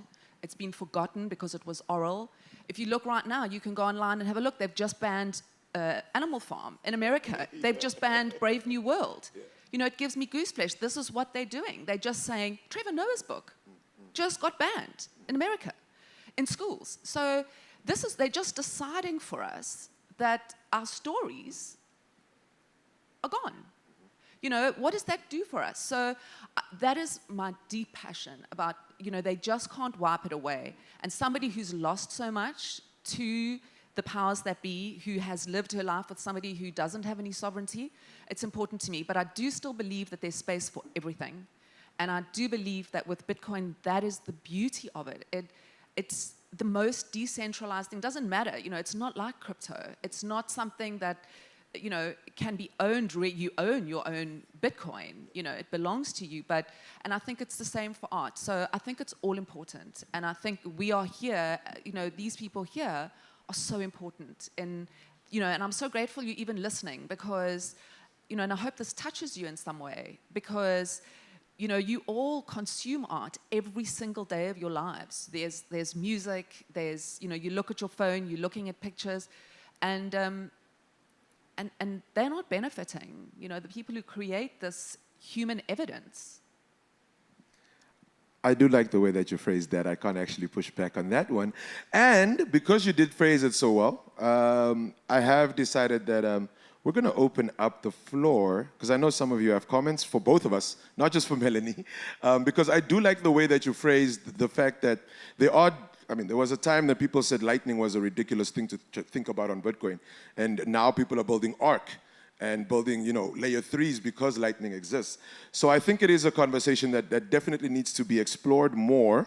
And as such, if you don't mind, I'll start opening it up to questions that you guys might have to be part of the conversation. Anybody? Nobody? Anybody can ask any questions. All righty. I'm coming. Can you hear me? Yes.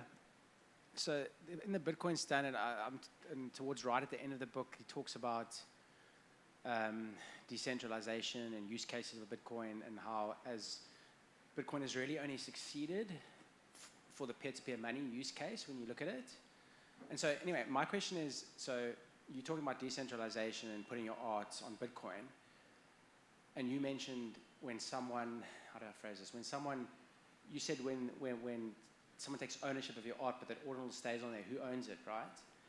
Well, the fact is, in that sense, then an intermediary has to get involved. The law governs the ownership.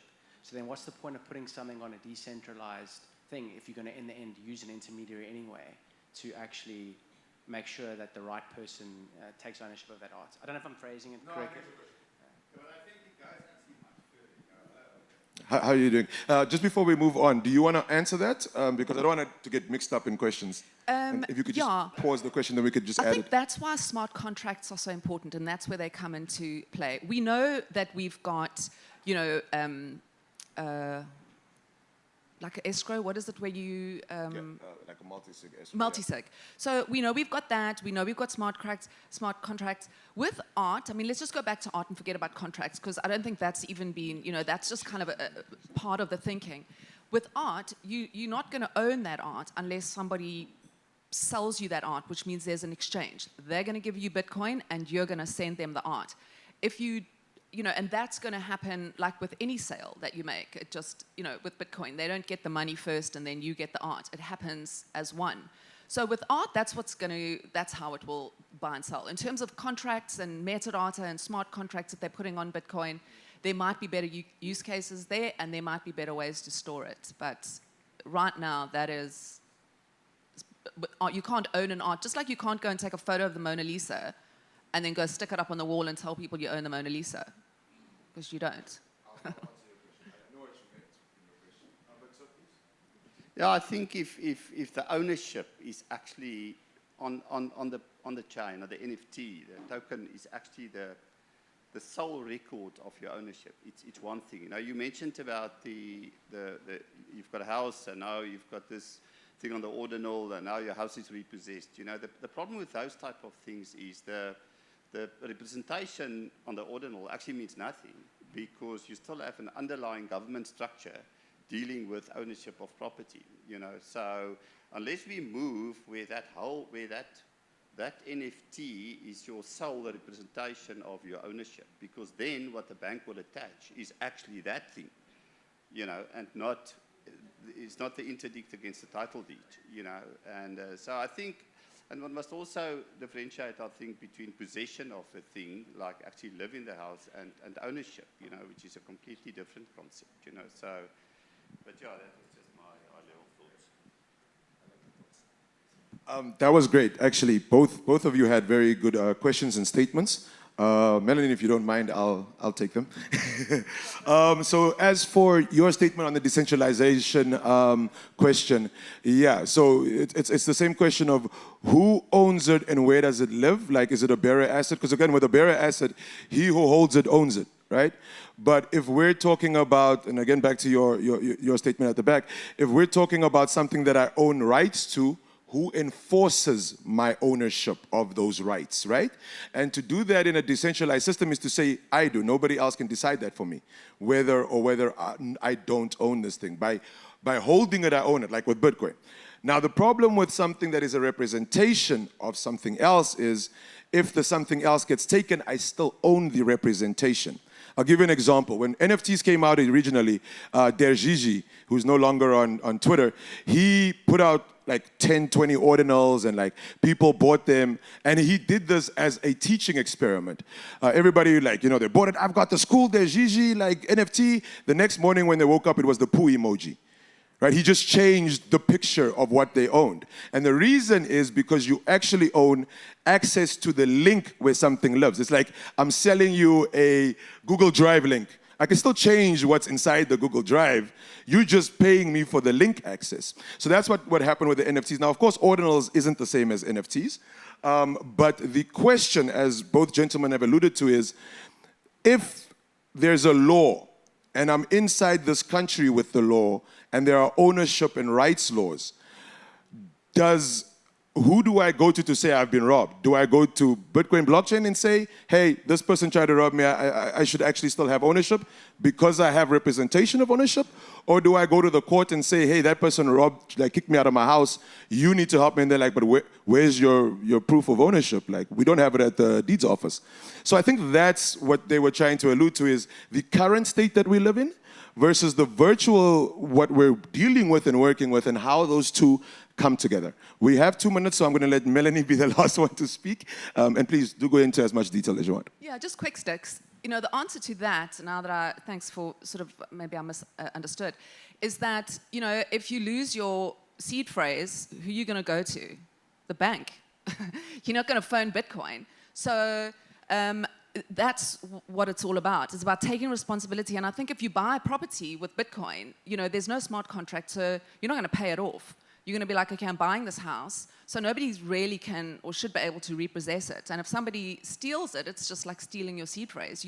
This is going to change the way we live. I mean, it's going to change the way we state. We want to move from a nation state to a network state. That's got to change. So that means rewriting laws. It means rewriting accounting laws. You know, Balaji and how he's rewriting how we live laws. So yeah, all of that, that's what the responsibility is for all of us here and watching at home, is to understand that this is one of the most incredible times to be alive. We're busy creating the future. And when have we last had this opportunity? You know, so this is a renaissance in all aspects. And we don't know all these answers, you know, and I'm not here to sit here. I don't know. You know, I just know that, and I need to speak for the trees. I need to speak for the artists, you know, and that's what my life's work has been. Melanie, thank you so much for being candid enough to sit up here in front of all these Bitcoiners and speak about ordinals. It takes a lot of strength. Because I know you can see their eyes, you can see them shifting in their chairs. I know you're rolling your eyes. But yes, thank you so much for giving us your time, giving us a little insight into, you know, the truth of what a lot of artists are thinking. with regards to how they can protect themselves and how they can truly earn their sovereignty. So thank you very much. Amazing. Thank you very, very, very much. Please give it up for Melanie Carstens, not for me. I'm just here.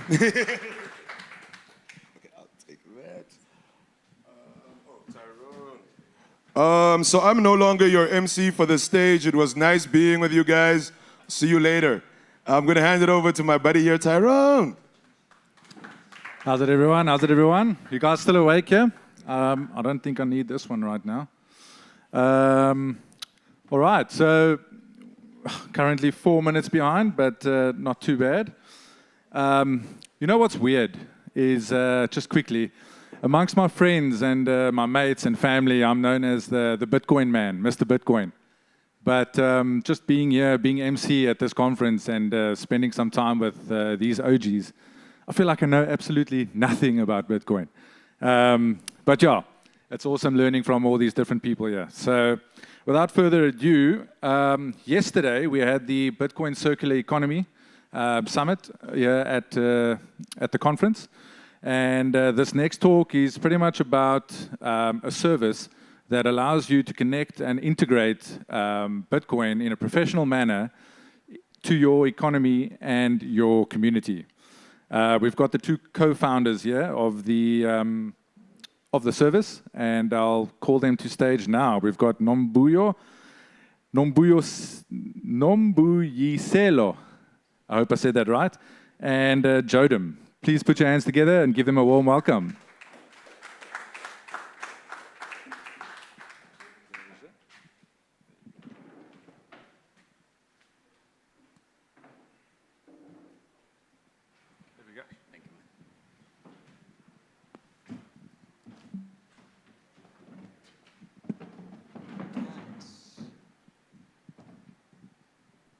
Hello, everyone.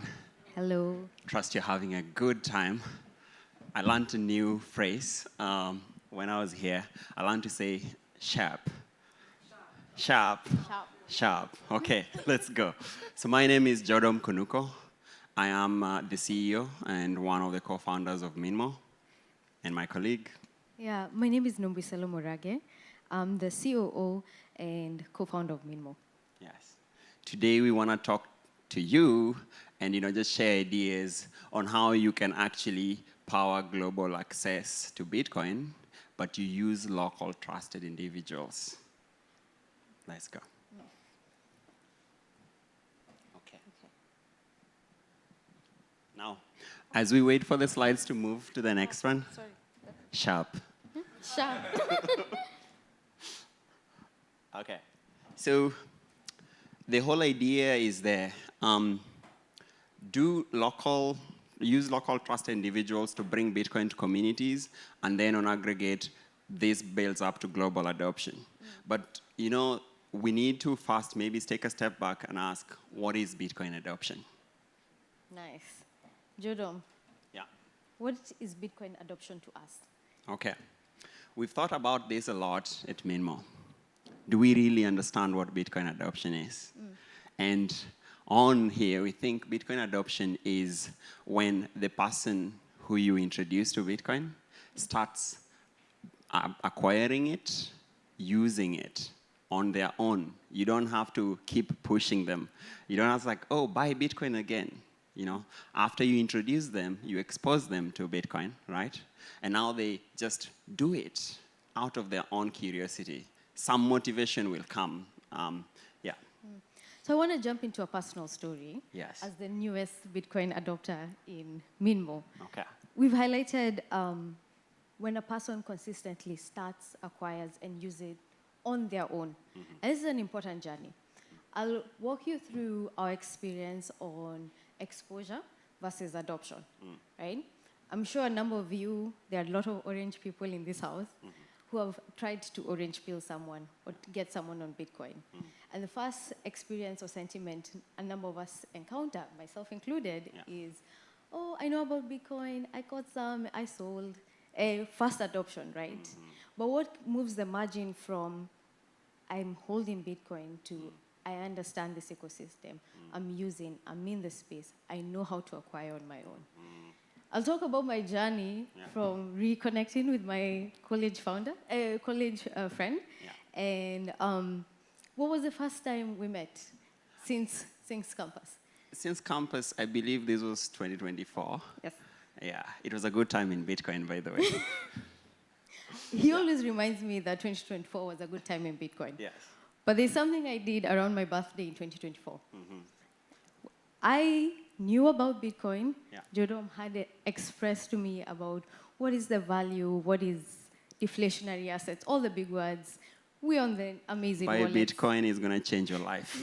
It's going to change your life. And I was like, cool, fantastic. Okay. Thanks for the coffee, right? And then I went off to buy myself a government bond for my birthday, and I felt super proud of myself, right? A Kenyan government bond? A Kenyan government bond. I still have it, so yay. Yay to my regrets. But what moves the needle from I'm happy and to 5 months later, I'm like, Jordan, why did you let me buy that? Why did you let me buy that? It was your birthday. You're not supposed to tell someone what to get. What, at that point in time, what was missing? What was the inflection point that allows, what did he say that could have kept me in that ecosystem at that time? Not 7 months later. Not after, was it the halving? Yeah. Yeah. I mean, look, I think that coffee chat was exposure. Yeah. I mean, I believe also it was re-exposure, because when I talked to you, I remember correctly, you said, this is not my first time hearing about Bitcoin. Yeah. Okay. But as well with other coins. yes. I'm curious if you can tell us on this story or this journey of yours, what happened in that month time? What really happened?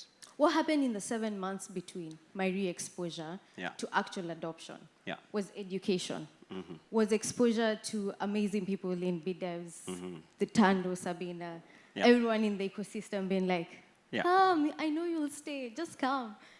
So what happened at that time, it moved from a nice speculative asset to, oh my God, I understand the physics of this. I understand what we're trying to do here. How do I stay? How do I tell my people? He's done a fantastic job of orange peeling his dad. I'm still on the journey. He's probably going to be me 2 years from now and be like, why didn't you tell me this? Right?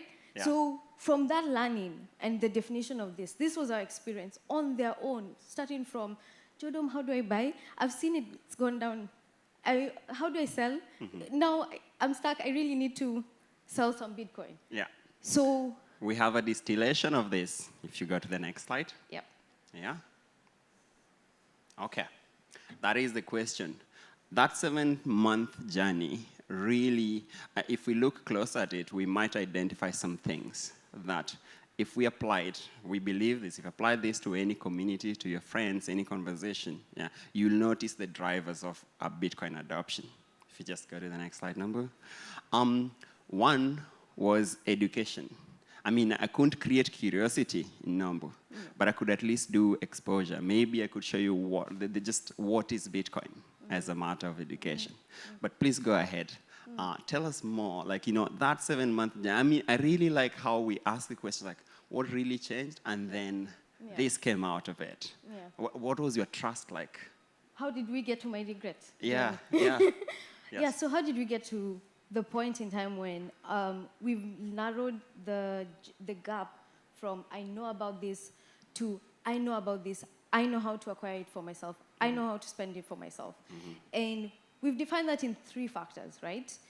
None of you can manufacture curiosity or that volition. I know Jason would want to meet everyone in the room and be like, buy Bitcoin, right? But none of us can manufacture us.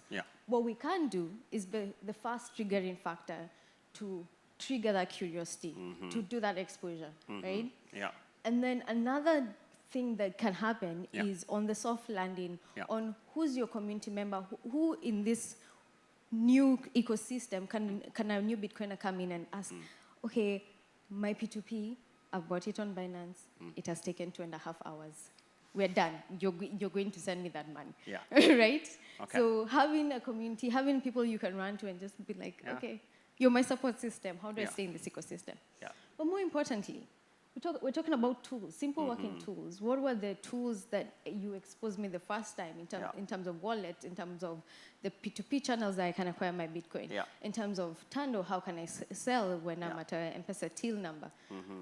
All of these collectively work towards keeping people in the Bitcoin ecosystem. Amazing, amazing.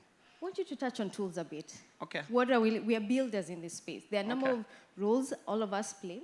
Yeah. There are educators in this room, there are builders in these rooms, there are community builders in these rooms. Yeah. But we're standing here as builders. Okay. So, well, to talk about tools, actually I'll talk about the privilege we have in Kenya and what we might also have here in South Africa. I believe it might even be stronger here in South Africa, and we see it everywhere else across Africa.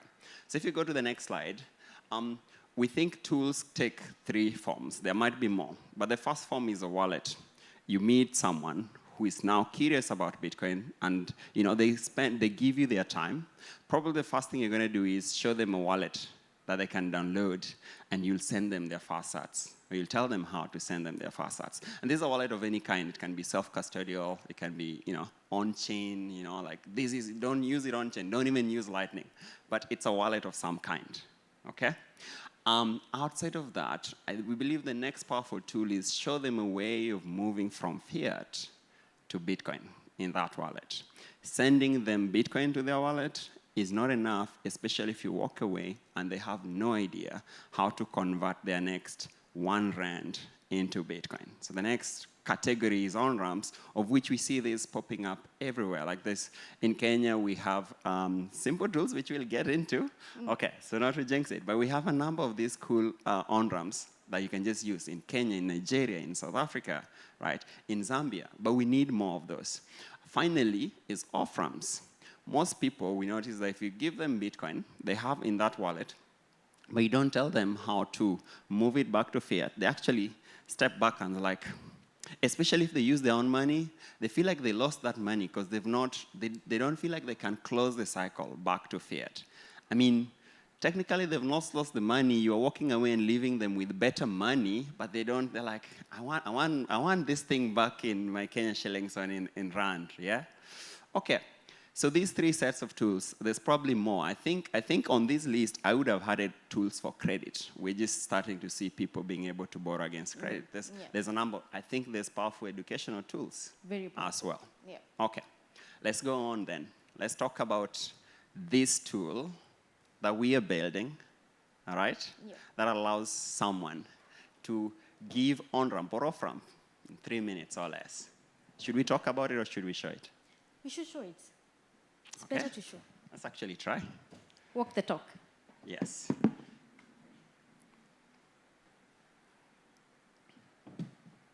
Ooh. Okay. To show this tool, which is Minmo, all right, we're going to have 2 people. One of them is an agent. The other one is a user. Think about the member of your community who you're sitting down with now under a tree, and they're like, you're showing them the first time Bitcoin. But you are the orange guy, right? That previous slide showed an orange guy. This is the Bitcoiner. They know more definitely about Bitcoin than this new person, right? What this tool allows us to do, if I share my screen,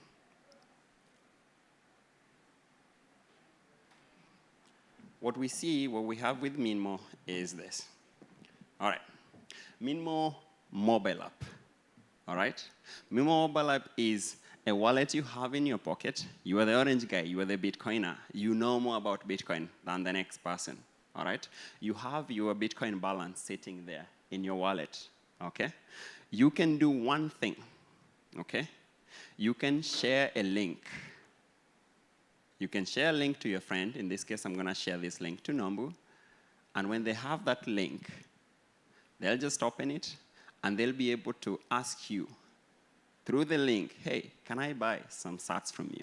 Nombu, maybe... Can I buy 50 Kenya shillings from you? I don't know. I have just a few sats on here in Minmo. Maybe I'll sell you these sats. Yes, please. Okay. Yeah. So... If you would join the call, please, and share your screen.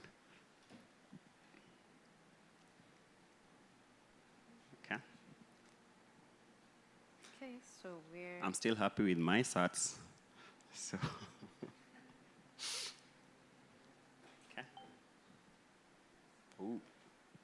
So I've opened the link from WhatsApp. I still don't see it. Oh, there it is. Fantastic. There it is. So Ooh. Jodom is my trusted agent, right? We talked about the drivers of adoption, right? You have a trusted community member. You know how to acquire. You know how to sell. In this case, Jodom is my trusted agent, and I want to buy sats from you. Okay. You've just orange billed me. This is 7 months before the government bond. Thank you. Okay. So how much do you want to buy, Nambu? I want to buy 50 Kenya shillings. 50 Kenya shillings? Yeah, I'm conservative. I think I can do that. I'm a new Bitcoiner. We're going back in time to a simple tool that allowed me to acquire Bitcoin. Okay. So I want to search the sats. By the way, this link is platform agnostic. He sent me on WhatsApp. I've opened it. Okay. And now I'm able to buy 50 Kenya shillings, which is 459 sats from him. Ooh, okay. Yeah. I see you have a Bitcoin wallet already. I do have a Bitcoin wallet. The Okay. fantastic people at Fedi has helped me set up my Bitcoin wallet. Oh, Because nice. I'm new. I want to be in an ecosystem close to where my friends are, right? Oh, yeah. Okay. So let me accept that I want to get the 50 sats from you. Okay. Boom. Now we're in the process. We've started a swap. You have started a swap.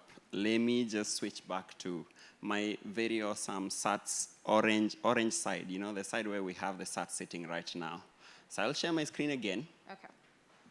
If you see my screen, in my Minmo mobile app, my wallet, simple tools, again, I see a request for Nombu. Nombu wants to buy 50 shillings, but I said, I only sell you Bitcoin with a margin, 2% margin. So I'm gonna pocket some money. You pocketed money from me? Of course. Okay. It's not cheap to get from fiat to Bitcoin. All right, but look, I'm just gonna accept that by simply putting the sats that I'm sending to you into an escrow. Okay?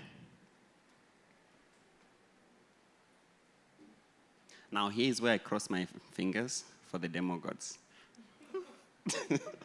Success. Always cross your fingers. Okay.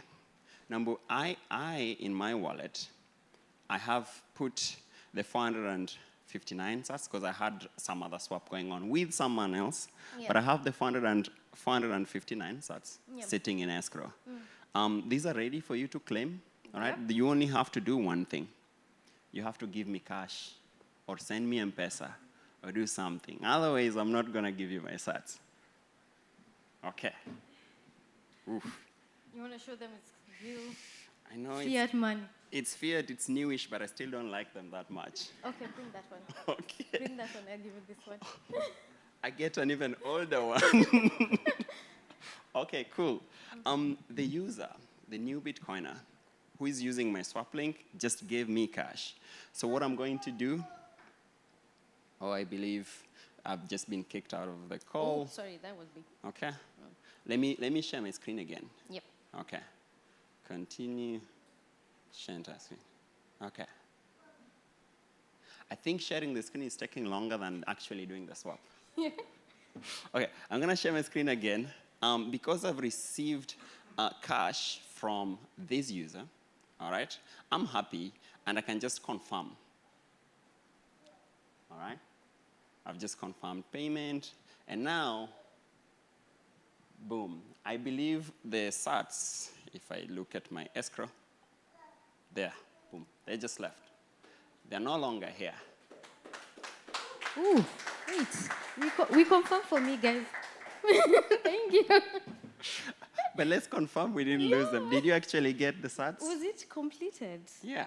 Because I'm still jittery about I mean, P2P. I am sat poorer than when we started 3 Yeah. minutes ago. Yeah. Please Okay. check on your side. Okay.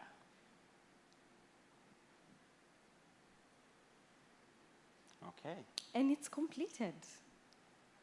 Let's go. Maybe check your wallet too. So let's go and check my wallet. Okay. At 205, 205. I got 50 Kenya shillings worth of Bitcoin. I want to look closer. Please click on it. I want to see it. You want to confirm the 400? I just want to make sure you're not sats. coming back to take this fiat because Okay. right here I'm going to find where to spend it. Okay. All right. All right, thank you. That was a completed on-ramp using Minmo. Okay, and now if you go back to the slides, please. Here's the magic. The orange guy, the person with the Minmo mobile app, can be anyone. Minmo mobile is just, it's a wallet sitting in your pocket. And when you share that link with your friend or with your dad, the big orange peeling scenario, they see you, they trust you. You're already having a conversation with them. You didn't tell them to go to platform X, to go create a profile, to get KYC, to do all those things, just so they can buy their Bitcoin. So in terms of the tools, you gave them a wallet, or they already had a wallet of their own, all right? And now you showed them how to on-ramp, because when they're ready, they're gonna come back to you, ask you, hey, where can I buy Bitcoin? In this case, you can say, oh, here's my link, and they can buy Bitcoin from you. And in the other case where, okay, they want to get back to their fiat, they like their paper money, they can use the same link, and you can just help them achieve their value. Yeah. This is anywhere, everywhere, just a wallet in your pocket. Okay, number. Where do we go from here? Where do we go from here? Yeah. Let's connect. Because what we've shown you is a structured, open approach to P2P. We have transacted it in Kenya shillings, but the same can apply in Rand, in Medical, Mozambique, right? Yeah. In Mauritian rupee, Yes. 2 months ago, a number of familiar That was faces. painful. That was very painful. Yeah, okay. And the model we're taking and the appreciation we're taking is we're capitalizing on the trust that is in the community. The trust that's in the community. If I go back to our mission, Yeah. empower trusted locals Yeah. to create global Bitcoin access. Yeah. All of you have been in the room talking about Bitcoin. And you're just one step closer to making sure that by the time you're ending that conversation, that you can be an agent. Anyone can be an agent. They can buy and sell Bitcoin and enable all of our people, all of our family to join this ecosystem. Amazing. Yeah. Look, joiner, click, scan this link, or type that very short link down there. Let's connect. You've seen us do this in about 4 minutes, but that's the manual mode. One of the biggest challenge is to automate that so it works even when people are sleeping. We are bringing that, as Nambui said, to any other currency. Minmo wallet is downloadable anywhere. This can work anywhere in whatever country. So let's connect, let's get that. And I'll just mention this. We have a crack team in Kenya, and right after this, if you want us to like talk about bringing this to your country, let's connect. Yep. All right, thank you. That's our talk. Thank you. Ladies and gentlemen, a round of applause for them. Thank you so much. I heard they have a crack team in Kenya. Please bring one over to Nigeria. We don't do crack over there, but we will definitely get something going. How's it going, guys? Are we all good? This is my first time standing on stage today, so please a round of applause for me. Thank you so much. Thank you so much. It is also my first time in South Africa. Another round of applause for me. Yes. Speaking of beginnings, this next person we are bringing up on stage is going to be talking about a very interesting topic, which is the end of this is fine. Such an interesting topic. Why? Because we are living in unsettling times and the global order is being reshaped by breakneck speed, and old uncertainties are being thrown overboard, and many cherished and comfortable delusions are not surviving contact with hard reality. It's such a very interesting topic, and I would like for you guys to please put your hands together as we bring up on stage John Andres. A round of applause for him, ladies and gentlemen.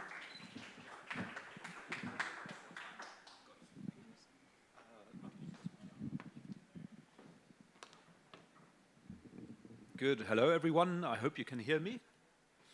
In preparing for today's talk, I was hit with post-traumatic stress disorder because the last time I did a presentation at a Bitcoin conference, the power went out while I was talking about load shedding. So for this time around, I'm just going to have 2 slides. So in case the power does go off, we'll be fine. But yeah, welcome, everyone. It's really good to see you out there. And the topic of my talk is indeed The end of this is fine. And I'm going to, sorry, say again? Yes, the slides should be up. So let's see if we can display them. There we go, okay. So the end of this is fine, is the topic of my talk. And my first slide is the next one. Not sure, there we go, good. So this is fine, this is the little dog. It's sitting amongst the flames, saying this is fine. And the point, of course, is that really true? Are we still in a situation where we can say this is fine? And I would argue, no, it's not fine. There's so much stuff going on at the moment, so much to think about. And I think that the way that we've become used to living life is going to change quite dramatically in the next 5 years or so. We live in unsettling times, and we've got the US under Donald Trump shaking up the global order. We've got AI inserting itself into the economy and changing our lives at breathtaking pace. Commodities are running hot and liquidity is pumping. So what is going on in the world?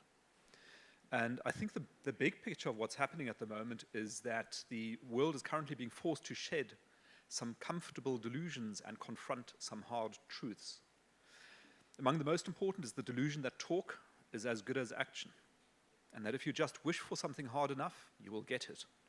You visualize it, and you will manifest it, as some of the literature has it. Or in government language, you legislate for it, and it will happen. More specifically, if you want something to happen, you can just create the money and make it happen. But we're finding out now that this is not true. Turns out there's a lot that's wrong with this worldview. There are many things you can wish for that you're never going to get, and many outcomes that you as a government might wish to regulate for, but which you are not going to get. You can create money, but you cannot do so without trade-offs. And some of those trade-offs are what governments and also we are having to confront nowadays. I was having a conversation over lunch. I was saying, do you remember how people always used to say that when the government generates a lot of debt, we are borrowing from future generations? Right? And that always sounds like something that's quite far off. But we are those future generations. So I think the bill for all of that borrowing of the last 20, 30, 40, 50 years, that bill is now being, we're being asked to pay that bill. And that explains a lot of the problems that we've got in the world.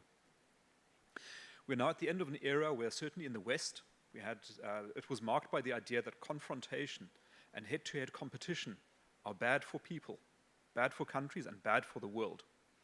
And this was coming out of the devastating First and Second World War, so it was understandable that the appetite for even more conflict was limited.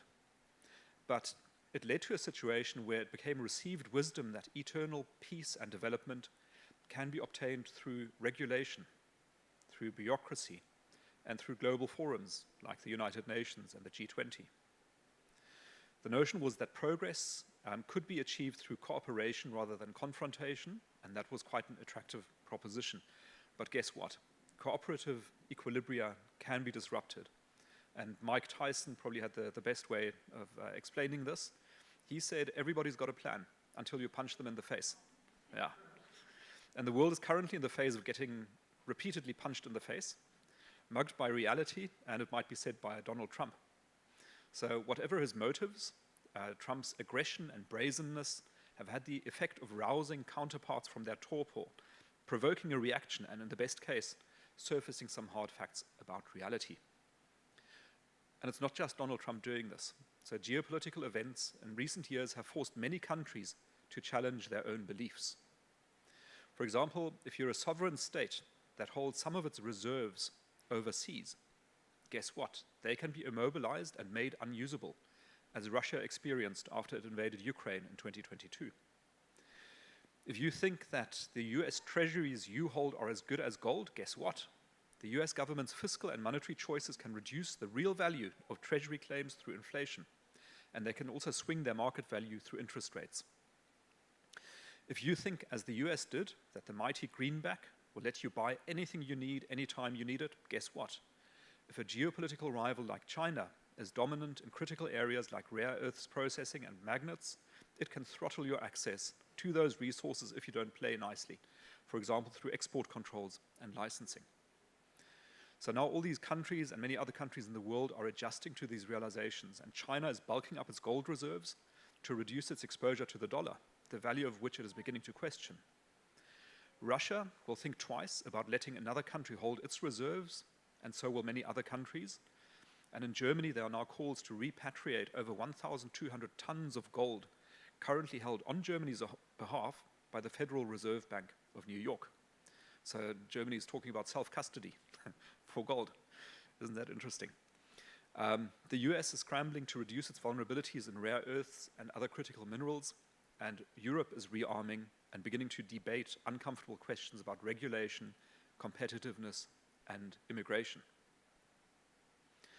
As all these changes play out, there's less trust in the world, I think, than there was 5 years ago, and less trust means higher transaction costs in economic terms.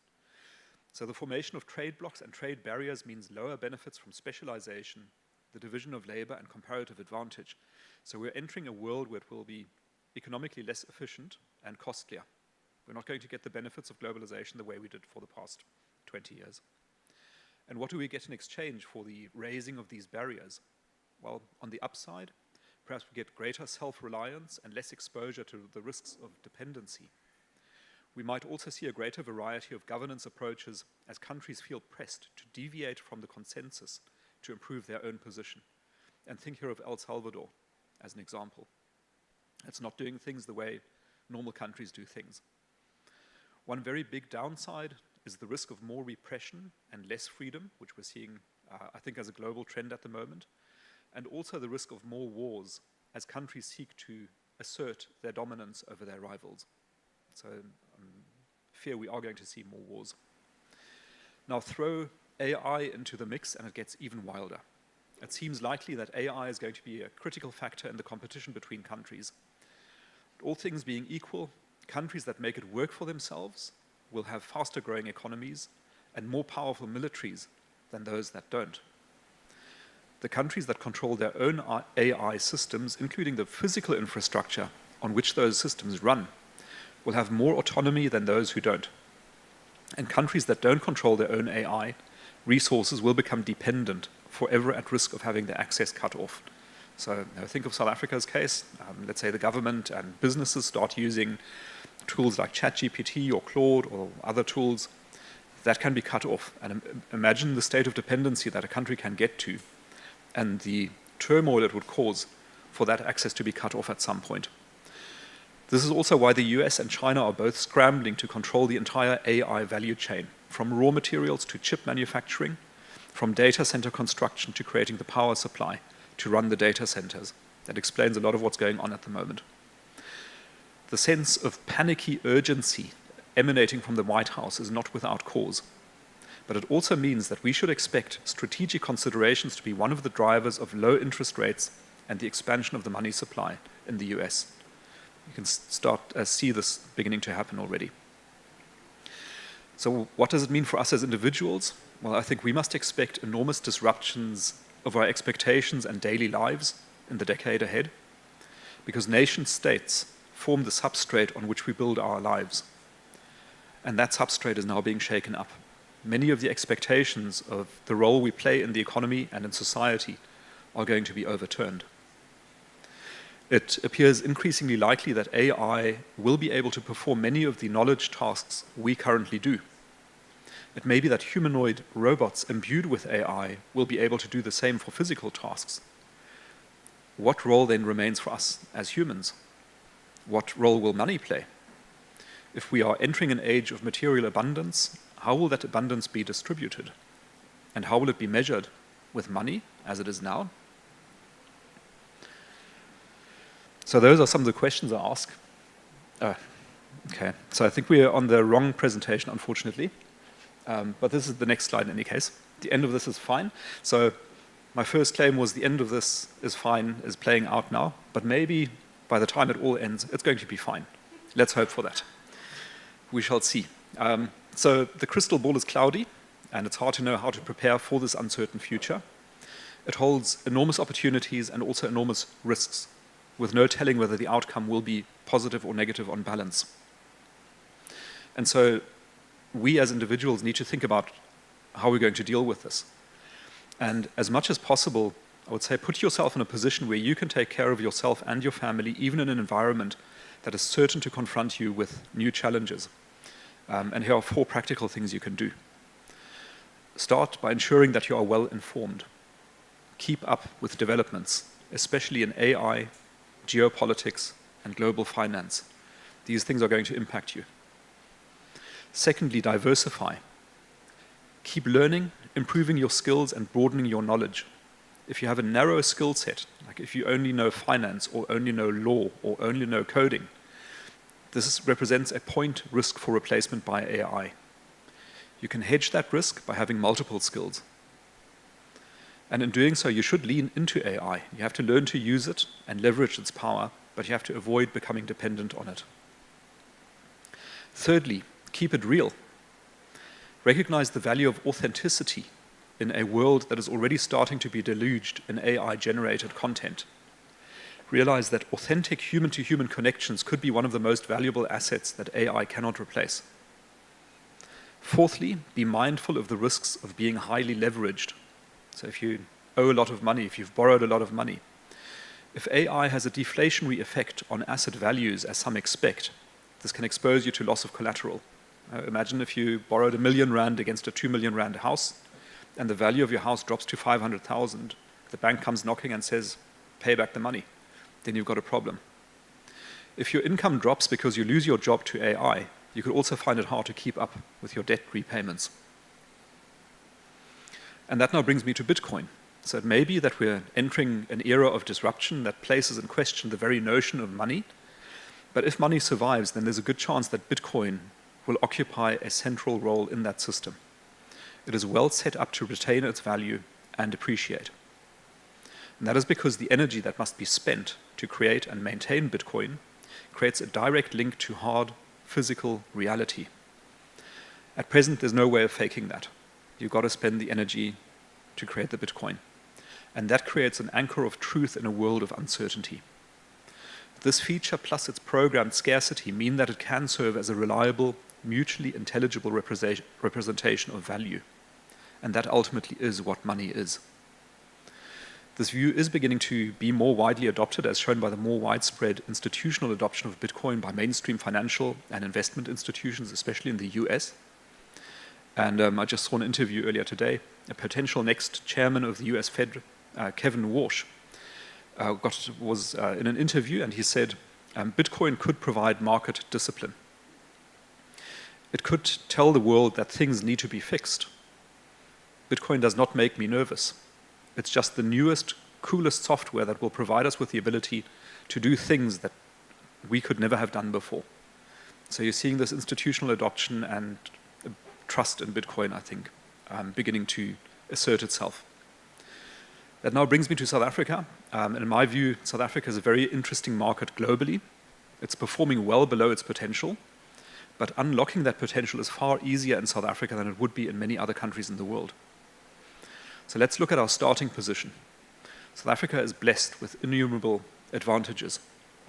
It has a long coastline, a benign climate, a large mineral endowment, plentiful energy resources from petrochemicals to solar. It's geologically stable and free of volcanoes and earthquakes, hurricanes and tornadoes. It is blessed with extraordinary natural beauty, as you can see when you look out the window. It has a well-developed infrastructure, a highly advanced agriculture sector, strong linkages to global markets, uses English as its main language, and it also has a highly innovative and stress-tested private sector, as Russell was describing earlier. But more importantly, it also has a very strongly rooted social preference for freedom, born out of experiences like the liberation struggle against apartheid, and before that, the fight of the Boers against the British. I'm always reminded of a section in Deneys Reitz' book, Commando, where he describes the efforts of the Boers to organize an army and how impossible it was to do because the men were so individualistic and resistant to doing what they were told. And that spirit, I think, remains strong in South Africa. There's a healthy distrust of authority, and that's a feature of living in this country. The word liberty comes from the Latin word liber, which means free. And that is also the common root of words like liberalism and libertarianism. My organization, that is the Institute of Race Relations, is a classically liberal policy think tank, founded in 1929, so almost 100 years old. Our mission is to promote individual freedom, market freedom, and non-racialism. And this is also where the key for unlocking South Africa's prosperity lies. It lies in removing many of the restrictions that currently inhibit economic freedom, like government threats to property rights and the freedom to make hiring and procurement decisions on a commercial basis. And that is a large part of the work that we do at the IRR. Ultimately, the most powerful force that shapes our world is ideas, and our mission is to make good ideas stronger in the world. One of the best ideas is that of sound money and of controlling your own property, and that is what Bitcoin allows you to do. And many South Africans support us in this mission, and we invite you to join them. So thank you very much.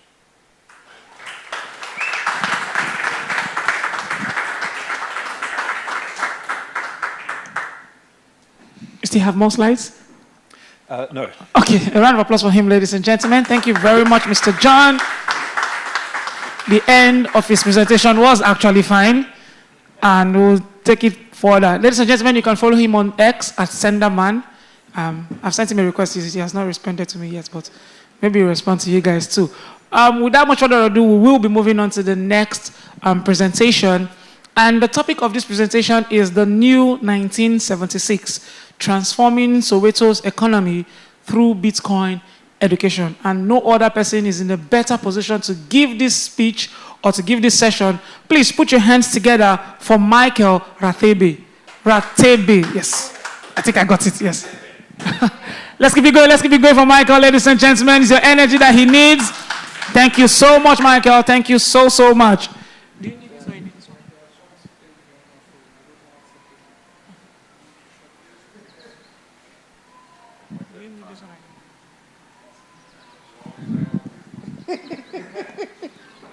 No, I need that. I need, yeah, thank you.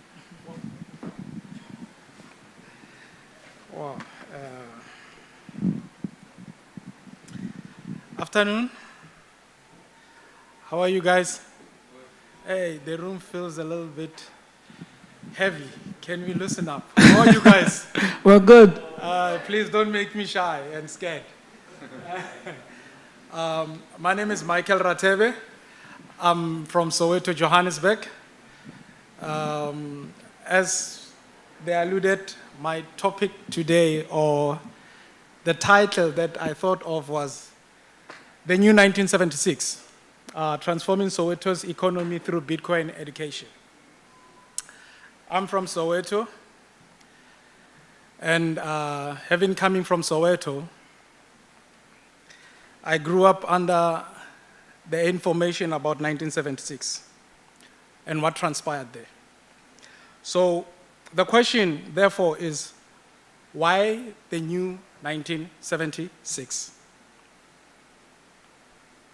Majority of people, when they hear about 1976, they think about youth uprising, youth resistance against a political educational regime, and also a turning point in politics, because there was political oppression. Therefore then, what transpired? This year will be marking 50th anniversary of 1976. But things are still the same.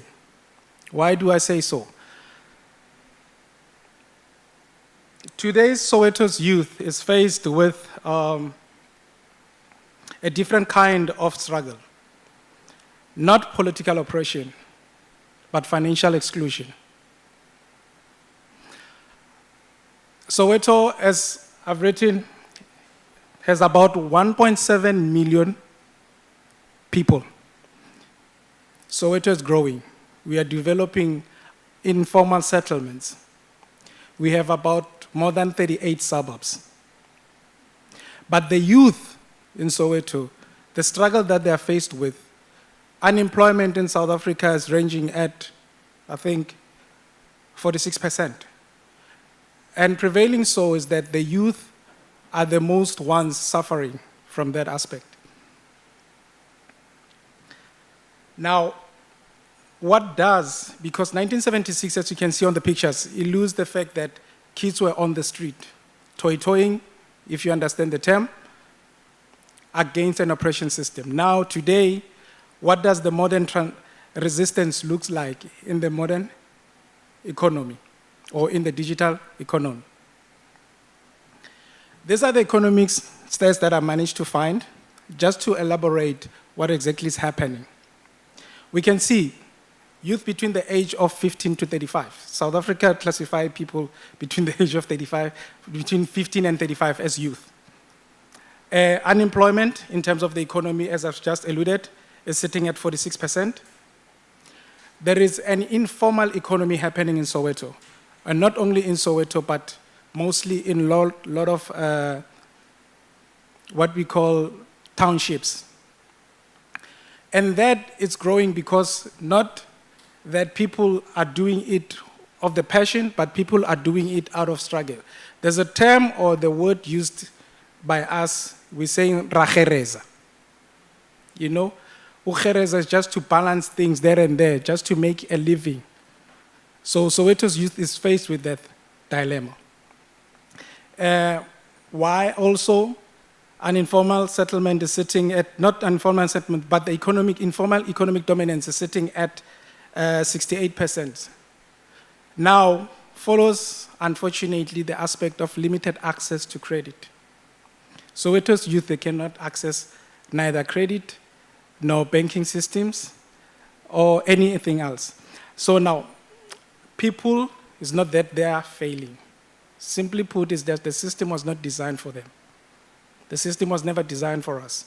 1976 was an issue against the system that was oppressive, but the system still pertains to be the same way. It has not changed financially. Now, what are the real barriers for us to access the space? High banking fees. Documentation required for us to have an access to a bank. As I've alluded, limited access to credit. I run a business, but unfortunately, since it's informal, I struggle to register. For me to register that business, there are things I need to do. I don't have that money to pay for. I still have to maintain my SIP account, even if I'm not making 10 million a year. I have to do taxes. When I register a business now, I have to have a tax account. I have to go to the bank to have an account. So going to the bank, it requires me to maintain that bank account. If I cannot maintain that bank account, what happens? I can't close my account, but the fees escalate. They compound until, if I want to close my bank account, I have to pay whatever I owe. Think about that. So now, we can see with the midpoint marker that 55 to 65% of Soweto's working age, people who are working, structurally, economically, they are excluded. How so? If a young person works at ShopRite, Pick and Pay, and they earn a particular salary, they can only meet that. But can they access credit to start anything? The requirements, the barrier to it is high. So if traditional system keeps people out, the real opportunity lies in parallel system. This is where we come in. Why Soweto BTC? Soweto BTC is non-profit, Bitcoin-only initiative. We don't do trading. We are not market speculators. Our focus is strictly about Bitcoin education. Our mission is simple: economic freedom in our lifetime. Our mission is simple: economic freedom in our lifetime, but with knowledge and practical skills. Bitcoin practical skills. What makes us different is that we focus only on Bitcoin education. As I said, price charts is not my forte, but empowering the youth who are coming into the space, empowering people who have no access to finance, to have an understanding about how Bitcoin can help them navigate the pressures, it's my forte. So how exactly does Bitcoin education translate into real economic impact? we run few programs about education. Empowering the youth through Bitcoin education. As you can see, many young people are digitally native, that we know for a fact, but financially excluded. They can't even compete in the global market. They have no knowledge of how to enter that space. So our strategy is to teach Bitcoin to them. What is Bitcoin? How to use Bitcoin? And what opportunities are within the Bitcoin ecosystem? So now, you can see we have hardware wallets, software wallets, and everything. They want to know how to use this system because they are digitally native. We are not focusing on gambling because the aspect of majority of kids or youth who are even receiving social grants of 350, 25% of them, when they receive that money, goes into gambling. They never use it. Or because of depression and everything that is within Soweto, economically, they will end up using that money for booze. It is the fact. They are frustrated. Now, what we do is to try to change the mindset when coming to Bitcoin education, to show them the possibilities of what Bitcoin can do in their lives. So we connect them and make them understand that Bitcoin allows the youth to receive value through and from anyone in the world. That changes their mindset. Now, instead of them thinking about the aspect of being classified as unemployed youth, sitting at 46%, they now can think about becoming global participants. You know, there is freelance work they can do, digital work they can do.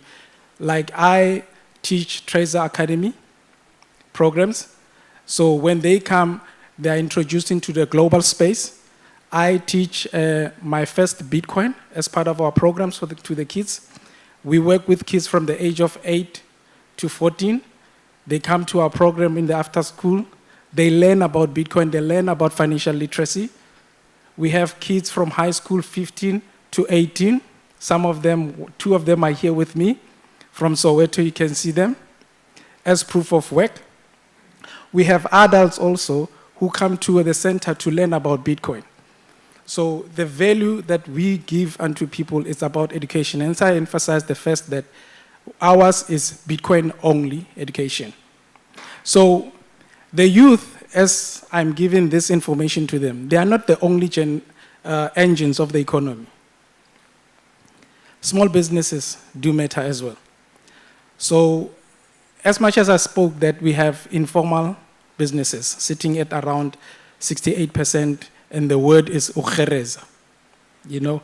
So realities is that spaza shops, street vendors, some of the service providers, you can see the guy washing the bins, he's doing community recycling. Even if they can have their bank account personally so, but when they try to open a business account, it's different. They are not registered. Even if they can have a bank account, like for instance, the spaza shop, I can elaborate one thing to you about high fees. There is a concept, ekasi, that people are using. When they have personal business or bank accounts, for them to maintain that, if a customer comes and they want to spend 50 rand, they'll charge an extra 5 rand just to maintain or to have leverage against the banking fees. It's normal. But now what does it do to that business? It makes the customer not wanting to spend in that space. They'll rather go and spend in the retail, in a bigger retail store. Also, what they have as part of their pain points is that they cannot access. Majority of them, unfortunately, their profit margins are slim. When he runs a spaza shop, he wants to buy stock. The first thing, he can't even save that money in a bank account. Why? Because inflation is high. In his thought process is that every amount of money, every income I make, every revenue I make, I have to go and restock quickly. Because he's restocking on what? He can't access discounts. He can only buy on retail price. and where he buys.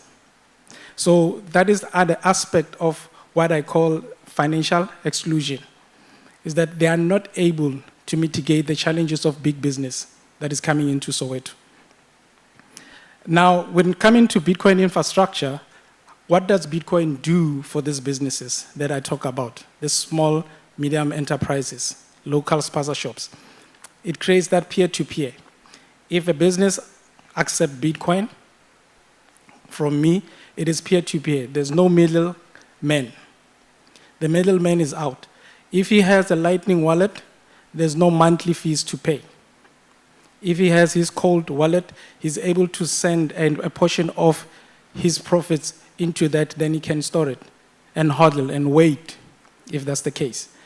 If he wants to go buy, we have a system that we have in Soweto with our small merchants that we have onboarded, because now you can see that I'm talking on the basis of circular economy, that their money can easily trade within us. If he wants to go and restock, he can say, hey guys, I need 250 to go buy some milk for my shop. Can I send and sell the sets? Now he sells the sets within us, within the community. The money circulates within us. He's not going to pay extra fees. Now, and the infrastructure gives him faster, instant settlement, permissionless, and they have control over their transaction and how they store their value. How it works, we have the youth, as I alluded. They do some sports and they come, they attend our classes, we reward them with sets. What do they do with the sets? They go and spend it into the local merchant. Because there's a saying that there's a community that money circulates 7 times before it goes out. In our community in Soweto, money circulates once. Once it comes in, it goes out into big retails. So with circular economy, the money circulates within, at least that they don't take it out. Why we're stopping that friction? The kids are able to spend, the businesses are earning. If they want to spend, they can circulate the money within the community. If a service provider wants to buy bread because he has cleaned my beans and I've paid him in Bitcoin, he goes to buy at a spaza shop that is accepting Bitcoin. If the spaza shop wants to buy veggies, they go to another merchant who's selling veggies and buy spinach from her. So we are trying that level aspect. So the real case is that it is happening. This is not theoretical, it is happening. Secular economies are doing it on the ground. We are doing it in Soweto. We've got few merchants that we have onboarded that are trading in Bitcoin. So what does all this really represent? Bitcoin as a modern economic resistance. Back to the title, 1976. The kids were uprising, placards against a system that was oppressive, economically as well. Today, in 2026, financial literacy is the battleground. By empowering the youth about Bitcoin, it changes their life forever. By them knowing financial literacy, it changes their lives forever. They have a choice. So Bitcoin, as it states, if you're a Bitcoiner, you know that it's here to separate money from state control. If you know that Bitcoin, Andreas Antonopoulos pinned this word which is beautiful, it is what? Rules without rulers. That is Bitcoin. Now, it is for pro-choice. That is what grants us. The kids are not going to struggle because they don't have access to banking. They don't have access. They don't need to ask anyone for permission. They can just download their wallet and instantly start using Bitcoin and paying in Bitcoin. So again, what it gives to the youth, as I spoke about the mindset that they are not going to be job seekers, they are going to be a global participant in the space. It gives them dignity. Bitcoin education turns exclusion into optionality. People choosing a system that works for them. The system is not designed for us, it's not designed for me, but Bitcoin is designed for everyone. So I don't need anyone's permission to participate in the space. In that regard, I've got 3 things in my summary. Education unlocks access, access enables participation, and participation builds sovereignty, freedom. EFF, not the political one. Economic freedom in our lifetime through education and practicality. So therefore, targeted education can transform systematic hardships into opportunities. What will happen if more communities had the tools to opt into the global economy? Those are some of the questions that we have to ask. Hence, I say the new 1976 isn't about protest in the streets. It is about possibilities that Bitcoin can grant us, and is doing it to the youth in Soweto. I thank you.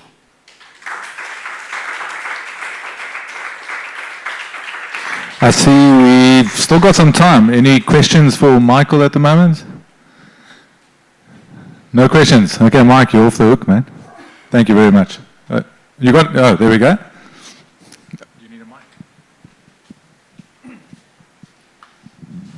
Have you faced any resistance from the community that you're operating in about embracing Bitcoin, some of the spaza shops that you've spoken to?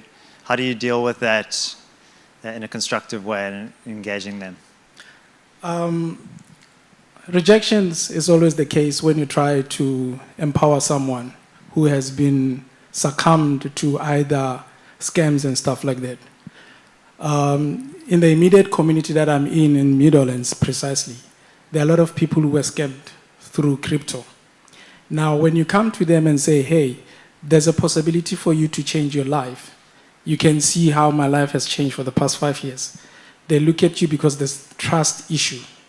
They need you to be there continuously. So rejection from businesses, the small businesses, is there because they have the pain point. They are struggling. Every amount they have, they cannot lose it. I can make a simple example about one guy. He had an emergency.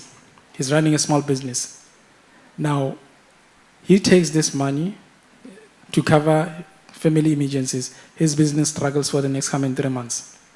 His friends has experienced a scam. So I'm coming with a Bitcoin education and then say to him, hey, bruh, it can help your business in this way and that way. The trust issue element arises. That's where the rejection is. But as soon as they get to understand and see the value proposition of Bitcoin, when we have kids who are constantly earning rewards in Bitcoin and coming to them, some will reject, some will accept, and those who have rejected will look before they will act to those who are exactly accepting Bitcoin. So we've been doing it for a period of over 10 months now.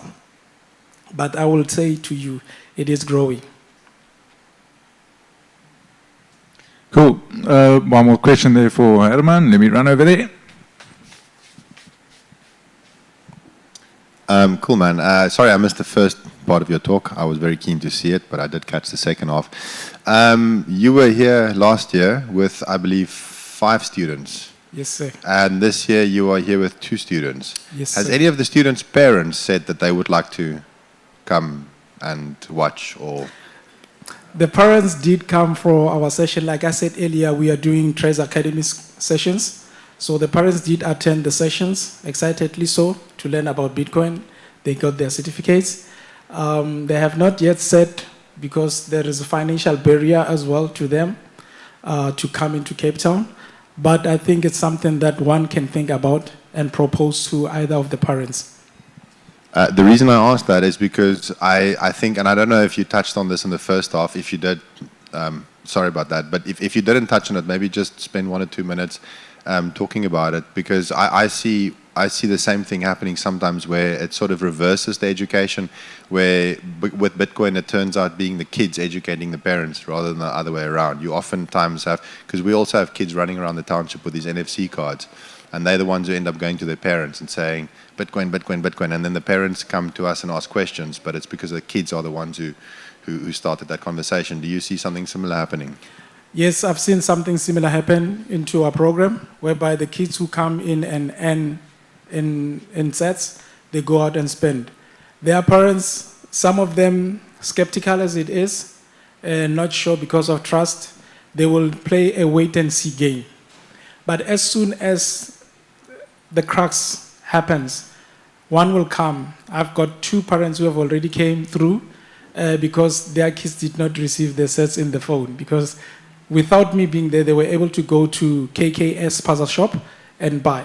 So every time the kids they had the rewards, I will send it into the parents' phone. Then the parents can easily go expand. But as soon as we integrated the cards, the ball cards, now the cards were with me.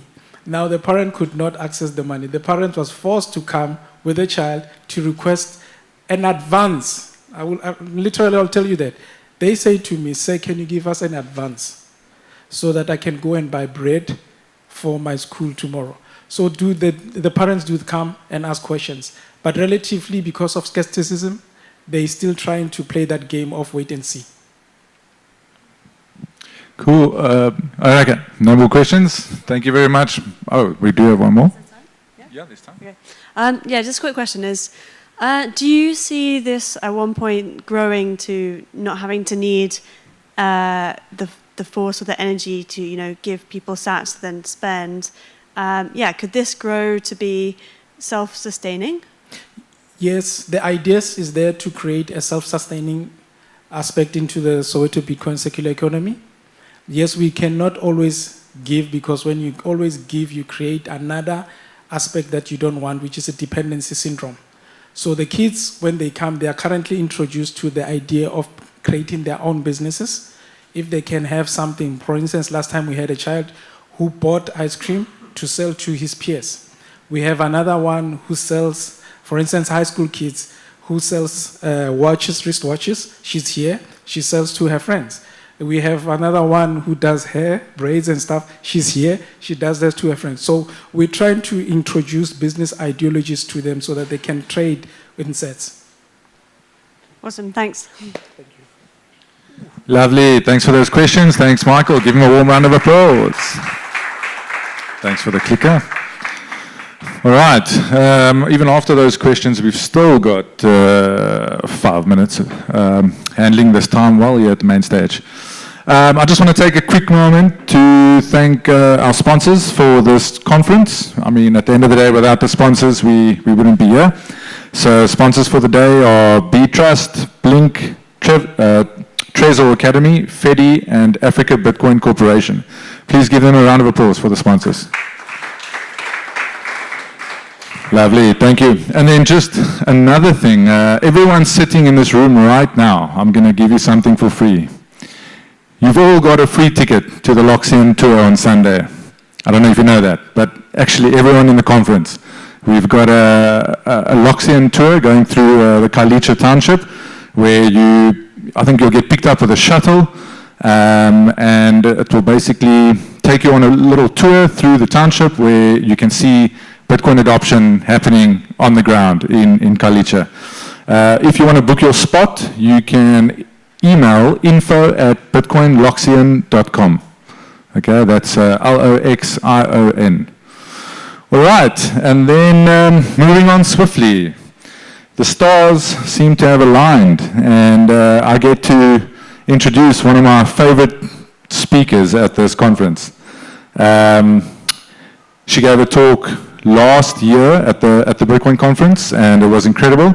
I got to have a little chat with her afterwards. I think her talk last year was 20 minutes, and our chat was about 3 hours after that conference. Some say we're still talking today. She's proper red-pilled and is going to give a fascinating talk today about health, wealth, and Bitcoin. The talk's name is Consensus Under Attack, When the World Forks and the Screens Agree. Please put your hands together and give a warm welcome to Beverly Schaefer.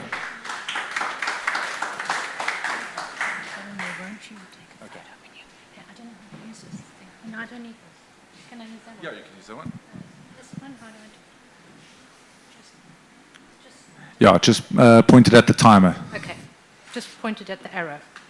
Okay.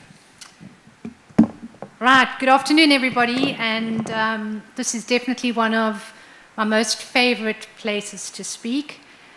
This talk today is dedicated to the outliers and the people that dare to think differently.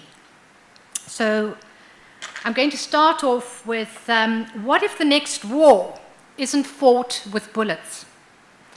What if it's fought with pixels, with algorithms, with stories so convincing that you can't tell if they are real.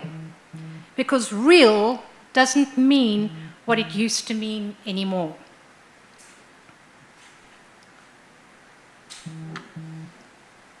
In the long game of history, truth always holds the winning hand.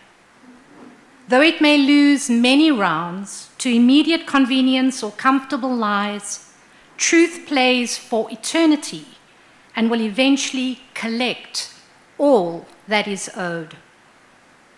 Hold on to that, because we're going to need it.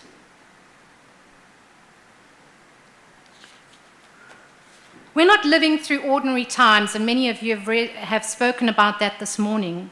And Chris Hedges, one of a very good podcast I listen to, he calls 2026 the year friction shows its teeth. Constant stress between nations. AI replacing not just workers, but artists. The people who help us make sense of the world. And rational voices pushed to the margins.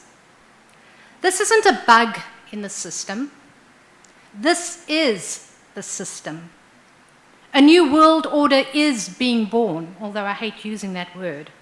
And most people don't even realize that they're watching its birth. Here's the paradox of our age. The world forks because lived experiences are diverging.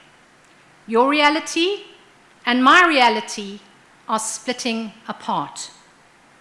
But the screens agree, because consensus can be manufactured, curated, amplified, and repeated until it feels like truth. And if we cannot agree on what is, we cannot coordinate what must be done. This is the new battleground, not territory, not resources, reality itself. If media can simulate war, the real battleground is what we collectively finalize as truth. The philosopher Jean Baudrillard, very difficult surname to say, mapped this decades ago. He described 4 stages of how signs, images, symbols, narratives relate to reality. First, he says, the sign reflects reality. For example, a photograph of an event. Then he says, the signs start masking reality, like propaganda that distorts the truth. Third, the sign masks the absence of reality, like a simulation, pretending something exists when it actually doesn't. And fourth, the sign has no relation to reality whatsoever. We call it pure simulacrum, a copy without an original. We have entered the 4th stage, the era of pure simulacrum. Sorry. There we go. And here's what makes this dangerous. In the hyperreal, signs don't just represent reality anymore. They execute it. If a post on X moves a market, it has executed a new economic reality. If a deep fake flips an election, it has executed a new political reality. If a narrative changes what you believe about your neighbor, it has executed a new social reality. The representation has become more real than the thing it was supposed to represent. Marshall McLuhan warned us about this. He called it, big words, narcissus narcosis, a numbing of consciousness where we remain unaware of our own cognitive amputation. We extend ourselves through technology, and in doing so, we amputate parts of ourselves that we don't even notice are gone. Our ability to think, our ability to feel or discern truth. Just think about how many telephone numbers you now know on your phone, when I used to remember all of them. We don't even feel the blade that amputates our minds. So here's the question that haunts me. In a trustless world, how can we reach a single verifiable truth? Computer scientists have a name for this. They call it the Byzantine generals' problems. I'm sure many of you that are computer geeks will know about that. So imagine generals surrounding a city. They must coordinate an attack, but their messengers might be traitors. So how do you reach consensus when you can't trust the communication channel?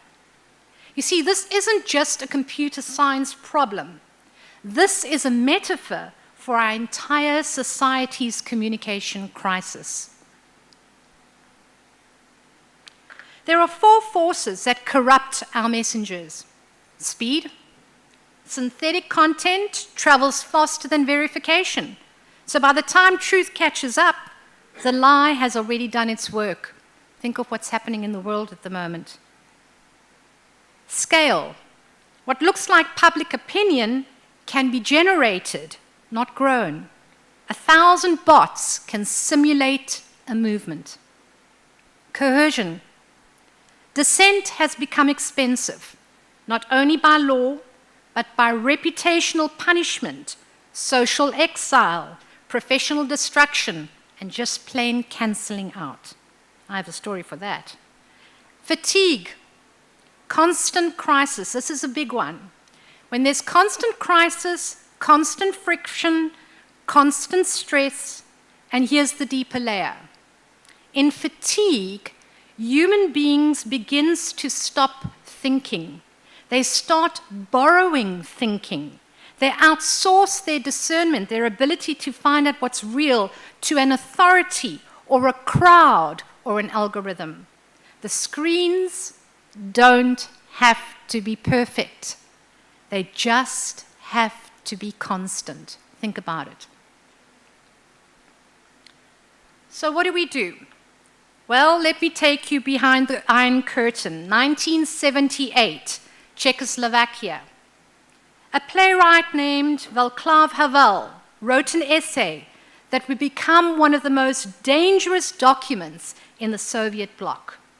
He wrote, and I quote, "If the main pillar of the system is living a lie, then it's not surprising that the fundamental threat to it is living the truth." Let that sink in. Havel goes to tell a story of a greengrocer, an ordinary man, and every morning he places a sign in his shop window, "Workers of the world unite." Does he believe it? No. Does he even think about it? No. He puts up the sign because everyone puts up the sign, and because not putting up the sign would make him noticed, and because compliance is the price of a quiet life. But Havel asks, what happens if just one day he simply takes the sign down? Think about that. Not a protest, not a manifesto. He just stops participating in what he doesn't believe. Havel's answer is stunning. He says, and I quote, "By breaking the rules of the game, he has disrupted the game as such. He has exposed it as a mere game. He has shattered the world of appearances. He has said that the emperor is naked." Close quotes.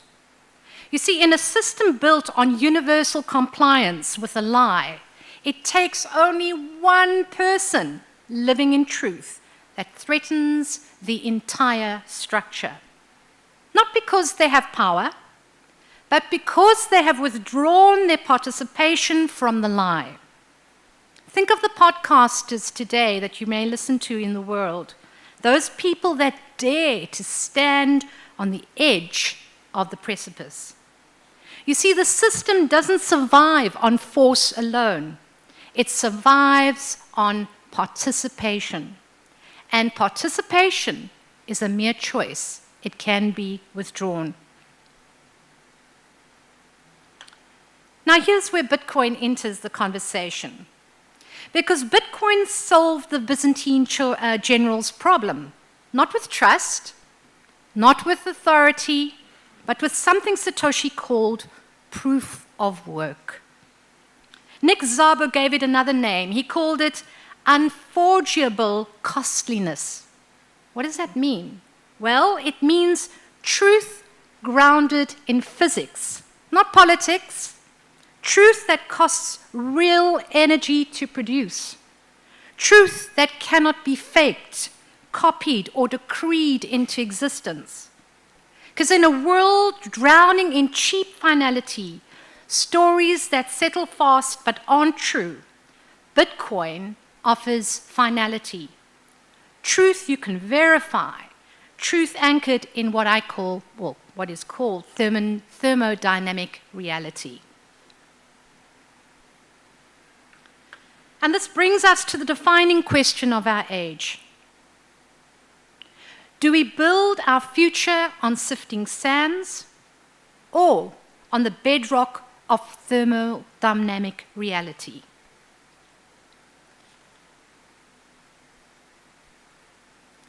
Now here's the hinge, because if I leave you only with a warning, then I've really failed you. One of my most favorites is Buckminster Fuller, who said, "You never change things by fighting the existing reality. To change something, you must build a new model that makes the old one obsolete." This is my North Star, but this is also Bitcoin. Because Bitcoin didn't beg for the old system to behave. It didn't petition. It didn't protest. It just built an alternative so real that it became undeniable. And that is our assignment now. When we talk about sovereignty in this community, and it was great to see sovereignty being used in the previous talk, we often mean financial sovereignty, self-custody, not your keys, not your coins. But sovereignty is much, much bigger than that. There are 3 dimensions to this, which is called a sacred triad. Bodily autonomy, where you have custody of your physical self, what goes into your body, what data comes out. Very, very important post the pandemic. Mental agency, custody of your attention, your information diet, your capacity for independent thought. Have you thought whose agenda you're actually following? Are you being influenced? And spiritual will, which is really about custody of your consent, your values, what you will and will not participate in. You see, sovereignty is not about finance. It is about health and wealth in the broadest and deepest sense. There's a reason why the 2 words, health and wealth, have only got 1 letter that changes the entire word.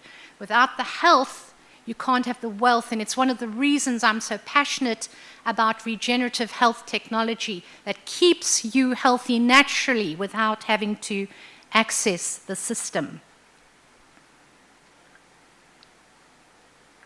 So here's what I want you to understand. Sovereignty is not a rebellion. It is a return. It was a return, and it is a return to who we are and were always meant to be. Before the algorithms, before the manufactured consent, before we outsourced our discernment, our ability to understand truth to the screens. The trajectory of humanity towards a flourishing future is not wishful thinking, because it is our birthright. We were born to be free. Not because it was guaranteed by comfort, I understand that, but because it is guaranteed by our awakening to realize where we're at. So how do we become architects instead of victims? 5 things.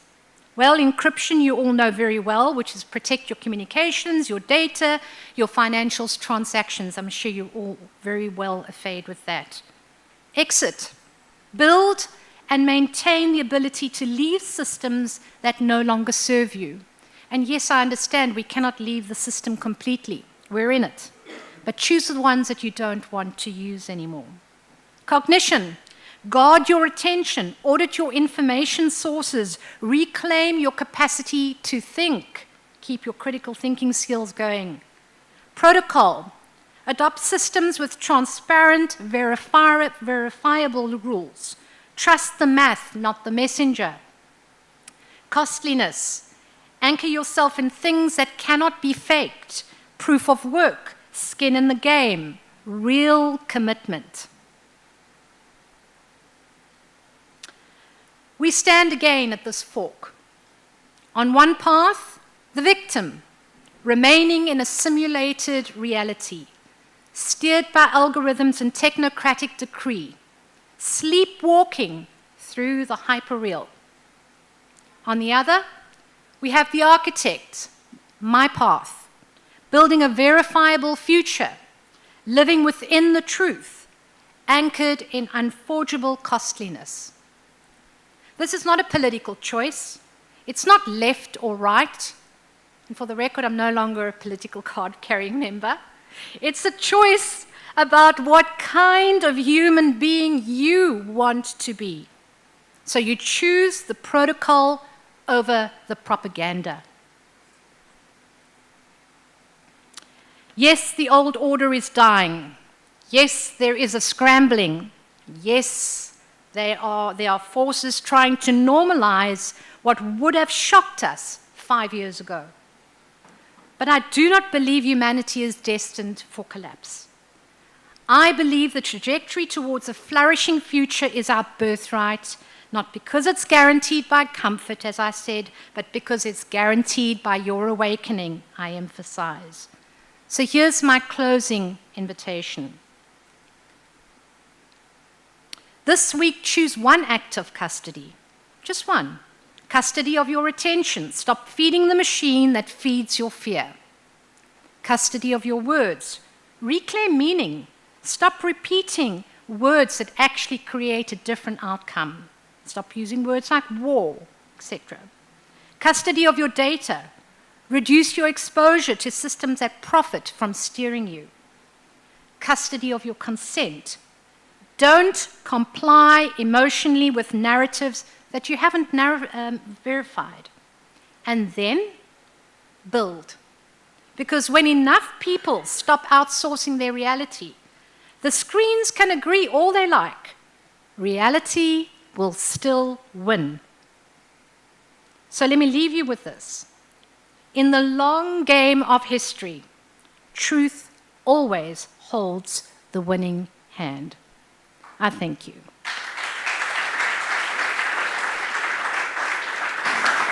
Questions? Anyone have any questions for Beverly? We've still got some time. Please let me know. I can run over with a mic. And gone. Oh, wait, we've got one over here. Okay, let me just get over here.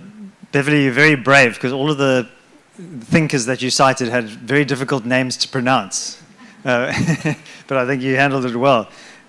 So I just wanted to kind of unpack this idea of sovereignty. I mean, you know, and you alluded to how algorithms or fiat systems kind of tend to rob us of our sovereignty. How, in your view, can you, when you elaborated on it, but how do you start to reclaim some of that power back from the system in various domains in your life? So I think one of the big things is we often dim our lights, our ability to actually speak out what we think. And I don't mean being rash or brash. I just really mean that very often, and particularly the middle class, have stopped speaking out about what's wrong, about what doesn't resonate. about race-based politics, accepting that what the EFF says, just because it's the EFF. It's unacceptable that our voices have been downed. So it's small things that you do every day. How can you empower yourself? Take back your power. Stop watching News 24, sorry. Stop watching News 24, it's a whole bunch of rubbish. Go into alternative podcasting, look for credibility. Try to actually take yourself one layer down and get a perspective. If you're looking at News 24, go and look at one of the podcasters that speak more about truth. Follow the likes of alternative people. So it really is about those kinds of small steps. Russell was absolutely right. We're not meant to go and live in the bush with a water tank and no phones. It's about actually being sovereign within a city space. It's about understanding the geopolitics. It's not being caught on an image of Trump doing this and that person doing that.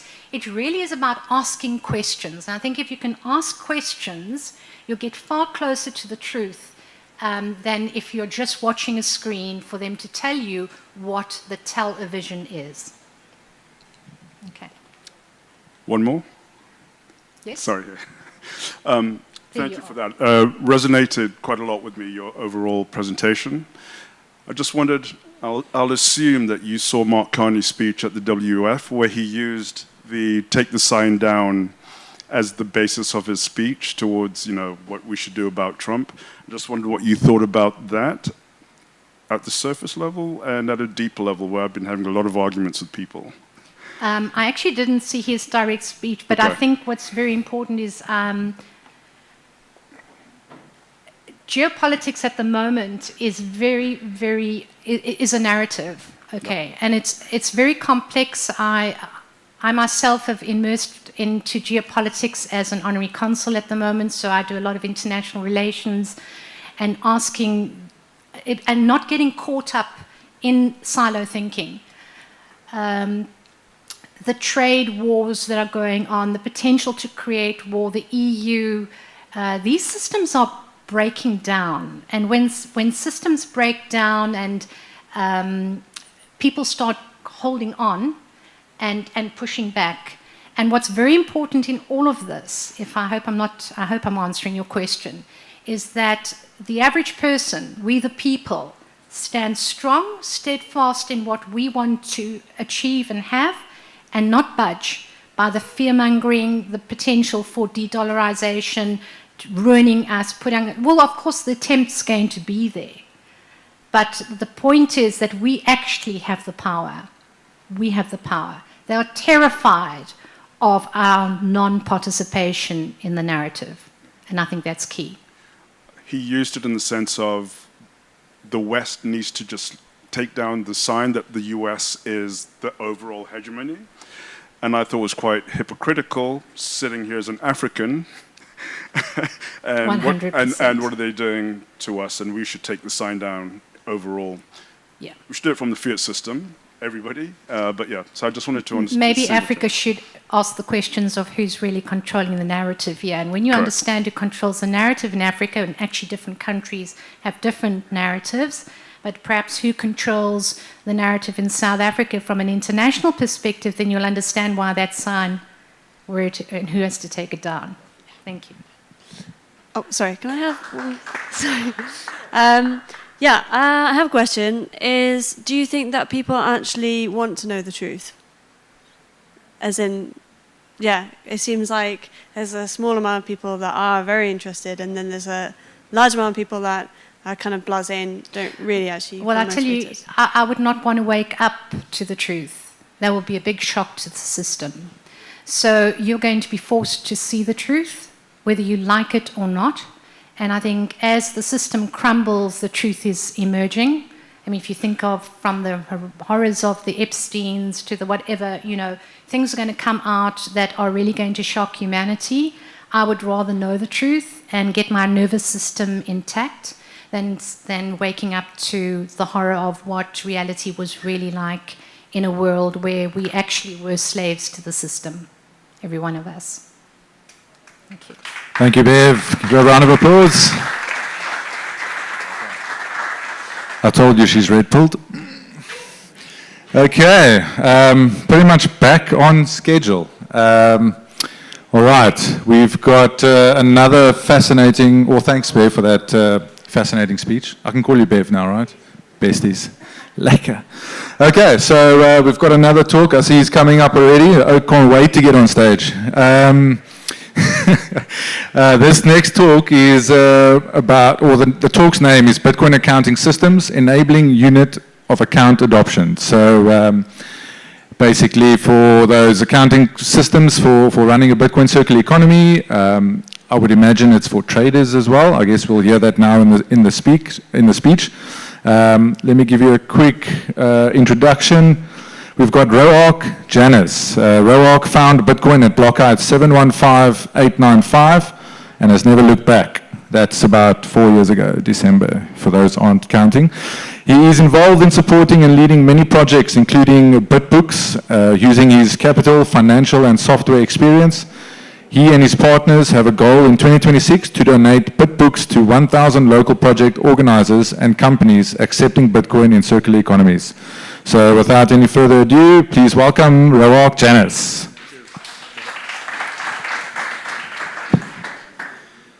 It's good to be here with you. I'll just leave this here and then get it if I'm going to walk around a little bit. I appreciate you being here. Accounting is not the most interesting topic in general. And quick background on me, I graduated with an accounting degree in 1985 and proceeded to never work in accounting because I didn't like it by the time I finished university. However, when you talk about Bitcoin and accounting together, it gets really interesting. So that's why I'm here.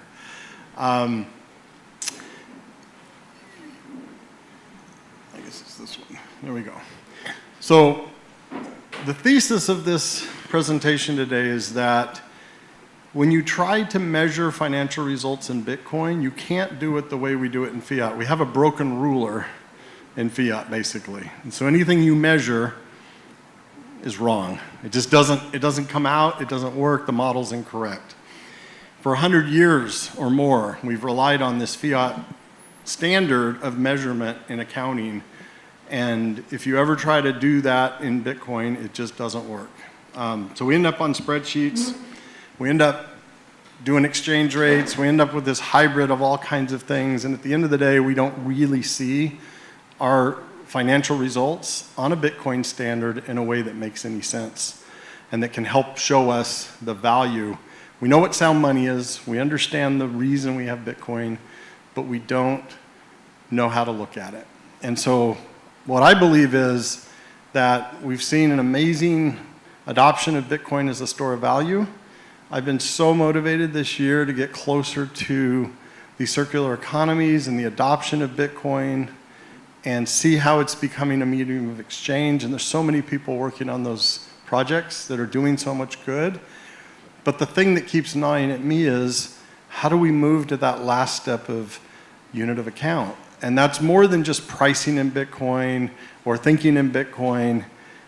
We need tools. Just like you couldn't do layer 2 payments and do them privately and fast on the blockchain, we needed that layer. That enabled the medium of exchange that we are seeing adopting today. And so what I'm passionate about is figuring out how do we build the tools, whether we need them this year, next year, in 10 years, low time preference, but they need to be built. It takes time, and we're learning layer on layer as we do this. So that's what I'm excited about. Why BitBooks? Because truth matters. Bitcoin is the most true, transparent, non-changeable financial protocol that has ever existed. We have true money. We have a machine that operates on truth. And we just heard about that, and we've been hearing about it all day. Accounting is intended to be the truth of showing what happened in our businesses. The problem is the accounting systems of today do not allow that to happen. And so combining these two thoughts together into BitBooks is what we're all about. How do we take sound money and sound accounting practices and merge those together into a tool that can change the way a business understands how they make money, how they accumulate assets, and how they create value. The way we are looking at this is in terms of layers. We're all familiar with layer 1, basically the blockchain. It's secure, it's unchangeable, it is transparent. Layer 2, payments, they're private, they're fast. And what we see is that this application layer, which we see BitBooks as part of that application layer, and there are other applications that need to be built for trading and trade credit and a variety of different things, and people are working on those in the space. I've come to know them and I'm amazed at the work. But all of these application layers provide useful and insightful information about what goes on in layers 1 and 2. By design, layer 2 is private. If you do Lightning transactions, you've realized that there isn't much information. Often you can't remember 3 hours later what the transaction was for, who you paid, what you bought, why you did it. And that's even worse when you're in a business, when you need to assign it an income category or an expense category. You need to figure out who did you pay, because you might need a report later. So how much did I pay this vendor over time? Right? All those things we're used to in a traditional way, those don't exist in layer 2. I used to think that it was just because the developers were all excited about moving money and doing what they do. And then some really smart people in the space said, no, it's by design, it's private. They don't want that information in the transaction. And that's when I connected the dots in my mind. Well, as a business owner, I do need that information. How can I create that in an application layer that I own, but that connects to the payment layer, that when I initiate payments, they happen privately, but I know what the payment's connected to in my accounting system. And so that's what we built here. And we built BitBooks as a brand. It's going to be a company that commercializes this Bitcoin accounting system, but the actual Bitcoin accounting engine and its sister product and integration API that will bring the data in from all the different wallets and all the Bitcoin accounts, we'll call them. Those two applications we're building at our own expense, but we're contributing them to an open source project called the Bitcoin Accounting Collaborative. And that application will be available, both of those available to anybody who wants to build accounting related applications in the space. We hope that others will do it. We're not trying to put a moat around us and be the only Bitcoin accounting system. That's not how the Bitcoin community works. We believe that if we put it out there in the community, that others around the world in many countries and many projects will contribute to that, will then use that core in their own projects, and we'll all benefit from that. And we believe that there's enough to go around that we can figure out how to monetize our part of that as a company using that core solution. So that's why it says FOSS on there, free and open source software, if you're familiar with that. As we finalize, we're on version 2. We're releasing version 2 of BitBooks in February. And that version, as soon as we get it released and we know it's stable, we'll put it into the open source and GitHub so that people can inspect it, see what it is, download it, use it. We'll also, on the BitBook side, provide hosting for it. We'll provide support. We even have a team of Bitcoin accountants that can do the bookkeeping for your company if you want. That's how we'll take this open source product, package it in a way that hopefully provides additional value. But we also hope other companies will do the same. We don't want to be the only company that's in that space. One of the key things that we've learned as we've done this is to build a Bitcoin accounting system, you still have to acknowledge the reality of the fiat world we live in. Even Bitcoin-only companies have to make payments in fiat. They have to pay their power bill. They have to pay for the garbage collection or whatever it may be. Maybe it's even rent. But they want to live on a Bitcoin standard and account on a Bitcoin standard, but support fiat payment rails. So by design, BitBooks, or the Bitcoin accounting engine, is dual currency. It's set up to track a base currency and at least one alternative currency.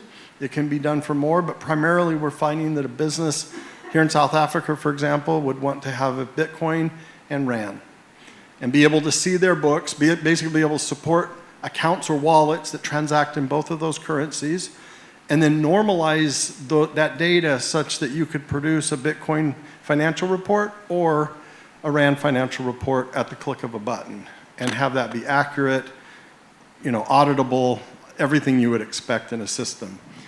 So basically, we bring these two currencies together into one truth, but two perspectives. It also means that if you're not ready to account on a Bitcoin standard yet, maybe you just have one transactional wallet you use, but fundamentally your business is still in the fiat world, you can use BitBooks as your accounting system and then just have that one wallet. In fact, you don't even have to have a Bitcoin wallet. You just don't set one up. If you're a fiat company, you just want to use BitBooks to your accounting, welcome. You're, free, download it, do whatever you want with it. But when you're ready, when you get that first wallet, when Money Badger convinces you to accept a payment or whatever it is, I'm from the US and Square has 4 million merchants that can accept Bitcoin now. What are those merchants going to do the first time they get their Bitcoin payment and have a wallet? The accountants will go, what do I do with this, right?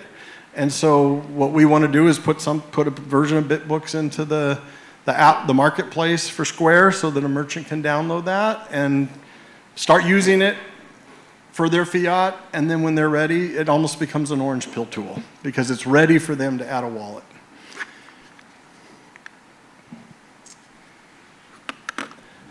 A Bitcoin P&L. How do you see the future today?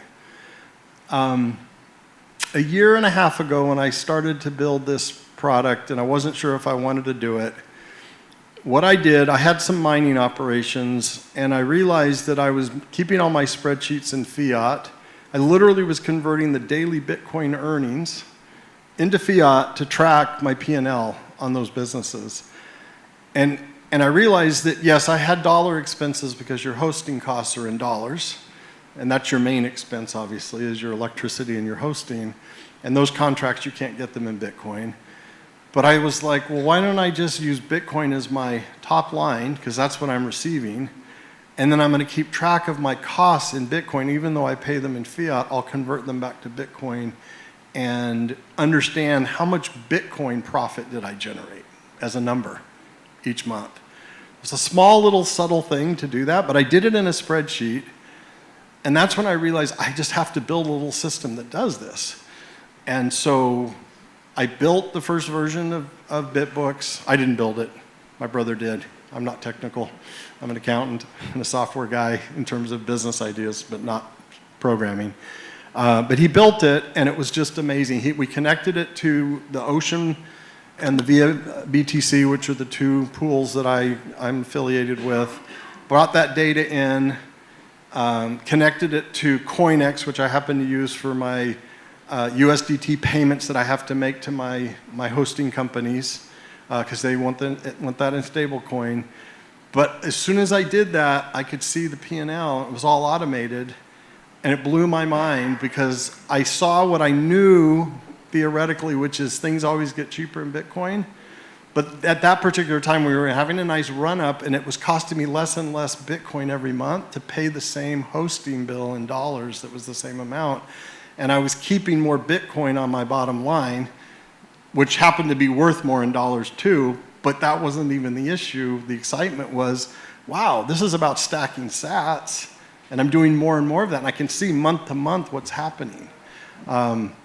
And that's when the light came on. I go, okay, this really is something that everybody needs to have the experience. It's real. And so what we're hoping to do is take sound money and capture the productivity gains that come, as well as the valuation improvement, the purchasing power increases that we all know about, and capture that into a visible solution that you can see what's going on in your P&L and your balance sheet. So why do businesses hesitate? And I'm probably not the best person to talk about this. Herman probably is much better. He's got a lot more experience in circular economies and onboarding merchants and consumers and everybody to a circular economy. But from an accounting perspective and just a practical business perspective, a lot of businesses hesitate because they don't understand the volatility. They're in this other mindset, and they're just not sure how it's all going to work. They get the concept maybe of the digital gold, the store of value, but as an asset that just sits on their balance sheet, not as a currency or something they would use day to day and transact in. And so what we're trying to do is transition or bridge from that to give them tools that will let them see and even manage that volatility. For example, when do they pay their vendors? Based on maybe a vendor who is requiring fiat.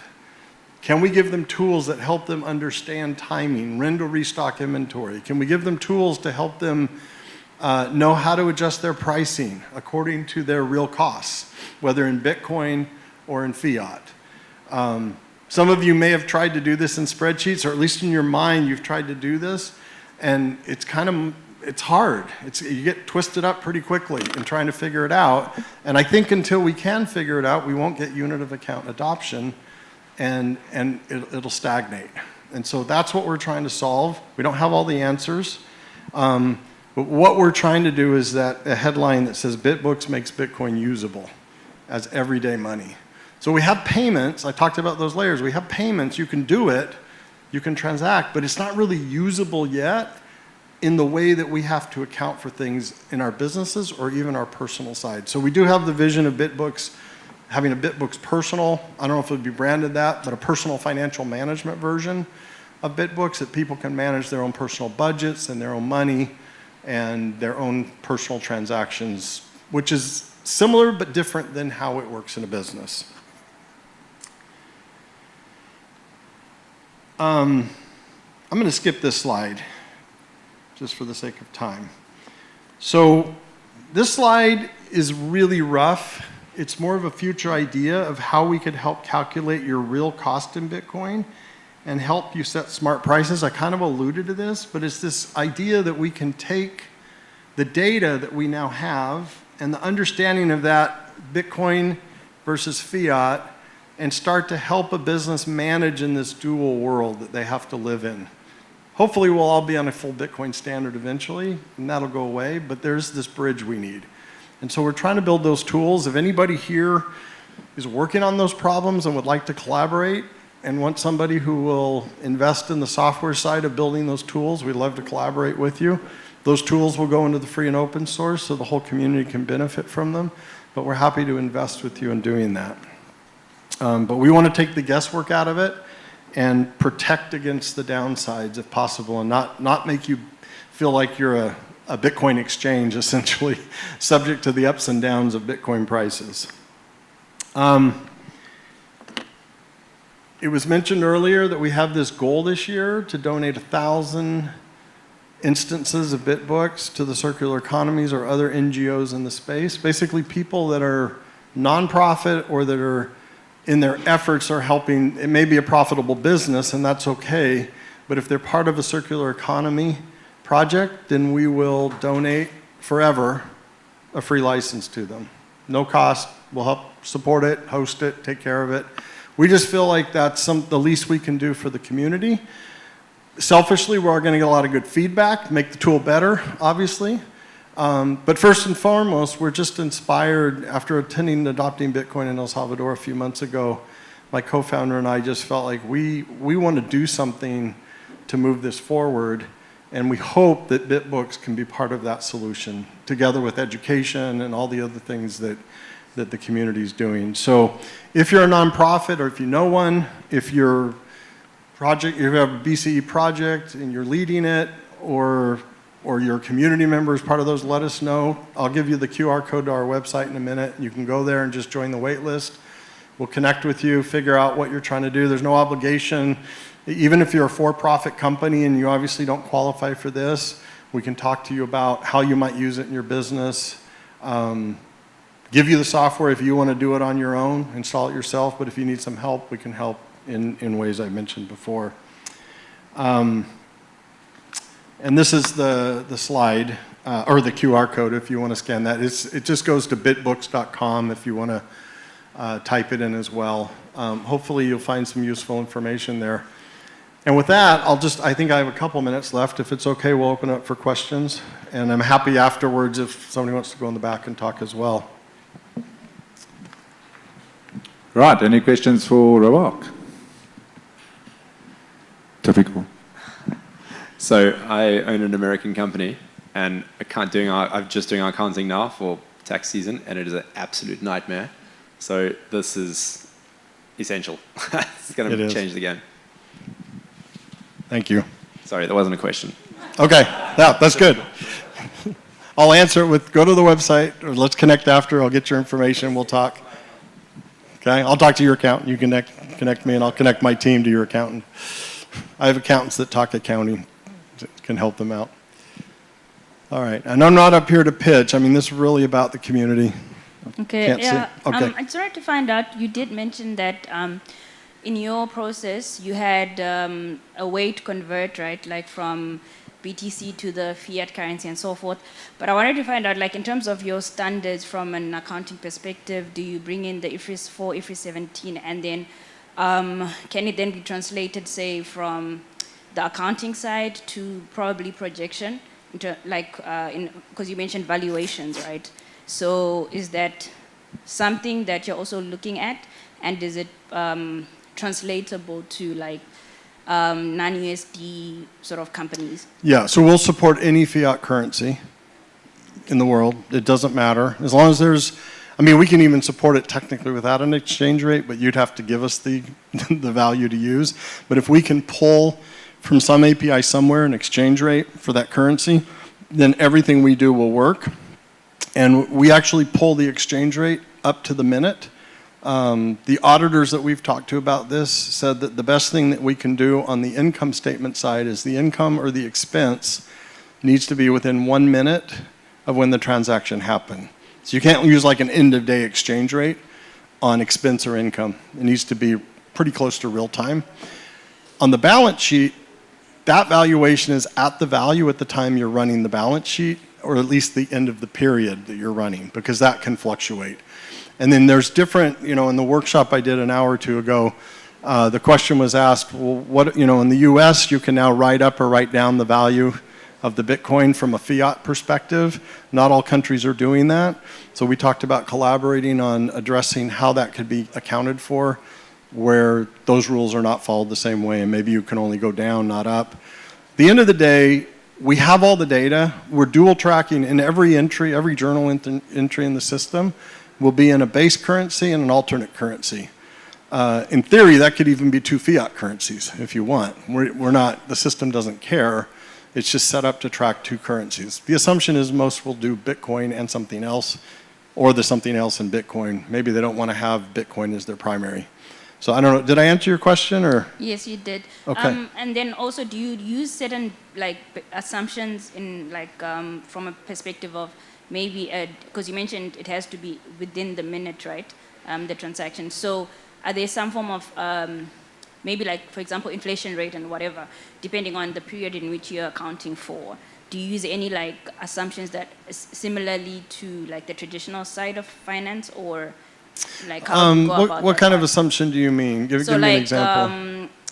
So an inflation rate, a discount rate, those kind of assumptions. Okay. Yeah. I don't think we thought about that yet. So maybe we could chat after and you can tell me a little bit more of the use case you're thinking about. Because other than an exchange rate, I mean, if you're doing analysis, I guess when you say a discount rate, I'm thinking of like a target ROI almost on funds or yield or something. Is that kind of where you're going? Okay. Yeah, or net present value, or net present value, or your weighted average cost of capital type of. Yeah, we haven't really thought about that. I think mainly because we're focused on the underlying accounting, which would give you the data then to historically look at what's happened. But we're trying to build tools that make it useful. So that's an interesting one to explore and think about how do we provide support for projections in future and budgeting and some of those kinds of things.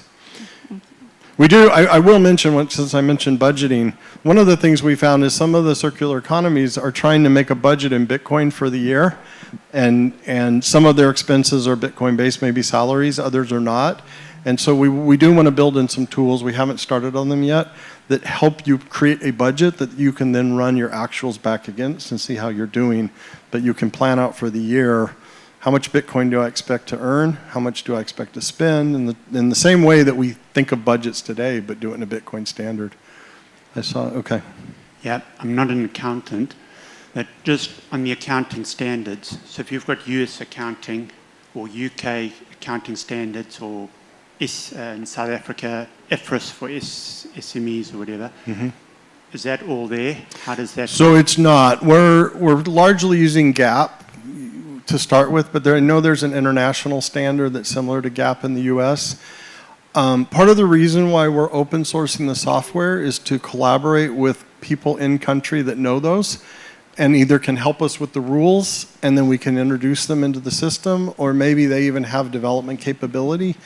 I mean, hopefully we'll have a bunch of developers around the world contributing to the Bitcoin accounting engine that's there for all of us to build off of. And so, yes, it's not addressed yet. We're still in early days in that way, but that's the way we hope to get the community to address those kinds of things. And there was a question. Yeah, thank you, Rob. On this open source, I'm a developer and we're a technical company. I'm wondering what's the state of your code base, your early build out. I heard you mention you'll release this open source after a certain stage, but is there opportunity for early previews?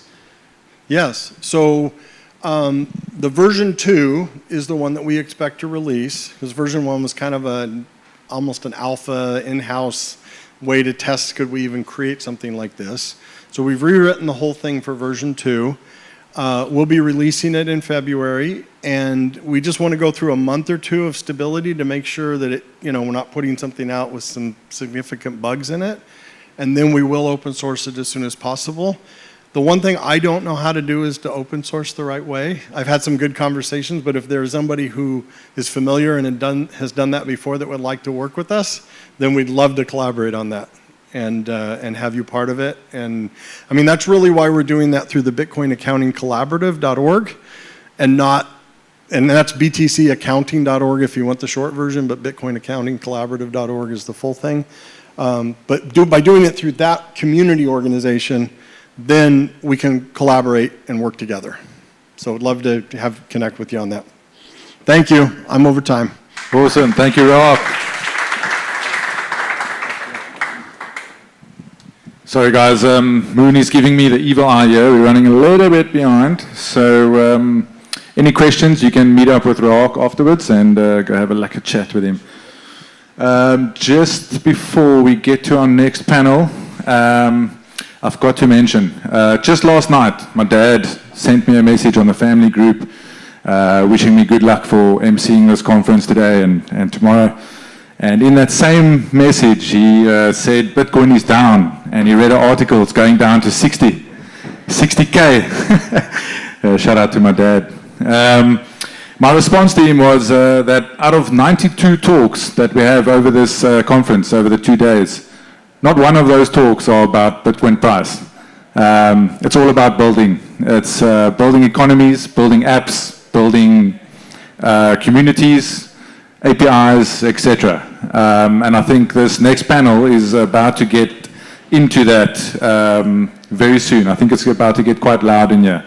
Just with Oaken alone, it will be loud. But okay, can we please get Herman, Ricky, Gavin, and Oaken to the stage? Whoop, whoop. There we go. Okay, so Gavin, husband, father, podcaster. Herman is Bitcoin Ikasi. Ricky, I mean, he's orange and Bitcoin only. Okay. And Oaken is the founder of a failed Bitcoin circular economy. True. That is true. Also Easy Sats and Bitcoin mining Namibia. Correct.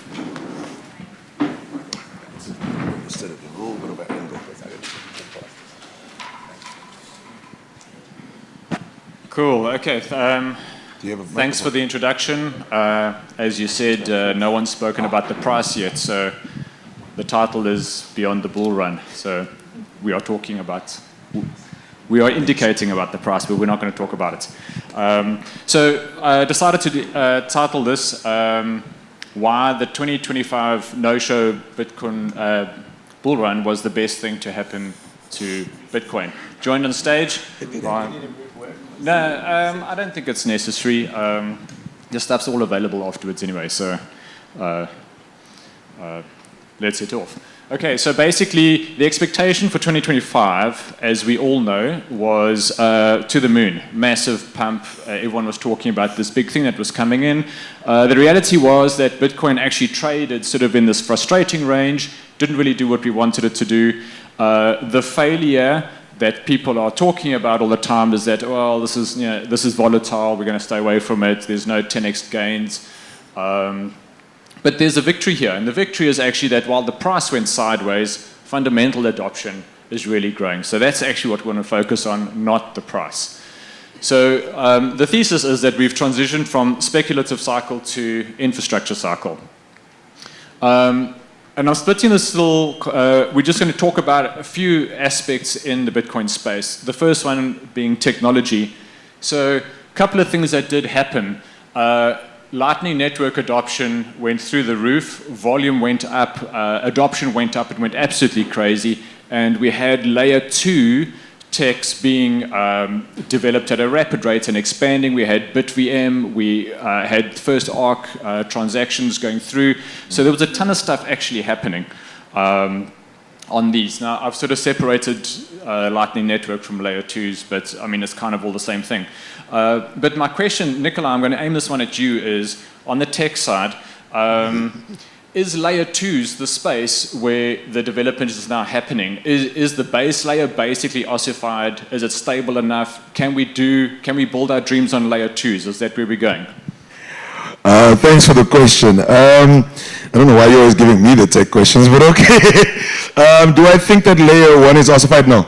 I don't think it's time to think that Bitcoin has absolutely no way to still be improved on the base layer. I do believe that a lot more work in development and even just attention is on layer 2s and sidechains now. But I do think people are still looking at how do we do silent payments on chain? How do we do moving forward something more private than what we are doing now? Again, it is the developers that will be doing that. So my answer to you is no, I don't think that layer 1 has been ossified yet, and I think there's still a lot of work to be done before we fully just only work on layer 2. Cool. One of the other things that was that's been a hot topic in the Bitcoin space is miner centralization. I've entitled it Miner Decentralization. I think 2025 saw some pretty significant changes coming out. Stuff that had been spoken about for a while has come up. So Stratum V2 is out. I see Demand Pool actually launched in 2025. Brains have transitioned, they say, 100% over to Stratum V2. And some of the other big pools, Foundry and F2 Pool, are looking at that as well. There's also Ocean that have got their Datum protocol as well. So basically, both of those allow the miners to build their own templates if they're inside a mining pool. Up until this time, with the current or the older stuff, the mining pool would decide what the block template was going to be. But now it looks like we're making progress on this. And actually, Ricky, this is the question I wanted to ask you. Is this finally the breakthrough moment that we've needed? Have we turned a corner, or do we still have a problem here? No, I think we still have a major problem here. Like, mining centralization is a huge concern, and I don't think it's dramatically changed. Even though Stratum V2 is out there, I don't think it's dramatically changed so much. Like, if you add up all of the pools together that are still using, sorry, is that better? If you add up all the pools together that are still using like Bitmain's templates, you've got massive centralization in mining.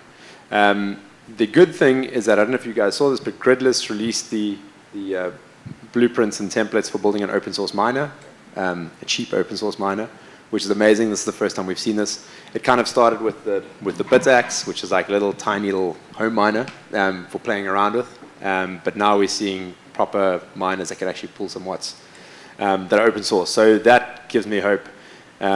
But yeah, with the institutionalization of Bitcoin that's happening, with the big institutions buying so much Bitcoin, you can best believe they're going to try to centralize mining. So all this stuff is critical, and Stratum V2 is great. But yeah, there's still a long way to go. Cool. I just want to point out, if anyone's got something to say on a topic, don't just just grab the mic and just go for it. Okay, so on that note, I'm just really going to add on to what Ricky was saying. So when we were in Mauritius last month, Gridless actually launched, it's not that they created a whole new miner, they open sourced it by saying you would only need an open source control board, which is what they did, and then of course, with that, it's speaking to the hash board. So now you can literally, the same way that that Block did with their miner, where you can literally replace hash boards. You could go and buy a second-hand miner and use those boards with the open source stack that's on GitHub. And the reason for this miner isn't to replace all other miners, is to say, let's say you have solar running and you have an abundance of solar. If you're only using 80% of your solar, that miner will only switch on to take the additional 20%. Once that 20% has been taken, the miner will switch off so that the rest of your electricity is actually going to where you want it to be allocated. So it's a smart miner kind of thing. And just to expand on that, I think how mining decentralizes is where you are using miners in small home environments, small business environments to capture stranded energy or surplus energy. Like that's how we decentralize mining. Like if you think you can run a massive mining operation on your open source miners, like you're not really going to be able to compete. But that's not the world we want anyway. We want every home to have a Bitcoin miner in it for capturing surplus energy and producing excess heat, etc., heating water, things like that. I think one of the things I've noticed in the past year is the sort of almost plug and play stuff that's coming up for home enthusiasts to mess around with. The Umbrel little home node and the Start9 devices. Oken, you mentioned in a talk earlier, you all used to say, get a Raspberry Pi, you'll be fine. That was bad advice. It was good at the time. We worked with what we had. And now you've got these things, you just take them off the counter, you plug them in, and off it goes. The little home mining thing as well, you mentioned the BitX units. We've had solar miners winning blocks this year. It gets advertised. I think there was even one of the BitX devices actually found a block. Three blocks. Three BitXs last year won mining blocks. Get a BitX, plug it in at work. Miner decentralization right there. Yeah. Cool. Okay. So, that's just a snapshot on tech. Big stuff that happened in the year. Freedom money, though. I think basically Bitcoin is money, and it's about the freedom. So I've entitled this, You Can't Stop Us. The headline here is, in South Africa, we saw a shift from investing in Bitcoin to living on Bitcoin. We've had retail payments boom. We've had comments about what Money Badger guys have done, all the circular economies that have been working towards the payments, and that's really gone through the roof. And I think that's probably a large part of why we're seeing Lightning Network volume growing all the time. The remittances as well, payments, cross-border payments, that has had a fantastic year in 2025. So I made a quick note here. Global cross-border payments has reached 428 billion in 2025. So it's significant amounts of money. South Africa and Africa in general, adoption is driven by cost. I put an amount here that in 25, the average cost to send $200 worth of value via Bitcoin was under 2%, compared to 6 to 10% using traditional methods. So talking about freedom money, Ricky, this is maybe one for you. Circular economies 2026. Do you think people need to know that they're paying on Bitcoin, or does it even matter anymore? No, I think it does matter. Depending on the context. Like, we own a company that does cross-border payments on the Lightning Network, and we abstract that away from the end user. And that's fine. That serves as a tool to move money cross-border more efficiently, faster, better than traditional rails. But ultimately, if we want to win this revolution against central banking, people need to know that they're using Bitcoin. And ultimately, sending fiat, so let's say sending euros to South Africa, and you're going euro conversion to Bitcoin and then converting Bitcoin to Rand and settling. This is the flow that Orange uses. That's all good and well if you want to send fiat, but ultimately it's way easier just to send Bitcoin to someone else, like with less hops and less steps and less intermediaries, right? But it obviously takes adoption and people to understand that Bitcoin is superior money, and people need to want to spend it. So that that comes with the adoption curve, I guess. But I think the way that we win this is by people just accepting Bitcoin directly. Because if you accept Bitcoin directly, you defund the state, and that's how we win. Can I add something to that? Without fail, when I talk to someone who's new to Bitcoin, the first thing they have in mind is either one of these centralized exchanges, Luna or whatever. That's what most people see as Bitcoin. And when you tell them you want to pay them in Bitcoin, they're like, oh, no, man, that's a mission. Because I remember what it was like signing up for that account the first time. The only reason it's difficult is because it's connected to the fiat system. The moment you don't have to bother with fiat, that's the easiest thing in the world. I mean, it takes less than a minute to download the app and another minute at most to receive a payment. So yeah, as grateful as I am for a lot of these companies, I mean, Money Badger in particular has made it incredibly easy to demonstrate that Bitcoin is real money. Because if you walk in Pick and Pay and you pay with Bitcoin, clearly it's not a scam. So that's all you need to do to convince someone to really accept it as payment. Because if they know they can take that and go spend it there, then it's fine. But as grateful as I am for that, I can't emphasize enough how important it is to don't stop there, but to push further as far as possible until it's just Bitcoin. Speaking about that, one of the other developments was the first stable coins on via Taproot assets happened last year. Allegedly. Allegedly. So the question is, if Tether is moving onto the Bitcoin network or via Layer 2 or whatever the case is, do you think that's going to help or hinder the sats only? Or is that the perfect gateway drug where, I think, Ricky, you alluded to it, if you're going to go and buy a stable coin and then send it to somebody else and it's got to go through the Bitcoin network, will people eventually just go, stuff it, I'll just go the Bitcoin route? I think if you stay into the abyss stays into you. So if we add stablecoins to the Lightning Network, stablecoins are just an extension of the fiat system. It's like, a slightly more efficient fiat. So, it comes with risk. Yes, maybe that orange pulls people, but what happens when we put that filth on the network? So there's that to consider. And I say that as someone who's got a vested interest in having stablecoins on the Lightning Network, because it would mean that our customers wouldn't have to stuff around with Tether on Tron and Ethereum and Solana and other shitty chains. They can just send it on Lightning. But yeah, I mean, the jury's still out as to what that would mean and what dangers stablecoin bring with them. Does that then give the feds mandate to go after node operators because you're an unlicensed money transmitter or whatever bullshit term they have? So yeah. Just to add to that, I think it's actually very interesting, the stablecoin conversation. Twofold. Number one, I don't know if you need to do stablecoins on Lightning because you can already do them on Liquid. Right? Liquid exists. You can issue tokens on Liquid. So if you really wanted to do a stablecoin, Bitcoin oriented, you could do it on Liquid and then just do it that way. A second thing that I would say is... Can I push back on that? Of course you can. So yes, but it means as a developer you have to integrate a second system now, which you've got to integrate Liquid. And that's fine. It's working. People... Got you. It works in Aqua. Full wallet works in Aqua. Yeah. It works great. It's there, but my point of it first was to say we could find a way to do this. Here's my problem. What happens when that coin loses its pegging?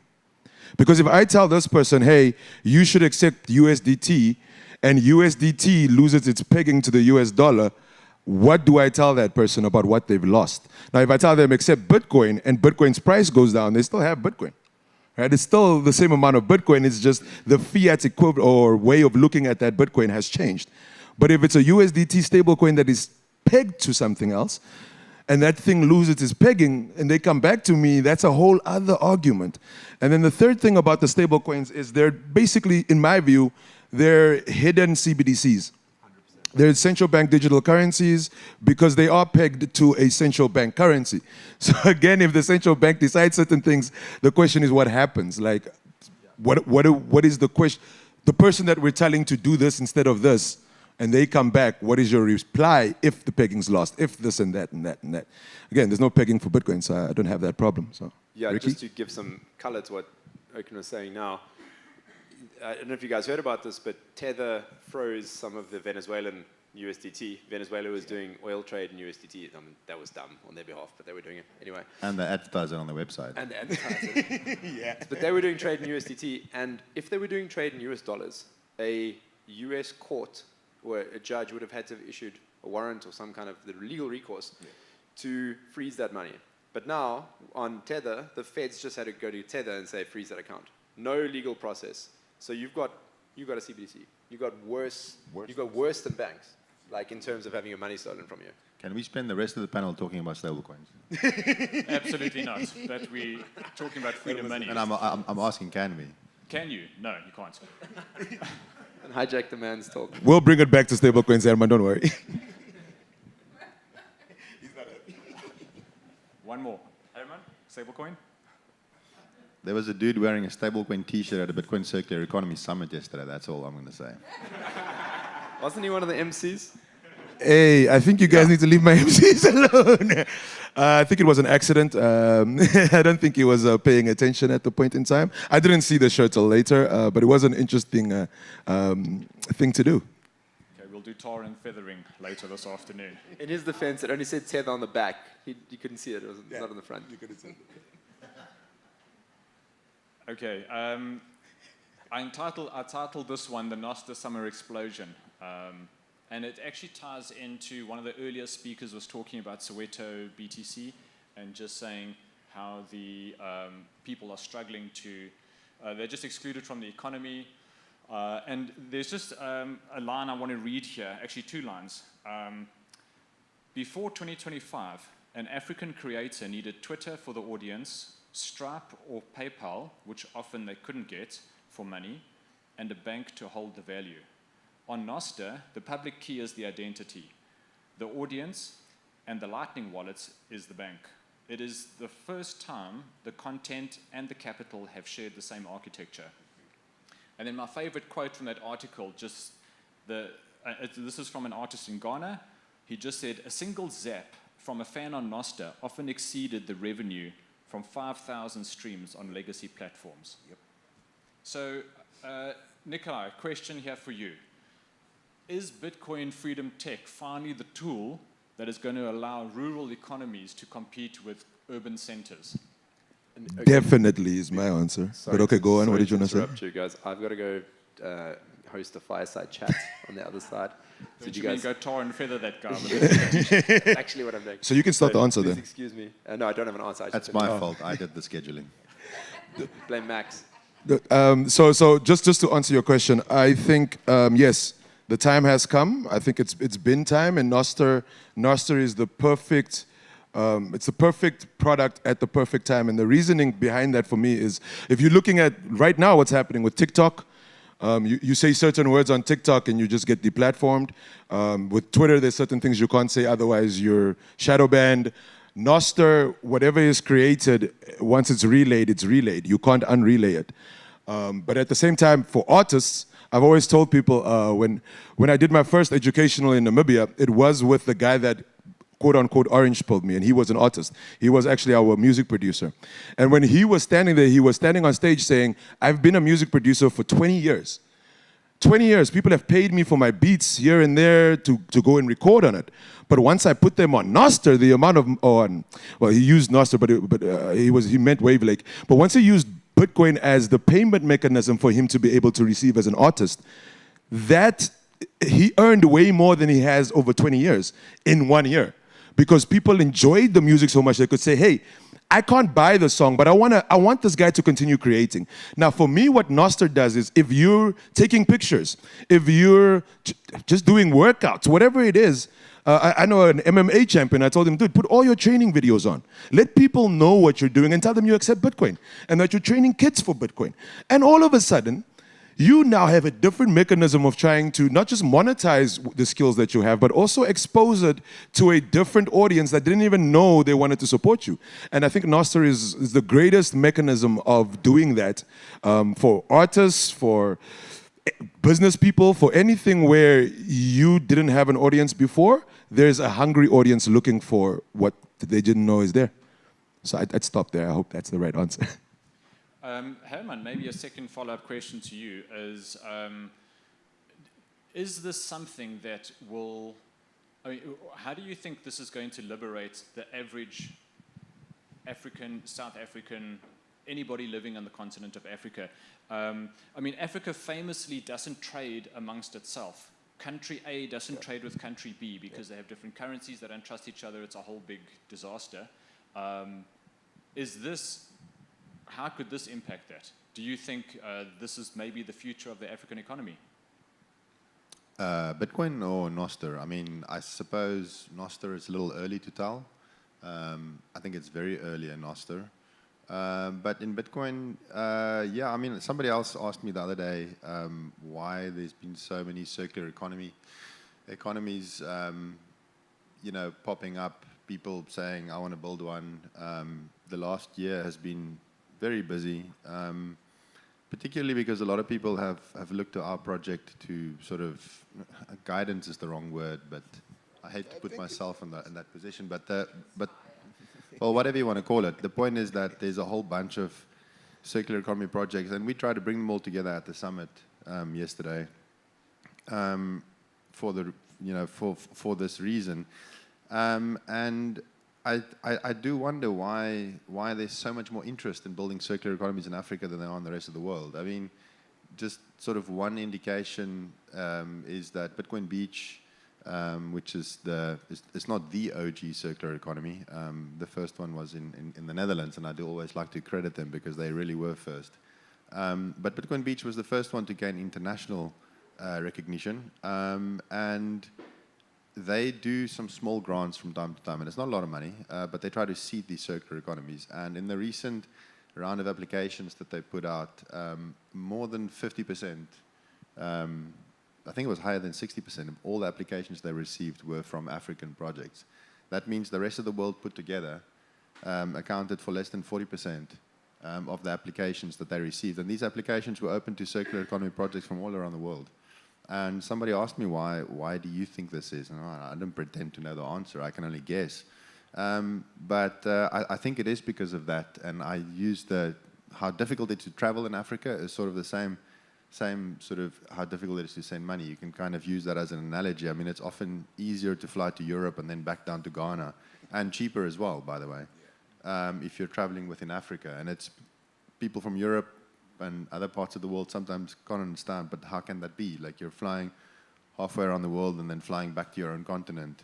But that's the easiest, cheapest, sometimes even the fastest way to get there.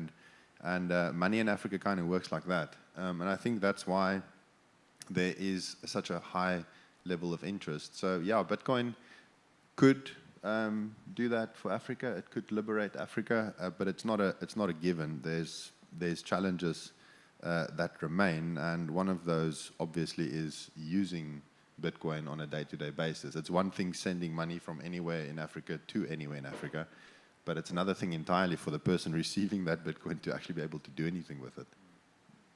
No, 100%. I think the thing I enjoyed about the Nostr example was that you have the place where you can display your talent, and then you have the mechanism to get paid at the same time. And that's can't be stopped by any board or any government. So I'm hugely hopeful about that. I'm going to keep my eyes on that, and hopefully at next year's Adopting Bitcoin, we'll have the update on 2026. Just a quick aside, actually, you know that the Adopting Bitcoin Cape Town had its Twitter profile shut down 3 days before the conference last year. And so during the course of last year's Adopting Bitcoin Cape Town, we only had Nostr, which was kind of funny. And I was pushing hard on the organizing committee to completely abandon Twitter and Facebook for that matter. But I think I was overruled on that one, and ultimately it makes sense because we want to get normal people in here too. But that was super annoying. I mean, I'd never experienced that before up until that point, and I was running social media for the conference last year, leading up to the conference, and I was sitting there, and in one moment, just boom, gone. And everything we'd posted for this conference, trying to promote it, trying to get people here, all of a sudden you just put in the Twitter username and say, sorry, account suspended, or whatever the case may be. I just still don't know why. Well, good thing for... No, I just wanted to add, he literally was like, guys, we're deleted. Like, what do we do now? We should just all abandon it. And he was right. Again, if you're on a centralized system, like Facebook, Twitter, Instagram, any of them, you can be deplatformed. My EasySats account on Instagram is gone. They deleted it. I can't do anything about that. But Nostr, they can't take from me. I hold the private keys. I run my own relay. Even if I didn't run my own relay, you can't unpost. You can't delete on Nostr. When it's out there, it's gone. Well, what's interesting is that they delete the account of the person organizing a conference. And what's he going to do? He's going to talk about these account was deleted and then just help spread the word. So Barbara Streisand effect right there. Moving along, just onto institutions, the silent takeover. So 2 years ago, we were talking about South Africa's grey listing, and there was all sorts of uncertainty. Today, there's been over 300 licensed service providers. Discovery Bank is now offering Bitcoin trading in their app. ABSA and the other banks are doing that sort of thing as well. Now, I know Stafford spoke a little bit about that in one of the earlier sessions, so I hope you guys caught that. But it does look like South Africa has always had this, and I'm going to pass this back to you, Herman. You know, South Africa seems to have often been the grassroots center of the world in terms of Bitcoin adoption. But now we look like we're having some top-down approach as well. Is this, how is this going to advance Bitcoin in South Africa, do you think? I mean, we need both. I'm not under the illusion that grassroots adoption alone will get us to where we want to be. So you need the top-down approach. But I like the top-down approach when it's built by people who take the grassroots approach into account. I don't like the top-down approach when it's built by people who just don't care about what's happening at a grassroots level. You can build top-down and still be building with the grassroots version of things, you know, in the back of your head. I mean, look, you know, you want Bitcoin to be everywhere at the end of the day, and I don't think everybody at the end of eventually, not everybody is going to be using it in self-custody and what. There are going to be people who do it the institutional way, and that's fine. It's just that we need to. I think the important thing is, and this is, I guess, the bottom line for me, is that the people who really care about this and the effect that it can have on the world, they need to be the ones pushing as hard as possible to get that threshold of grassroots adoption as high as possible. It's the same as running a node. You know, my node doesn't matter. Like, I can go home and I can switch off my Bitcoin node. It's not going to affect the network. But if everybody does that, then we're screwed. So you need the node network, but it's not that one single individual node matters much. Not at all, really. It matters for my own sovereignty to broadcast my own transactions and verify my own transactions. But for the network, my single node doesn't matter too much. That being said, you do want that number as high as possible. We'd rather have more than less. So yeah, it is going to help. The top-down approach obviously does help, and we do need that. But we need to push as hard as possible, because I don't think the top-down approach needs pushing. They typically tend to take over as soon as they gain traction. It's the grassroots approach that needs constant pushing. Yeah, that was one thing I thought about, is that when the top guys get involved, massive marketing campaigns and budgets, and that just proliferates. And then you've got billboards everywhere, and Bitcoin is wonderful. So that is cool. But at the end of the day, it's about freedom money, guys on the ground. I'm going to jump through just quickly to the end, just to wrap up. I'm going to skip a slide on geopolitics. That's Ricky's department, and he's not here. But I think this whole idea of going to the moon might mean something different. So the proposal is that the bull run is really mental and structural, not just financial. So in 2025, although the price went sideways, the development, expansion, adoption behind the scenes was unbelievable. And I think price is just a distraction. We talk about it all the time, and I think 2025 has proved that to be an absolute use case, or proved that to be true, that price is the distraction, because you don't actually know the stuff that goes on behind the scenes unless you're involved. So I'd just like to open up to the floor. Anyone with a question to any of the panelists? I mean, the price definitely impacted our ticket sales. So it's the, you know. Any questions? Okay. Okay, we have one. So I think we have a debate when we're saying here, okay, we don't talk about value, it hasn't been mentioned at all. But value is important, and I'm not sure where that line is.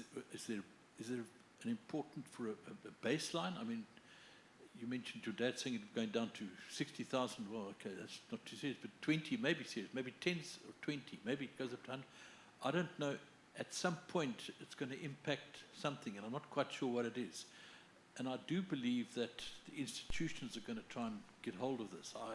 I can't see them going down without a fight, and I think that's what also happened this year.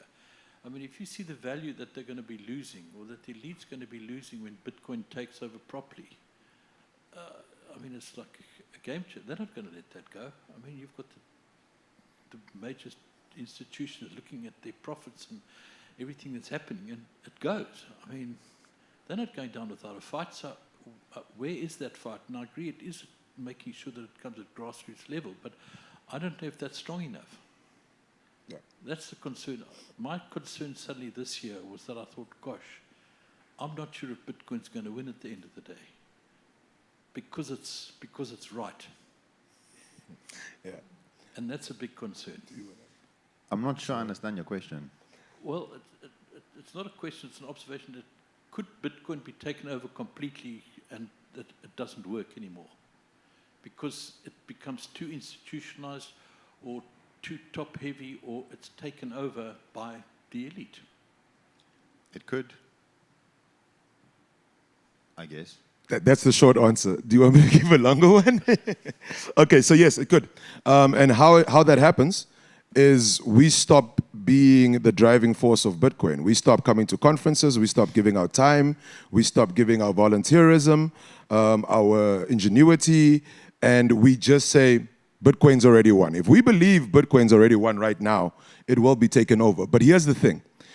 The people in government, the people in central banks are people. They're all just human beings. And like with all human beings, if you're willing to have a conversation, a true conversation with them, you'd be very surprised that some of them, again, it's incentives. I've always looked at Bitcoin like an incentive structure. If I know the bank is going to think I'm losing money, what if I show the bank how they don't lose money? What if I show them, like Herman was saying, not everybody is going to want a self-custody. Some people don't trust themselves. They might want a community bank. But if you can act as a community bank in Bitcoin for those people, has it failed? Per se, maybe self-custody for those people has failed, but the other people are still self-custody. So how do we engage with the people that might want to co-opt Bitcoin? Do we let them attack it from their own sides, or do we go and sit with them and say, this doesn't work and this is why not? This doesn't work and there's a better way for you to integrate this into the living structure of your citizens without being the boogeyman. And I think it comes from not being afraid of speaking to those people in power and having a conversation with them and saying, no, that doesn't work like that. Because again, Bitcoin was banned in many of our countries until it wasn't. And it got unbanned because of conversations from people that were either in the grassroots or already in structures that understood the utility of this tool and this technology beyond its price action. So I hope that answers your question. Can I just, I don't mean to be dismissive because I thought there was a question, but I think you were making more of a statement saying that there is a chance that it could be co-opted, if I understand you correctly. Yeah. Yeah, I mean, I totally agree, and that's why it irritates me so much when I hear people say Bitcoin is inevitable. It's not inevitable. It depends on people at the end of the day. If everybody shut off their nodes tomorrow, then yeah, we have a problem. Me switching off my node is not going to make a massive impact on the network. And if our project disappeared tomorrow, we should be fine. But if all the grassroots projects disappear tomorrow, then we have a much, much bigger problem. I think, I mean, we're over time, but just to kind of finish off that point, I think the point is that we don't know at what point it becomes co-opted and how it becomes co-opted, but we do know what needs to be done to try and prevent that doesn't happen. It's not a guarantee. We might do everything we can and still end up losing that battle. But that's one of the reasons why I put everything I have into, I mean, on an energy level, I don't put my own money into the conference. I mean, energetically, I put everything I have into the conference because that's one of the ways in which we fight back. You know, if you looked at the scheduling this morning, there was a reason why those talks followed one another the way they did. It's because that conversation needs to be had, and we should have that conversation. Awesome. Should we take one more, or do we call it? Okay. Time. We are way above time, so please just go straight to the question, and that will be our last question for this session. maybe a bit of a hot take. We always talk about institutions taking over Bitcoin. I sometimes feel it's a bit naive that we think that. Bitcoin was going to happen, and the more it lasted and the more its value grew and the purchasing power compounded, institutions were going to come to Bitcoin. That was clear and it was always going to happen, and Bitcoin is taking over institutions. Attacking Bitcoin so that it fails, it's of no economic benefit or incentive for anybody to shut off their individual node, or for Michael Saylor to do something to Bitcoin that would impact his organization, his business, and everything else he's trying to build. Bitcoin is expensive to attack, and the more people get into it, the higher the barrier to attack becomes. So I may have a different perspective on that. Also a statement, not a question. Yeah, sorry about that. No, that's cool. All right, awesome. Thank you guys so much. Would that be all? Awesome. A round of applause for them, ladies and gentlemen. Thank you, Okin. Thank you, Erman. Thank you, Gavin. Ladies and gentlemen, I trust you're doing good. Yes, because this next person we're going to bring up on stage, let me just read you their bio. Just get ready. This person has been an anarchist since the 1990s, Bitcoiner since the 2010, and currently the CTO of Muscat Limited, focused on bringing Bitcoin as a medium of exchange to the masses. This person wants to talk about how the world is still completely unprepared for Bitcoin. Please put your hands together as we bring up on stage Benjamin the Wall. Thank you, man. Thank you. That was cool. Thank you very much. All right. So,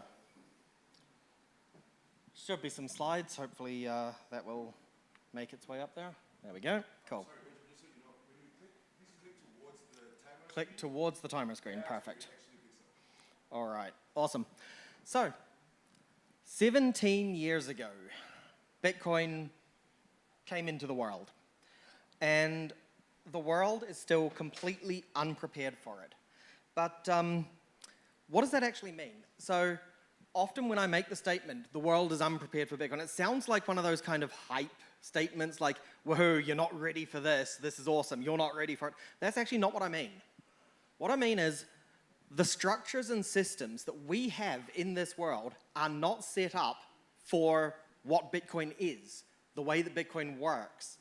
The things that we have in our world are designed for other things, designed for systems and concepts that just don't match what Bitcoin is and how Bitcoin works. So we use analogies and abstractions when we talk about Bitcoin. We use a lot of kind of fluffy language, and we have words that don't mean what you kind of normally expect them to mean. And that's okay. That happens in a lot of technical industries. If you're dealing with technical things, it's normal that you've got words that kind of simplify it and so on. But those analogies sometimes contain self-contradictions, and they also sometimes obscure the way that things are actually working and cause people to really misunderstand what it is. So the first thing is we talk about wallets. So wallets hold Bitcoin, right? I have a wallet on my phone. I've got a certain amount of Bitcoin in that wallet. That's not true, not at all. I have a piece of software on my phone that I call a wallet, and it's even got, it's named something or other wallet. I've got a bunch of them on my phone. I've got, Blue Wallet and Wallet of Satoshi and this wallet and that wallet and a whole bunch of wallets. None of them hold Bitcoin. The way that Bitcoin actually works is that you've got these UTXOs, these unspent transaction outputs, and you prove in some way that you're allowed to spend the value that is inside that unspent transaction output, and that's achieved through something called Bitcoin script. And quite often, it will be because you hold particular private keys, and those private keys can sign to say, I'm allowed to make this further transaction. So generally speaking, our wallet is actually just a bit of software that interacts in some way to build a transaction, usually by signing something with a private key. That's actually what a wallet is, which is nothing like an actual physical wallet that sits in your pocket and holds a bunch of notes and coins and so on. So the abstraction of wallet causes confusion. About a year and a half, maybe two and a half years ago, had an argument with the German tax office about this because we were talking about my Bitcoin, and in Germany, if you've held Bitcoin for over, I believe it was 2 years, it's capital gains free, so you don't have to pay capital gains tax on it. And they're like, okay, we want to see the logs from all of your wallets. And I'm like, A, I don't want you to, and B, you actually can't. Technically speaking, I cannot provide that to you. And they're like, why not? You just log into the wallet that you use online, Coinbase, if that's the wallet you use, or whatever, and, provide us the logs. No, that's not what a wallet is. I actually then had to spend like an hour explaining what wallets are to the German tax office. To their credit, they understood, and I didn't have to pay any capital gains tax. So that was nice, but, that's an abstraction which causes real-world consequences. For somebody who couldn't explain it like I could, that person could have ended up paying a lot of money that they probably actually didn't have to pay to the tax office, just because, tax officers, they're quite likely to find in their own favor. Yeah. So that's one abstraction. Another abstraction is the concept of spending conditions. So we have these spending conditions determined by Bitcoin script, as I said. Who is allowed to spend Bitcoin? According to most legal definitions, the person who's allowed to spend it is the person who owns it. What is ownership in Bitcoin? Bitcoin is something that maybe you hold the private keys to access a particular UTXO or set of UTXOs, but you could hold the private key to some Bitcoin that you don't even know you could access, because somebody somewhere created a transaction and used the public key that's derived from your private key in order to say that you're allowed to spend this Bitcoin, and you have control over that Bitcoin. Do you own it legally or not? Simple question, but it gets more complicated. What about if it's a multi-sig? What about if multiple people hold keys and both I need to sign and somebody else needs to sign to access that Bitcoin? Who owns that Bitcoin from a legal perspective? I'm not saying who has control over it, because that's fine. But the law doesn't describe those kinds of scenarios. What about worse? What about spending conditions where there aren't any private keys involved? There's this cool transaction which was basically a hashing puzzle. If you can solve the puzzle, you can access the UTXO. All of these things can be defined by script, and it gets really complicated.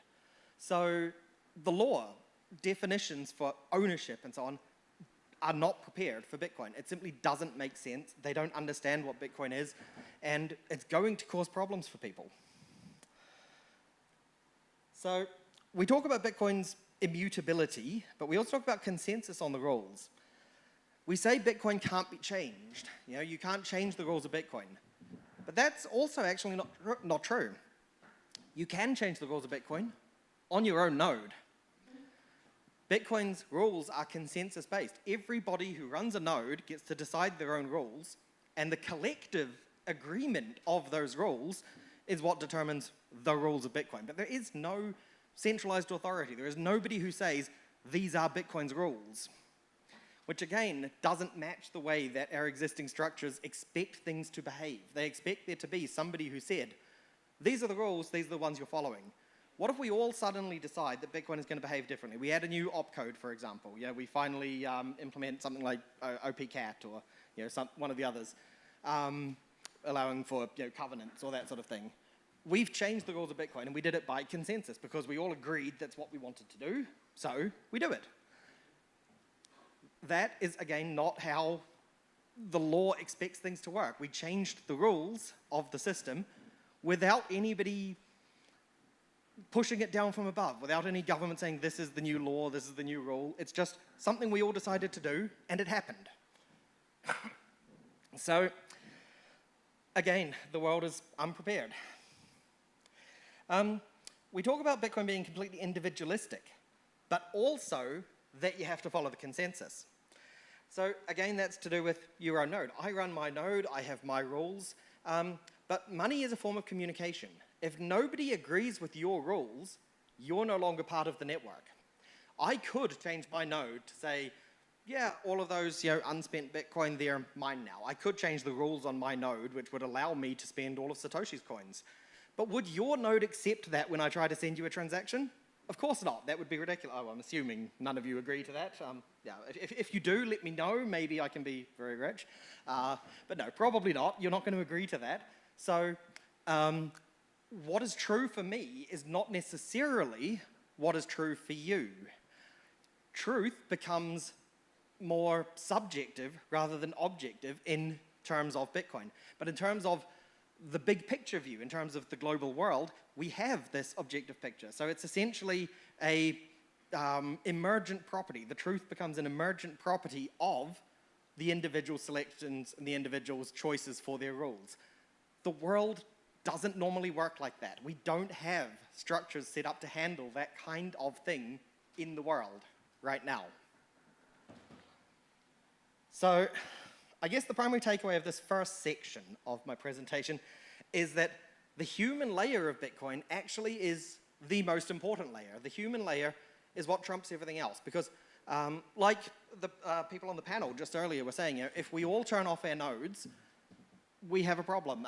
Bitcoin disappears. If one of us turns off our node, it really doesn't matter that much. Again, same thing with the rules. If we all decide on different rules, then it works. If only one of us decides on different rules, that person is no longer a part of the network. The communication of Bitcoin has changed. By the way, is that timer correct? Have I really already been talking for 14 minutes? Oh dear. Then I'm a little behind the time. I'm going to have to speed up a little bit. I feel like I've only been talking 4 minutes. Apparently it's been 14. So, regulatory systems. Let's jump a little bit faster. Bitcoin is titled a peer-to-peer electronic cash system. That's the title of the white paper. Bitcoin behaves more like cash than a bank account in that it's peer-to-peer, it's a bearer asset. If I hold my Bitcoin, I can give it to you. I don't need any middleman, that kind of thing, except when it isn't. Bitcoin is digital. It's accessible from anywhere. I actually do need other people to make a Bitcoin transaction. I need the entire rest of the network. I need them to agree that I can make that transaction. So does that mean there is a middleman, which is everyone, or does it mean there is no middleman? It's kind of both. And again, our regulatory systems aren't set up for that. How do you prosecute a middleman if the middleman is everyone? Or do you assume that there is no middleman? In which case, who's the problem? It's not clear from a legal perspective how any of this works. This is kind of a cool one. This is a form that you fill out. There's similar ones in almost every country. This one's from the US. It's a fairly typical example. Report of international transportation of currency or monetary instruments. Who's seen when you enter a country, they've got signs at the airport. If you're carrying more than $10,000 or equivalent in any particular currency, you have to report it.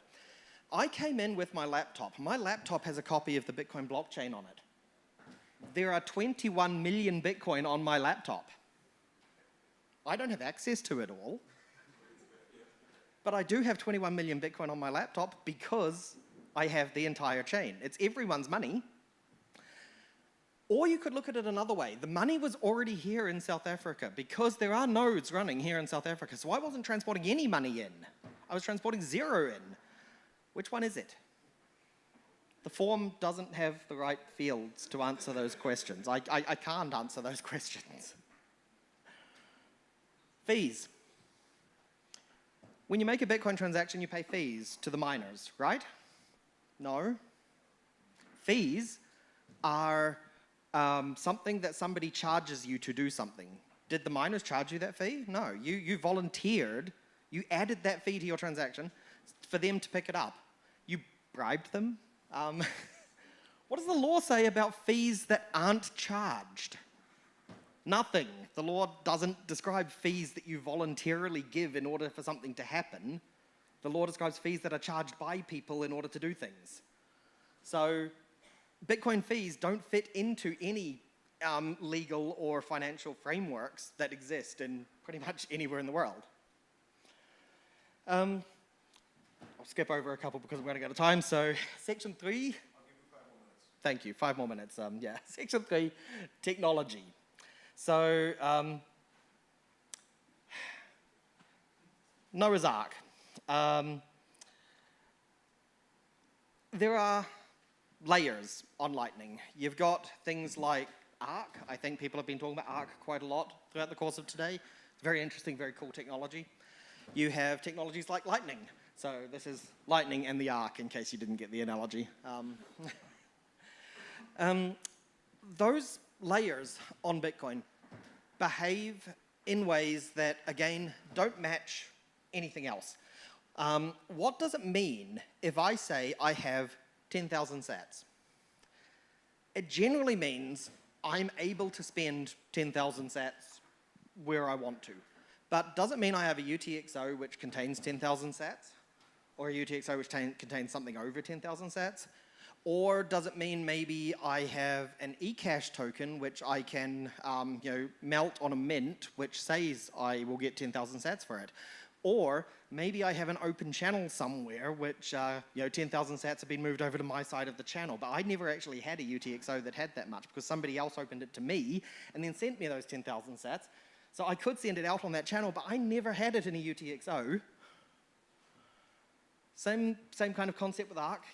If I don't hold the money originally and I never had that UTXO, what does that mean from a legal and regulatory perspective? What does it mean from the way that we describe the world in terms of having that money? Do I have the money? Do I not have the money? It's one of those confusing kinds of things. And then beyond simply having it, who owns it? Ownership, like I said before, is a different thing to having control over it. And those are not easily answered questions. Forks. What about when Bitcoin forks? So, I discovered Bitcoin back in 2010, which means I was definitely around for more than one fork. The biggest, most well-known, well-publicized one was the Bcash fork, the Bitcoin Cash fork, where a bunch of big blockers didn't understand Bitcoin and decided they'd create their own shitcoin. If there's any of you in the crowd, I'm sorry to insult you like that, but you are a shitcoiner. And if I create, so there's a fork of Bitcoin and I have some monetary value there. When Bitcoin Cash forked away from Bitcoin, I immediately sold all of that Bitcoin Cash and I bought Bitcoin with it. Where did that money come from? Where did that value come from? From a legal perspective, who owned it? Did I own it? Did I just magically get this money out of nowhere? If so, because that is how that has been defined by a few legal regulators over time, I can create a fork right now. I could literally walk over to my laptop. Like I said, I've got a copy of the blockchain there.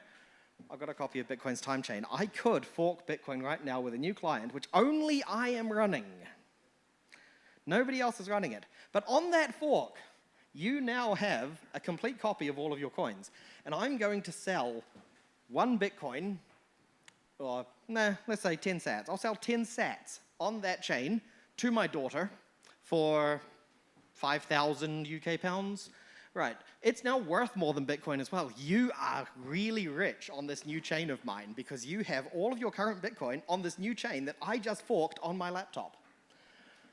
Do you owe capital gains tax to the government for me doing something on my laptop? Does that make any sense at all? That's actually how a lot of regulations currently define it, which is madness, complete and utter madness. But that's the way the law is currently written in a lot of places. I go to my laptop and all of a sudden you owe money to the government. Fun, isn't it? Bridges. That's a bridge in South Africa somewhere, according to Google image search. I didn't actually check, but hopefully that's a bridge in South Africa somewhere. You have software bridges that will bridge between Bitcoin and other things. So, there are Bitcoin to shitcoin bridges. There are things like swap services, which will swap between Bitcoin on-chain and off-chain. So, swap into Lightning or swap into some kind of managed token or whatever.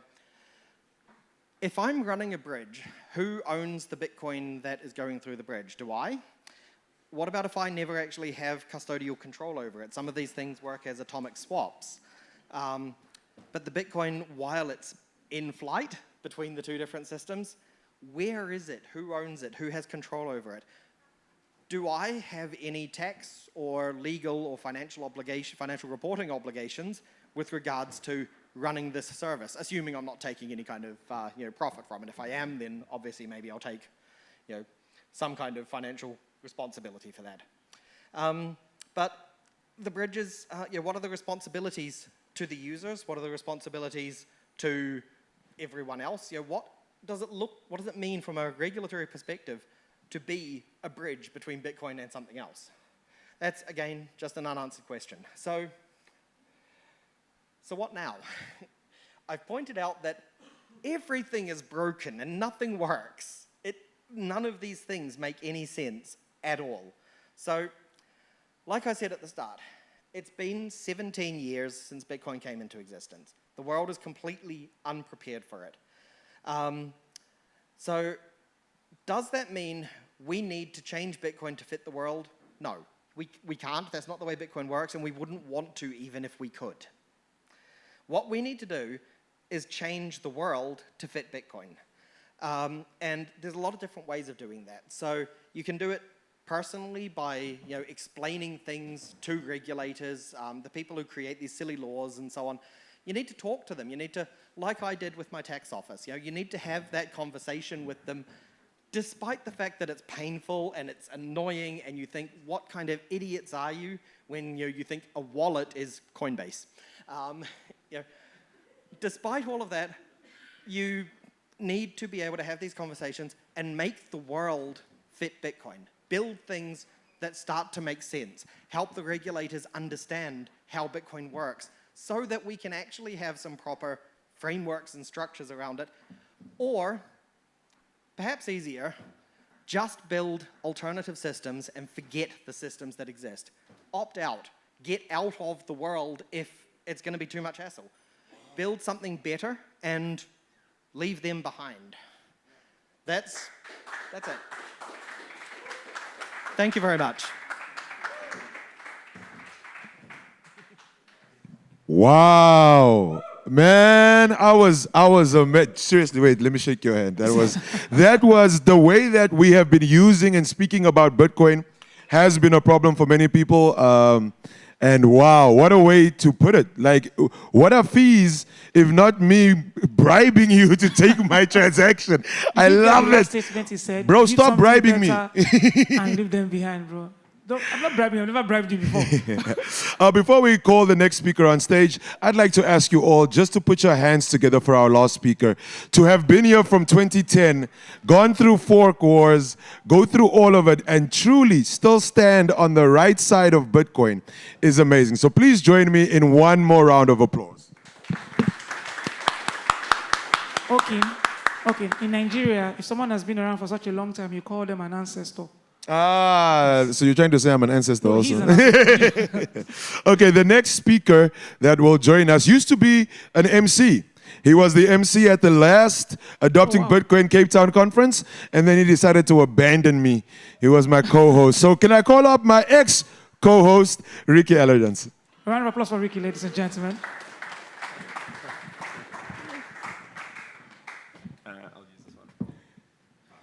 Yeah, I had better things to do. Sorry, bro. So I've just had 3 talks in a row. It's been a rough afternoon. But, so I've got something very basic to show you guys today. My CTO hates it when I do this, but we're doing a bunch of live demos. So for those of you who were here last year, we launched Orange, and we showed you how you could send money from Nigeria to South Africa via the Lightning Network in minutes for very, very cheap. And so we've been very busy building over the past year, and we've got a few new rails. And so I'm going to show you guys today how we can transfer money from Europe, the UK, and Nigeria into South Africa in a few minutes. And then we've also got a new feature we're going to test, which is sending money from Nigeria straight to any Lightning address. And we could do that for other rails too. So instead of a big presentation doing the whole thing, we're just going to go straight into a demo, because that's normally what lands quite well. All right, so I've got a couple of partners in crime who are going to help me out and send me some money to do this test. So first off, I think what we're going to do is I've got my web app open in front of me here. What we're going to do is we're going to make a payment from Europe to South Africa. Now, Joseph from Trezor has agreed to help us. Joseph, where? There's Joseph over there.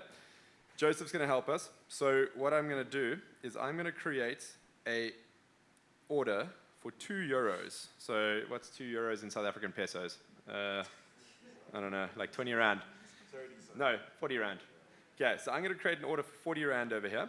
And I'm going to create the reference euro. So I see this in my banking app when the money lands. And I'm going to create this payment. And I'm going to share the details now with Joseph via Signal. And even though we're in the same room, his bank is in Europe, right?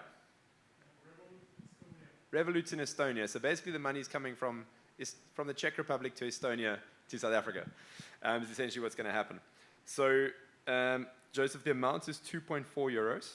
And the reference, I'm sending to you on Signal now. And the reference is super important so that the bank knows, or our partner knows how to match it. Okay, so as soon as he's sent that, what's going to happen is euros are going to leave his account. They're going to get converted into sats on the Lightning Network. They're going to get sent across the network. They're going to land in South Africa. They're going to be converted into rands, and they're going to be paid out via local bank transfer. You can send, yeah. All right. So while we're waiting for that one, I'm going to line up the next one, which is from the UK. So that was a euro to South Africa transfer. Now we're going to do England, British pounds, sterling, to South African rands. So Lucy sitting in the front here. She has a British bank account, and she is going to help us do this test. So I'm setting up UK to my personal account. This is actually all an elaborate scam for me just to fleece money out. I was going to say, when are you going to give them back their money? Like, what's going on? Everybody's just paying you for no reason. Not even once have I given it back. All right, so I'm doing the same thing here for 40 Rand. So 40 Rand is about, let's actually make it 45, so it's more than £2. The Rand is really strong at the moment, actually. Okay, so this is GBP. All right, and Lucy, I'm going to text you the reference code to use. Oh, Torek, what's broken here? Never mind, nothing's broken. It's working. Okay, so once I've got those, there we go. Okay, Lucy, I've just sent you the code. Okay, so what's happening here is on our web app, there are banking details created to make the deposit to. So what's happening is it's a local bank transfer. Oh, sorry, Lucy, how much? You're right. £2.31, please. £2.31. Okay, so what's happening is it's a local bank transfer. So in the UK, Lucy, who are you banking with? So from a Monzo account, she's sending to Banking Circle UK, is the bank in the UK. So it's a local bank transfer, and then the South African side, it's another local bank transfer. So, but we are connecting them via Lightning, and we're basically doing an international transfer. So no SWIFT required, no extensive forms required, none of that. It's just a local bank transfer. And this is super powerful because it's way, way, way cheaper, and it's way, way, way faster. I presume most of you have sent an international fiat bank transfer before, right? And who of you enjoyed that experience? No, it's terrible. So this streamlines the process completely, and we should expect to see the money land in roughly about 5 minutes is how long it takes, and that's because the banking side takes time to reflect. Okay, then I'm going to show the faster one, and this is a Naira payment.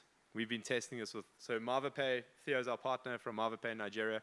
We've been working together for a year now with them. We've done, what, 15,000 transactions maybe, thereabouts, in that range, from Nigeria to South Africa over the past year. $3 million in that range. Thank you.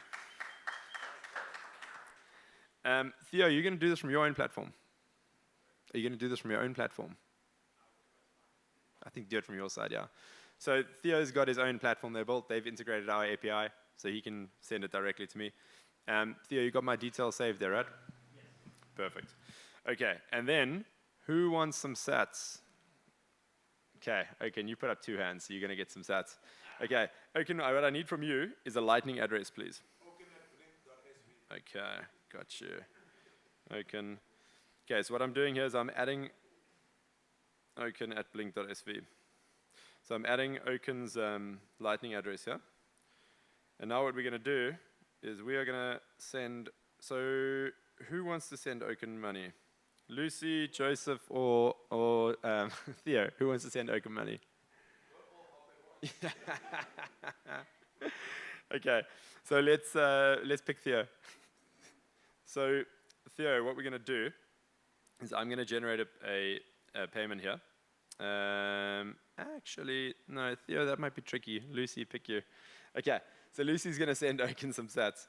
So how it's going to work is I'm going to pick UK GBP over here, and I've got Oaken saved as a merchant. So what's going to happen now is Lucy's going to send pounds to a local bank account, and sats are going to appear in Oaken's Blink wallet. Okay, so let's say £2. Let's not be too extravagant. We're going to create the payments. And Lucy, you can send them to the same details. I'm just going to send you a new reference code. Okay. £2 exactly, and I've just sent you the new reference. Okay, cool. So now that I've been waffling for a few minutes, money should have started landing in my account. So let's see. So I'm using my South African Capitec bank account here. And let's see. All right, so euro has landed. So 40 Rand from Joseph has already landed. That landed at 2 minutes ago. Joseph, do you know what time roughly you sent it? So it landed 16:57 here. Okay, perfect. So that was, what, 3 minutes? 3 minutes to send 40 Rand, or roughly €2, from Estonia to South Africa. I don't think anyone else can do that in the fiat system. All right, then let's see if the GBP has landed yet. Well, not yet. Okay, so I'll have to fill this blank space with some talking. How are you guys enjoying Cape Town weather? It's much better than Europe this time of year. Yes. All right, so what we've been doing at Orange is we're a B2B service, so we don't actually work directly with retail users. We have partners that hold all the correct licenses to do this stuff, and one of our partners is actually sitting over here, FG and Divan from Swoop. They believed in us in the beginning when we sold them this crazy story about, hey guys, we can do cross-border payments via Lightning. How do you want to partner with us? And they've partnered with us, and their app is now available in Fedi. So it's been integrated into Fedi, which means that directly from your Fedi Lightning wallet, you can pay an invoice, and you can use the Orange API and send money to Nigeria, South Africa, UK, EU, to your Lightning wallets. And one of the features we're actually building for them is ZAR on-ramping, which basically means exactly the flow I've just showed you now of sending GBP to sats. We're going to do that in South Africa as well, which means you'll be able to buy sats by just doing a simple bank transfer, which is a one-step process. It's by far the easiest way to stack sats. No custody involved. It goes directly to your own Lightning wallet. You can have a self-custodial Lightning wallet if you want, and that completely changes the entire experience. So, Divan, where can they find you guys for Swoop?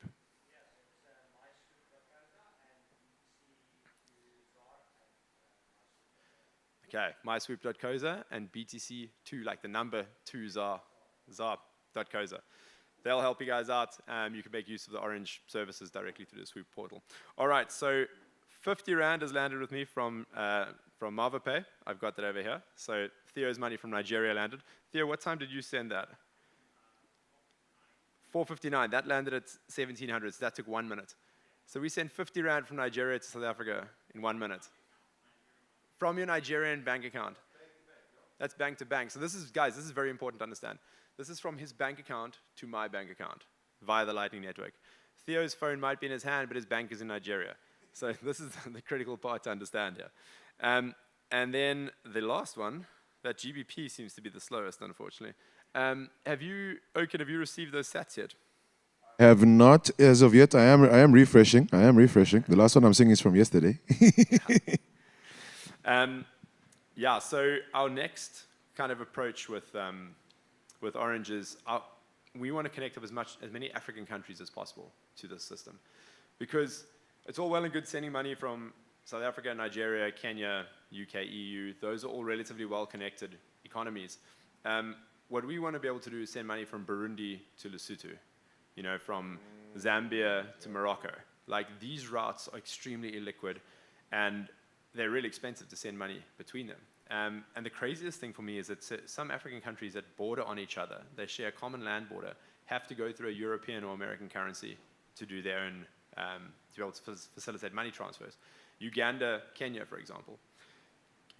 Kenya is Uganda's biggest trading partner, yet they have to trade through the GBP before going back into the other currency, which is just absolutely outrageous.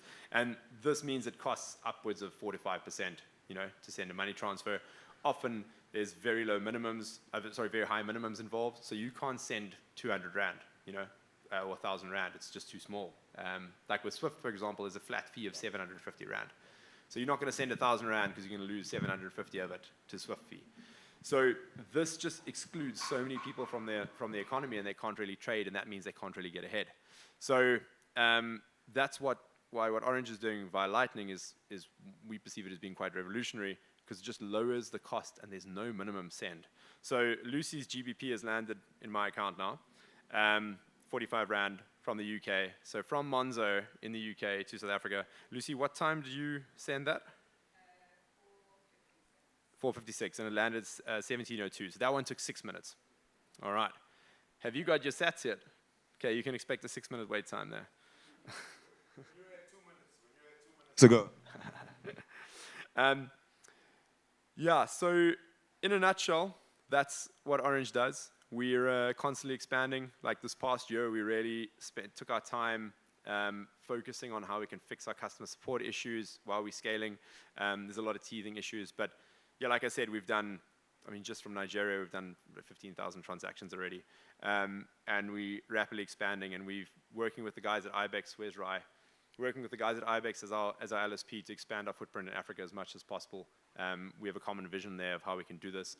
And it really is the only way that the young African is going to be able to get ahead in this world is by being able to trade more freely than his parents traded. And if you can't trade with nations next door to you, you are constrained by just your local environment and your local economy. And then it's really, really hard to develop capital that way. So being able to move money is absolutely critical. And to be able to move money cheaply, quickly, and in small chunks, right? So like when people do remittances, for them to wait 2 months to be able to accumulate enough to cover the flat fees associated with the remittance it's like extortion, right? So if you could send on a daily or weekly basis, that makes such a material difference to your family back home, because they can get money into their wallets, you know, as they need it, instead of having to wait for 2 months before another lump sum arrives. So that's really what we're trying to solve. Okay, have you got your sats yet? No. You know live, you know when it's live, bro. It's always going to do this to you. Yeah, exactly. Tariq did warn me about this. But they are called the demo gods. Yeah. So we actually released the Sats feature yesterday, I think. So I think, Oken, this might be the fourth one we've done. So fingers crossed. It's gonna work. It's gonna work. Yeah, don't worry. You still got 4 minutes. It's definitely gonna work. And the reason why we've built out this BDC flow so that you can acquire Sats this way is, what if you are living in a country where your economy might be stable? Like, let's say you're living in the UK. Stable, you know. You're living in the UK, you've got a relatively stable currency, but your family is back in Malawi, for example. And so for you to send them fiat in Malawi is actually not really that great. Sure, they can spend, but it's losing its value so quickly. So they might want to prefer to receive Sats than to actually receive Malawi and Kwacha. The friction is way lower. It's way simpler to do. It works out much cheaper. So there's like a specific use case for certain people whose current local currency sucks so much that they'd rather take on the volatility of Bitcoin because it's less volatile than their own local currency, right? So that's a great use case over there. And obviously, if you can do both as a remitter and send your family 80% of their funds in local fiat and 20% of their funds in Bitcoin, you can really achieve a good balance there. Yeah, so in a nutshell, that's Orange. We're looking forward to expanding our rails soon. I know we've been chatting to Jason about doing potential work with them in Kenya. What they're doing in Tando is absolutely amazing. Being able to spend your Bitcoin and pay a merchant locally is great, but doing the reverse flow of being able to pay fiat and get Bitcoin back in a really simple way without having to go through a exchange that's holding your sats for you, etc., is definitely the way to do it. All right, guys. With that, I think my time is up. Oh, there we go. 1 second to go. go. 43 Rand 29 cents worth of Bitcoin. Like I told you, give it time, my brother. Thank you very much. I mean, that's Tariq, that's 3 for 3. There we go. Can we please put our hands together one more time for Ricky and the live demonstration? That's 2 for 2, bro. You did it last year too, and you didn't fail.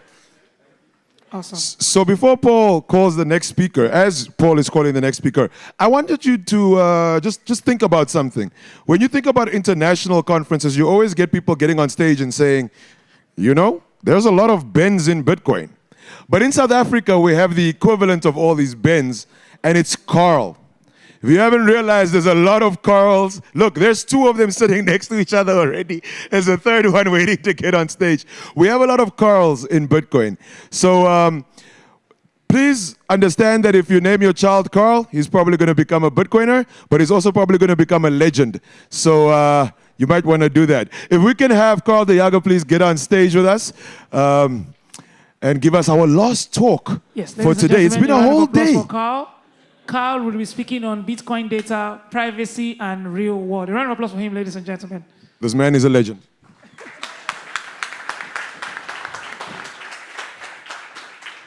Yeah, if you know how many WhatsApps I have in my backlog that I need to forward to you, Van Wyk, like, that actually happens quite often. People try to reach one of us and then they get to the other one. But that's an honor to me. I feel sorry for you guys, but you know, for me it's an honor to be confused with you. Right, so I want to, today, like I said this morning, when I was first, by the way, yes, thanks for sticking around. This is not proper graveyard shift. I appreciate it. Thanks, guys. Hardcore fans here.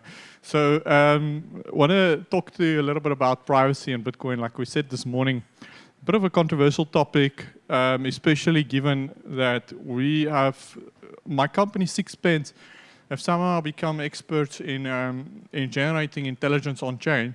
And so there's a cool story actually behind it. We've been building stuff since about 2019, lots of different crypto products, a trading bot at some point, where we traded on various things that have spun out in its own company, and it's like, and then at one day in 2022, Vian from Forbes Massage actually approached me at a conference and said, hey, you know, we need tools that can do proof of reserves.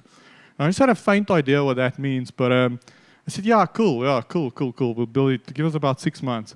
He said, no, we need it Monday. So that was a Thursday. So we had 4 days. So myself and the people that was in a team at that point, we came together and we built the protocol. We launched it on Monday. That following week, we implemented it on Binance, Qcoin, and Crypto.com. We did proof of reserves. It was just following the FTX collapse. Proof of reserves for $1 trillion in crypto and Bitcoin that was looking for a safe haven. And it was just a crazy week and the month, December of 2022. And then Coinbase recognized what we did just after that, gave us a big grant to open source a bunch of that work. And we managed to appoint a bunch of people, and it really bootstrapped the company. And we built a bunch of privacy reserving accounting tools, zero-knowledge proofs, that allows you to prove your reserves as well as your liabilities without anyone being able to have visibility into that. We built that in 2023, but then, you know, kind of, I don't know, like no one really wanted it. It was like, it was a big thing after FTX. And then in 2023, by late 2023, when we finished, like there was no real interest in that anymore. So we came together and we were, okay, well, you know, we have a lot of knowledge. We've built trading bots. We know exchanges. We know the APIs very well. The entire engine. We've done a lot of on-chain work now regarding proof of reserves. Like, you know, what do we do?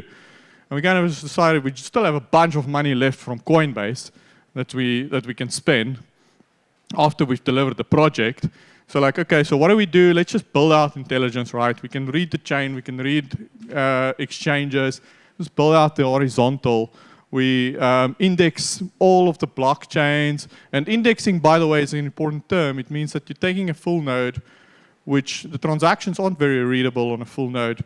And you're taking that and you're just putting it through a processing engine and you're getting like normal debits and credits, like transactions. It almost looks like on your bank statement on the other side. So we index the full nodes, and we index a bunch of other Ethereum and smart contracts and all of that stuff. We make them all look the same. And we got this general intelligence or accounting system, and the first person or company that shows up is a large bank in South Africa. Like, hey, we want that stuff. Like, okay, cool. So we onboard the bank, and then a little bit later, another bank, and then finally, some of the regulators. I don't want to point out who we work with. It's quite. I mean, a Google search will tell you, but like they say, this stuff can be useful as well. So like that's how we built this ledger. We call it ledger core. That's what we call it now. That's what we built. But essentially, it's just very good at reading transactions from blockchains and exchanges. And then on top of that, now we've built an API layer, and then we built a number of SaaS applications. We call it Ledger Watch, Ledger Analysis, and Ledger Tax. Ledger Tax, a very simple tax calculator. Recap, for those of you, I don't know who's done tax, but like Recap, for example, is a direct competitor. We just basically built exactly what they have, which is just organizes your transactions. Because back in the day, I was actually personally the victim, let me say victim, of a very deep SARS audit. And it was quite scary. They wanted 5 years of my transactional history, and they spent a year auditing me. I don't know why I was picked, but I was. And, reconciling all of that and trying to prove a point to the regulator was really, really challenging without software. So then we basically built the entire pipeline to automate all of that. You throw in your wallets and you throw in your exchange history and whatever, and it spits out capital gain. Now, I think I wanted to give you, having now this experience in knowing how to cluster addresses, which means that you basically attribute certain characteristics to an address or a transaction. Knowing how to do that, having a lot of intimate knowledge about the Bitcoin protocol, I thought that today, what I'd like to do is I'd like to just raise some awareness as to what can be good transactional behavior and what can be bad transactional behavior, especially as it relates to privacy. And the premise of that is that you must always be aware that it is a public ledger, right? I think we all know that now. Like you advertise your transaction to the entire world. It's like putting it onto a billboard next to the highway. And you have to, and there's ways to improve that, which I'm going to show, but you have to know that you are essentially doing that and that people are going to look at it. So, okay, so yeah, by the way, here's a little seed phrase for anyone that wants some Bitcoin. It's not a lot, it's only like $5, but I just want to actually teach a principle. So, fast fingers for anyone that wants to buy themselves a little lunch or something. But there's a seed phrase. You can import it to any self-hosted wallet, and you'll get a little bit of Bitcoin. Now, I'm giving away this Bitcoin with a very specific reason. I don't see anyone taking a picture. I'm going to take it for myself. You guys are all on the live stream, so if someone don't take it, I'm going to take it. I'm going to take it back. So this obviously comes from my wallet, right? A wallet that I use. And so this is directly connected to me. I'm now stating that in the public, and it's now out in the public domain. So I want someone to take this Bitcoin and then try to apply the principles that I want to show you today and keep it private. Now I'm going to know if you managed to do that or not because I'm curious and I'm going to have a look, right? So try to do that. Okay, take this Bitcoin and try to keep it private. Now, if you look at the history, the other thing that I would like you to do, let me just go one slide on, and then, so if you're going to do that, you'll see that, and you start tracing the Bitcoin back, you're going to produce a map that looks basically like this, right?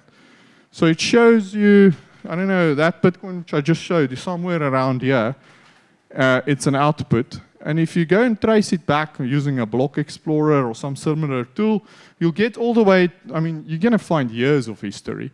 So I'd like you to invade my privacy, it's obviously my wallet, and go and see what you can find. There's some interesting stuff, some footprints that I leave there on purpose as well. So like you can try this, and then if you do find anything interesting, then please let me know. You'll even find my conference ticket. I didn't buy for myself. I got one. Thank you, Herman. But like I bought for 2 people. I bought tickets, and you'll find that history on this exact transaction path as well, where I bought tickets for this conference. Now, if you look at most of those transactions, actually just look like this. So it's a 1 input and 2 outputs. All right? Who's familiar with this? Seen this on a block explorer? Okay, yeah. So okay, right. So it's not too technical, right? So you'll see 1 input, 2 outputs. Now it's quite this transaction. You can immediately see it's a simple payment. Like there's 1 input, there's a change address, and there's a receiver. And identifying the change address is quite trivial in this case. So you're leaving a footprint there. The moment you can attribute a change address to the input, you're leaving a very, very clear footprint for heuristics. So it's basically 2 main ways to cluster addresses, which means that you're putting them together and you attribute some sort of identifying layer to it. And that is by identifying the change address and by combined inputs, which is the next one I want to show. All right. Let's go to the next slide. Okay, again, change address. Yeah, that I did show. Okay, so then the other one is consolidating UTXOs. I briefly mentioned it this morning. Now you'll see in my other example where you could trace back the transactions, I never combine my UTXOs, and I do that on a for a very specific reason. I only am allowing you to see what I want you to see and nothing more. But most people don't do that. Default wallet behavior and Bitcoin Twitter, as you can see there, always encourages the combination of UTXOs. So what does that mean? It means at some point, maybe you're selling cookies, and you're receiving a lot of on-chain transactions, and you're building up this massive bucket of UTXOs.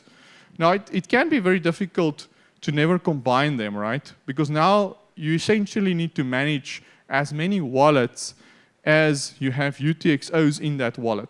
But the moment you combine them, you're basically telling the entire world that I never owned just one UTXO. I also owned all of the others. It's one of the strongest assumptions that we make in blockchain analytics is that the owner of one UTXO in a transaction, one input, is also the same owner as the others. Right, so wallet developers, again, it's really something that I'm keen to discuss and walk people through, because I think that there's a huge amount of small little things and tweaks that you can do to wallets that would actually eliminate a lot of this stuff. There's also a very well-known attack called the dust attack. So I don't know if any one of you have ever received some random, there we go, like, yeah, you just receive some random Bitcoin, right? It's maybe a couple cents, something like that. It's very, very small, and you think you're lucky. But the reason is that people want you to go and spend that because of this reason. You basically combine that dust along with other UTXOs that's already in your wallet, and then it reveals your entire identity and so on. Okay, so now to give you another example of combined inputs, right? So we took one Valor deposit address from Valor, the exchange in South Africa.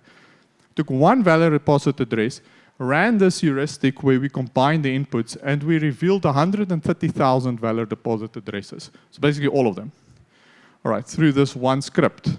So now we have every single Valor deposit address from every single client that's ever transacted and deposited Bitcoin into Valor. So exchanges are very guilty of this, but exchanges are really the ones that we want to keep accountable. It's not really individuals. So, and exchanges normally don't really have a choice. They like have hot wallets and existing processes and procedures. So that's just how they work. But wallets do this by default. So you have to take an extra step in order to prevent this. Now, here's a dirty little trick for you guys. And that is that in order to prevent false positives from showing up from combined inputs, we would typically not combine two different address types, right? A normal analytics company. I say we, I refer to general analytics companies. But like here you can see this address starts with a 1, that one starts with a B. So they would not be combined because there's a slight possibility that it's not the same owner. And the same accounts for different types of redeem scripts, so spending scripts. So if you spend two different addresses but they have different spending scripts or unlocking scripts, then you would, in order to prevent false positives, you would not cluster them together. So I mentioned this morning as well, but like if you really would like to see a wallet that combines different types of address types and scripts and so on as inputs, because that would really mess around general analytics. Okay, so then lastly, some wallet fingerprints. Your wallet really reveals a lot about who you are. Like, especially, remember, if you don't connect to your own full node, if you have a wallet and you connect to some other node, whoever that runs that node has full visibility over your balances, over all your UTXOs, or your spending pattern, everything, right? And they could, probably in most jurisdictions, be subpoenaed to make that data available. Another thing that wallets do wrong is they would order, to leave footprints, is they would order their inputs and outputs in some deterministic way.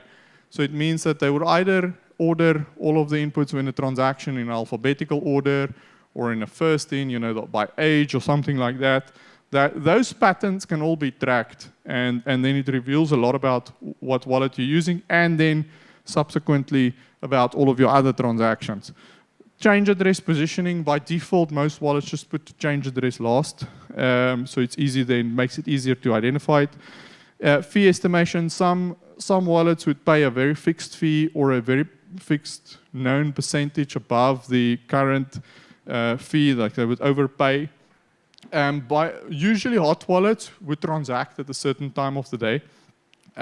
So you could see those patterns and in RBF. Now, a couple of tips.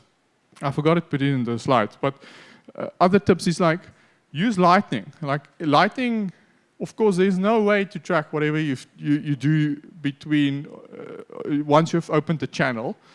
Like different relay nodes don't announce their transactions or whether they relay, they don't even know what the starting or the end point is. So Lightning Network is an extremely good privacy tool, by the way. It's also no record, right? Like I said this morning, Monero, keeps a record. All of the historic transactions are on a node. And while it's private now, it is definitely vulnerable to Shaw's algorithm, which means that it might not be private in a decade from now. None of the Monero transactions. Whereas something like a Lightning channel, historic transactions are not kept. It's only two transactions. It's the opening and the closing of the node. That's recorded on chain and nothing else. Use it. Use your Bitcoin, whatever you do, like try to stay away from KYC venues, exchanges, etc. as long as possible. Like try to use it, the circular economies, there's lots of merchants that accept it, right? The more hops there are between KYC venues, the less probabilistic the chain analytics tools are, for example, because every hop adds a degree of, I can't, yeah, you know what I mean. Okay. Right, yeah, so like, okay, that's it. So hopefully this helps. And at least a little bit. It's a drop in the bucket. It's a lot to be said.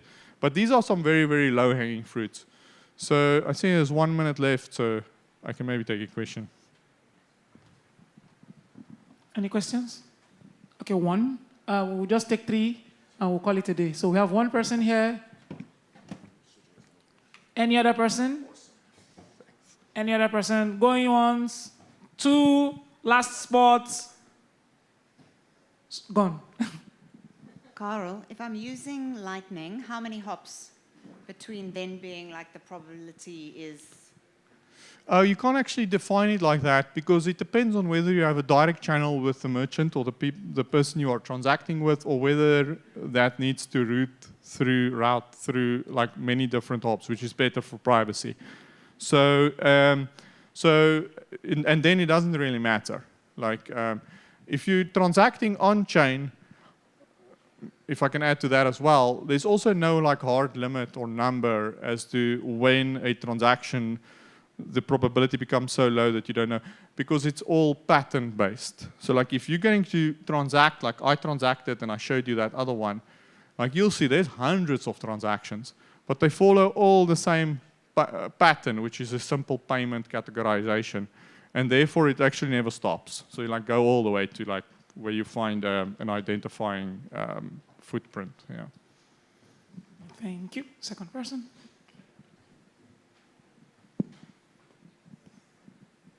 Thank you. I'm interested to know what heuristics you would use to try to locate all valid deposited addresses other than maybe the address type. So Valor and Lunos and all the exchanges' hot wallets are public information, right? You can Google that. You can do a very simple experiment and get the hot wallet yourself. So, so that's your starting point, right? Is to get those hot wallets and then see what goes in and what goes out of them, and then maybe get all of the exchanges' hot wallets, Kraken, Binance, Coinbase, whoever, and then you can start drawing maps of how the money flows between them. But it's not, I mean, you won't get 100% of the data that you need from that. So like, typically what you do is you do combined inputs. Like that's probably the most powerful heuristic for exchanges. Like I said, we only used one Valor address and we managed to identify all of them, like 130,000+ of people. I know Valor has lots more clients, but that's the amount that more or less that is actually transacted on chain. The rest of them haven't. So you just combine, because what the exchanges do is they batch inputs to their hot wallet. So what they would do is you would send Bitcoin to your deposit address on an exchange, and it would remain there for a while, maybe for like 10 minutes, 20 minutes, an hour or two. And then once they've accumulated enough deposits across all their entire client base, they would do one transaction that combines all of those deposits into a single transaction that consolidates it to their hot wallet. So all the exchanges do that because they need to save on fees. And a lot of them would actually even optimize to do it only during low fee periods. And that's when all of the others are revealed as well, because they're all in a single transaction. Thank you. Awesome. Thank you, Les. Learn of applause.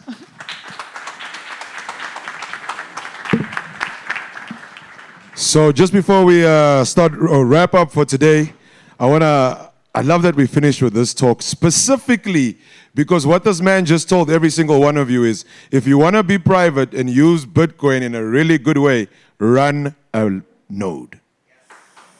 Right? It's the only way. Like, run a node, figure it out. We've got CryptoScript. Look for the people with the Start 9 t-shirts. They'll show you how to run a node if you don't know how. But with that, I'd like to firstly ask you all to give yourselves a round of applause for being such an amazing audience, sticking around. It's been a whole day. You guys literally just did a work shift from 8 a.m. till 5 p.m. So thank you all for your attention. Thank you for being here. Just a couple of announcements. Tomorrow morning we will be starting. Please don't be late, but we're starting an hour later for you. The reason for that is all of you that are speakers here tonight, I will be seeing you at the speakers dinner, including the MCs. So if you guys want to go out, enjoy Cape Town, but please do go to sleep so you're awake and here by 9 a.m. Special thanks to shout out to all the MCs, Vanya, Almo, yeah, Pablo, yeah. Paul. I'd like to please give a round of applause to my fellow MCs that were more amazing than I'd ever be. As for announcements, yes, so please, tomorrow we will be starting at 9 a.m. For those of you that are speakers, you already have your invite to the speakers dinner. Please do not make any plans for tomorrow night, as it is the after party at Wiggle after we finish. There we go, after party, people.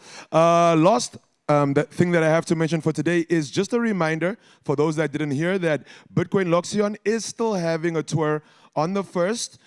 It's first come, first serve. So if you're thinking, oh, it's going to be too expensive or what, it actually has already been taken care of for you guys to go on the tour, but it is first come, first serve. So if you're thinking you can tomorrow night say you want to go, it's going to be too late.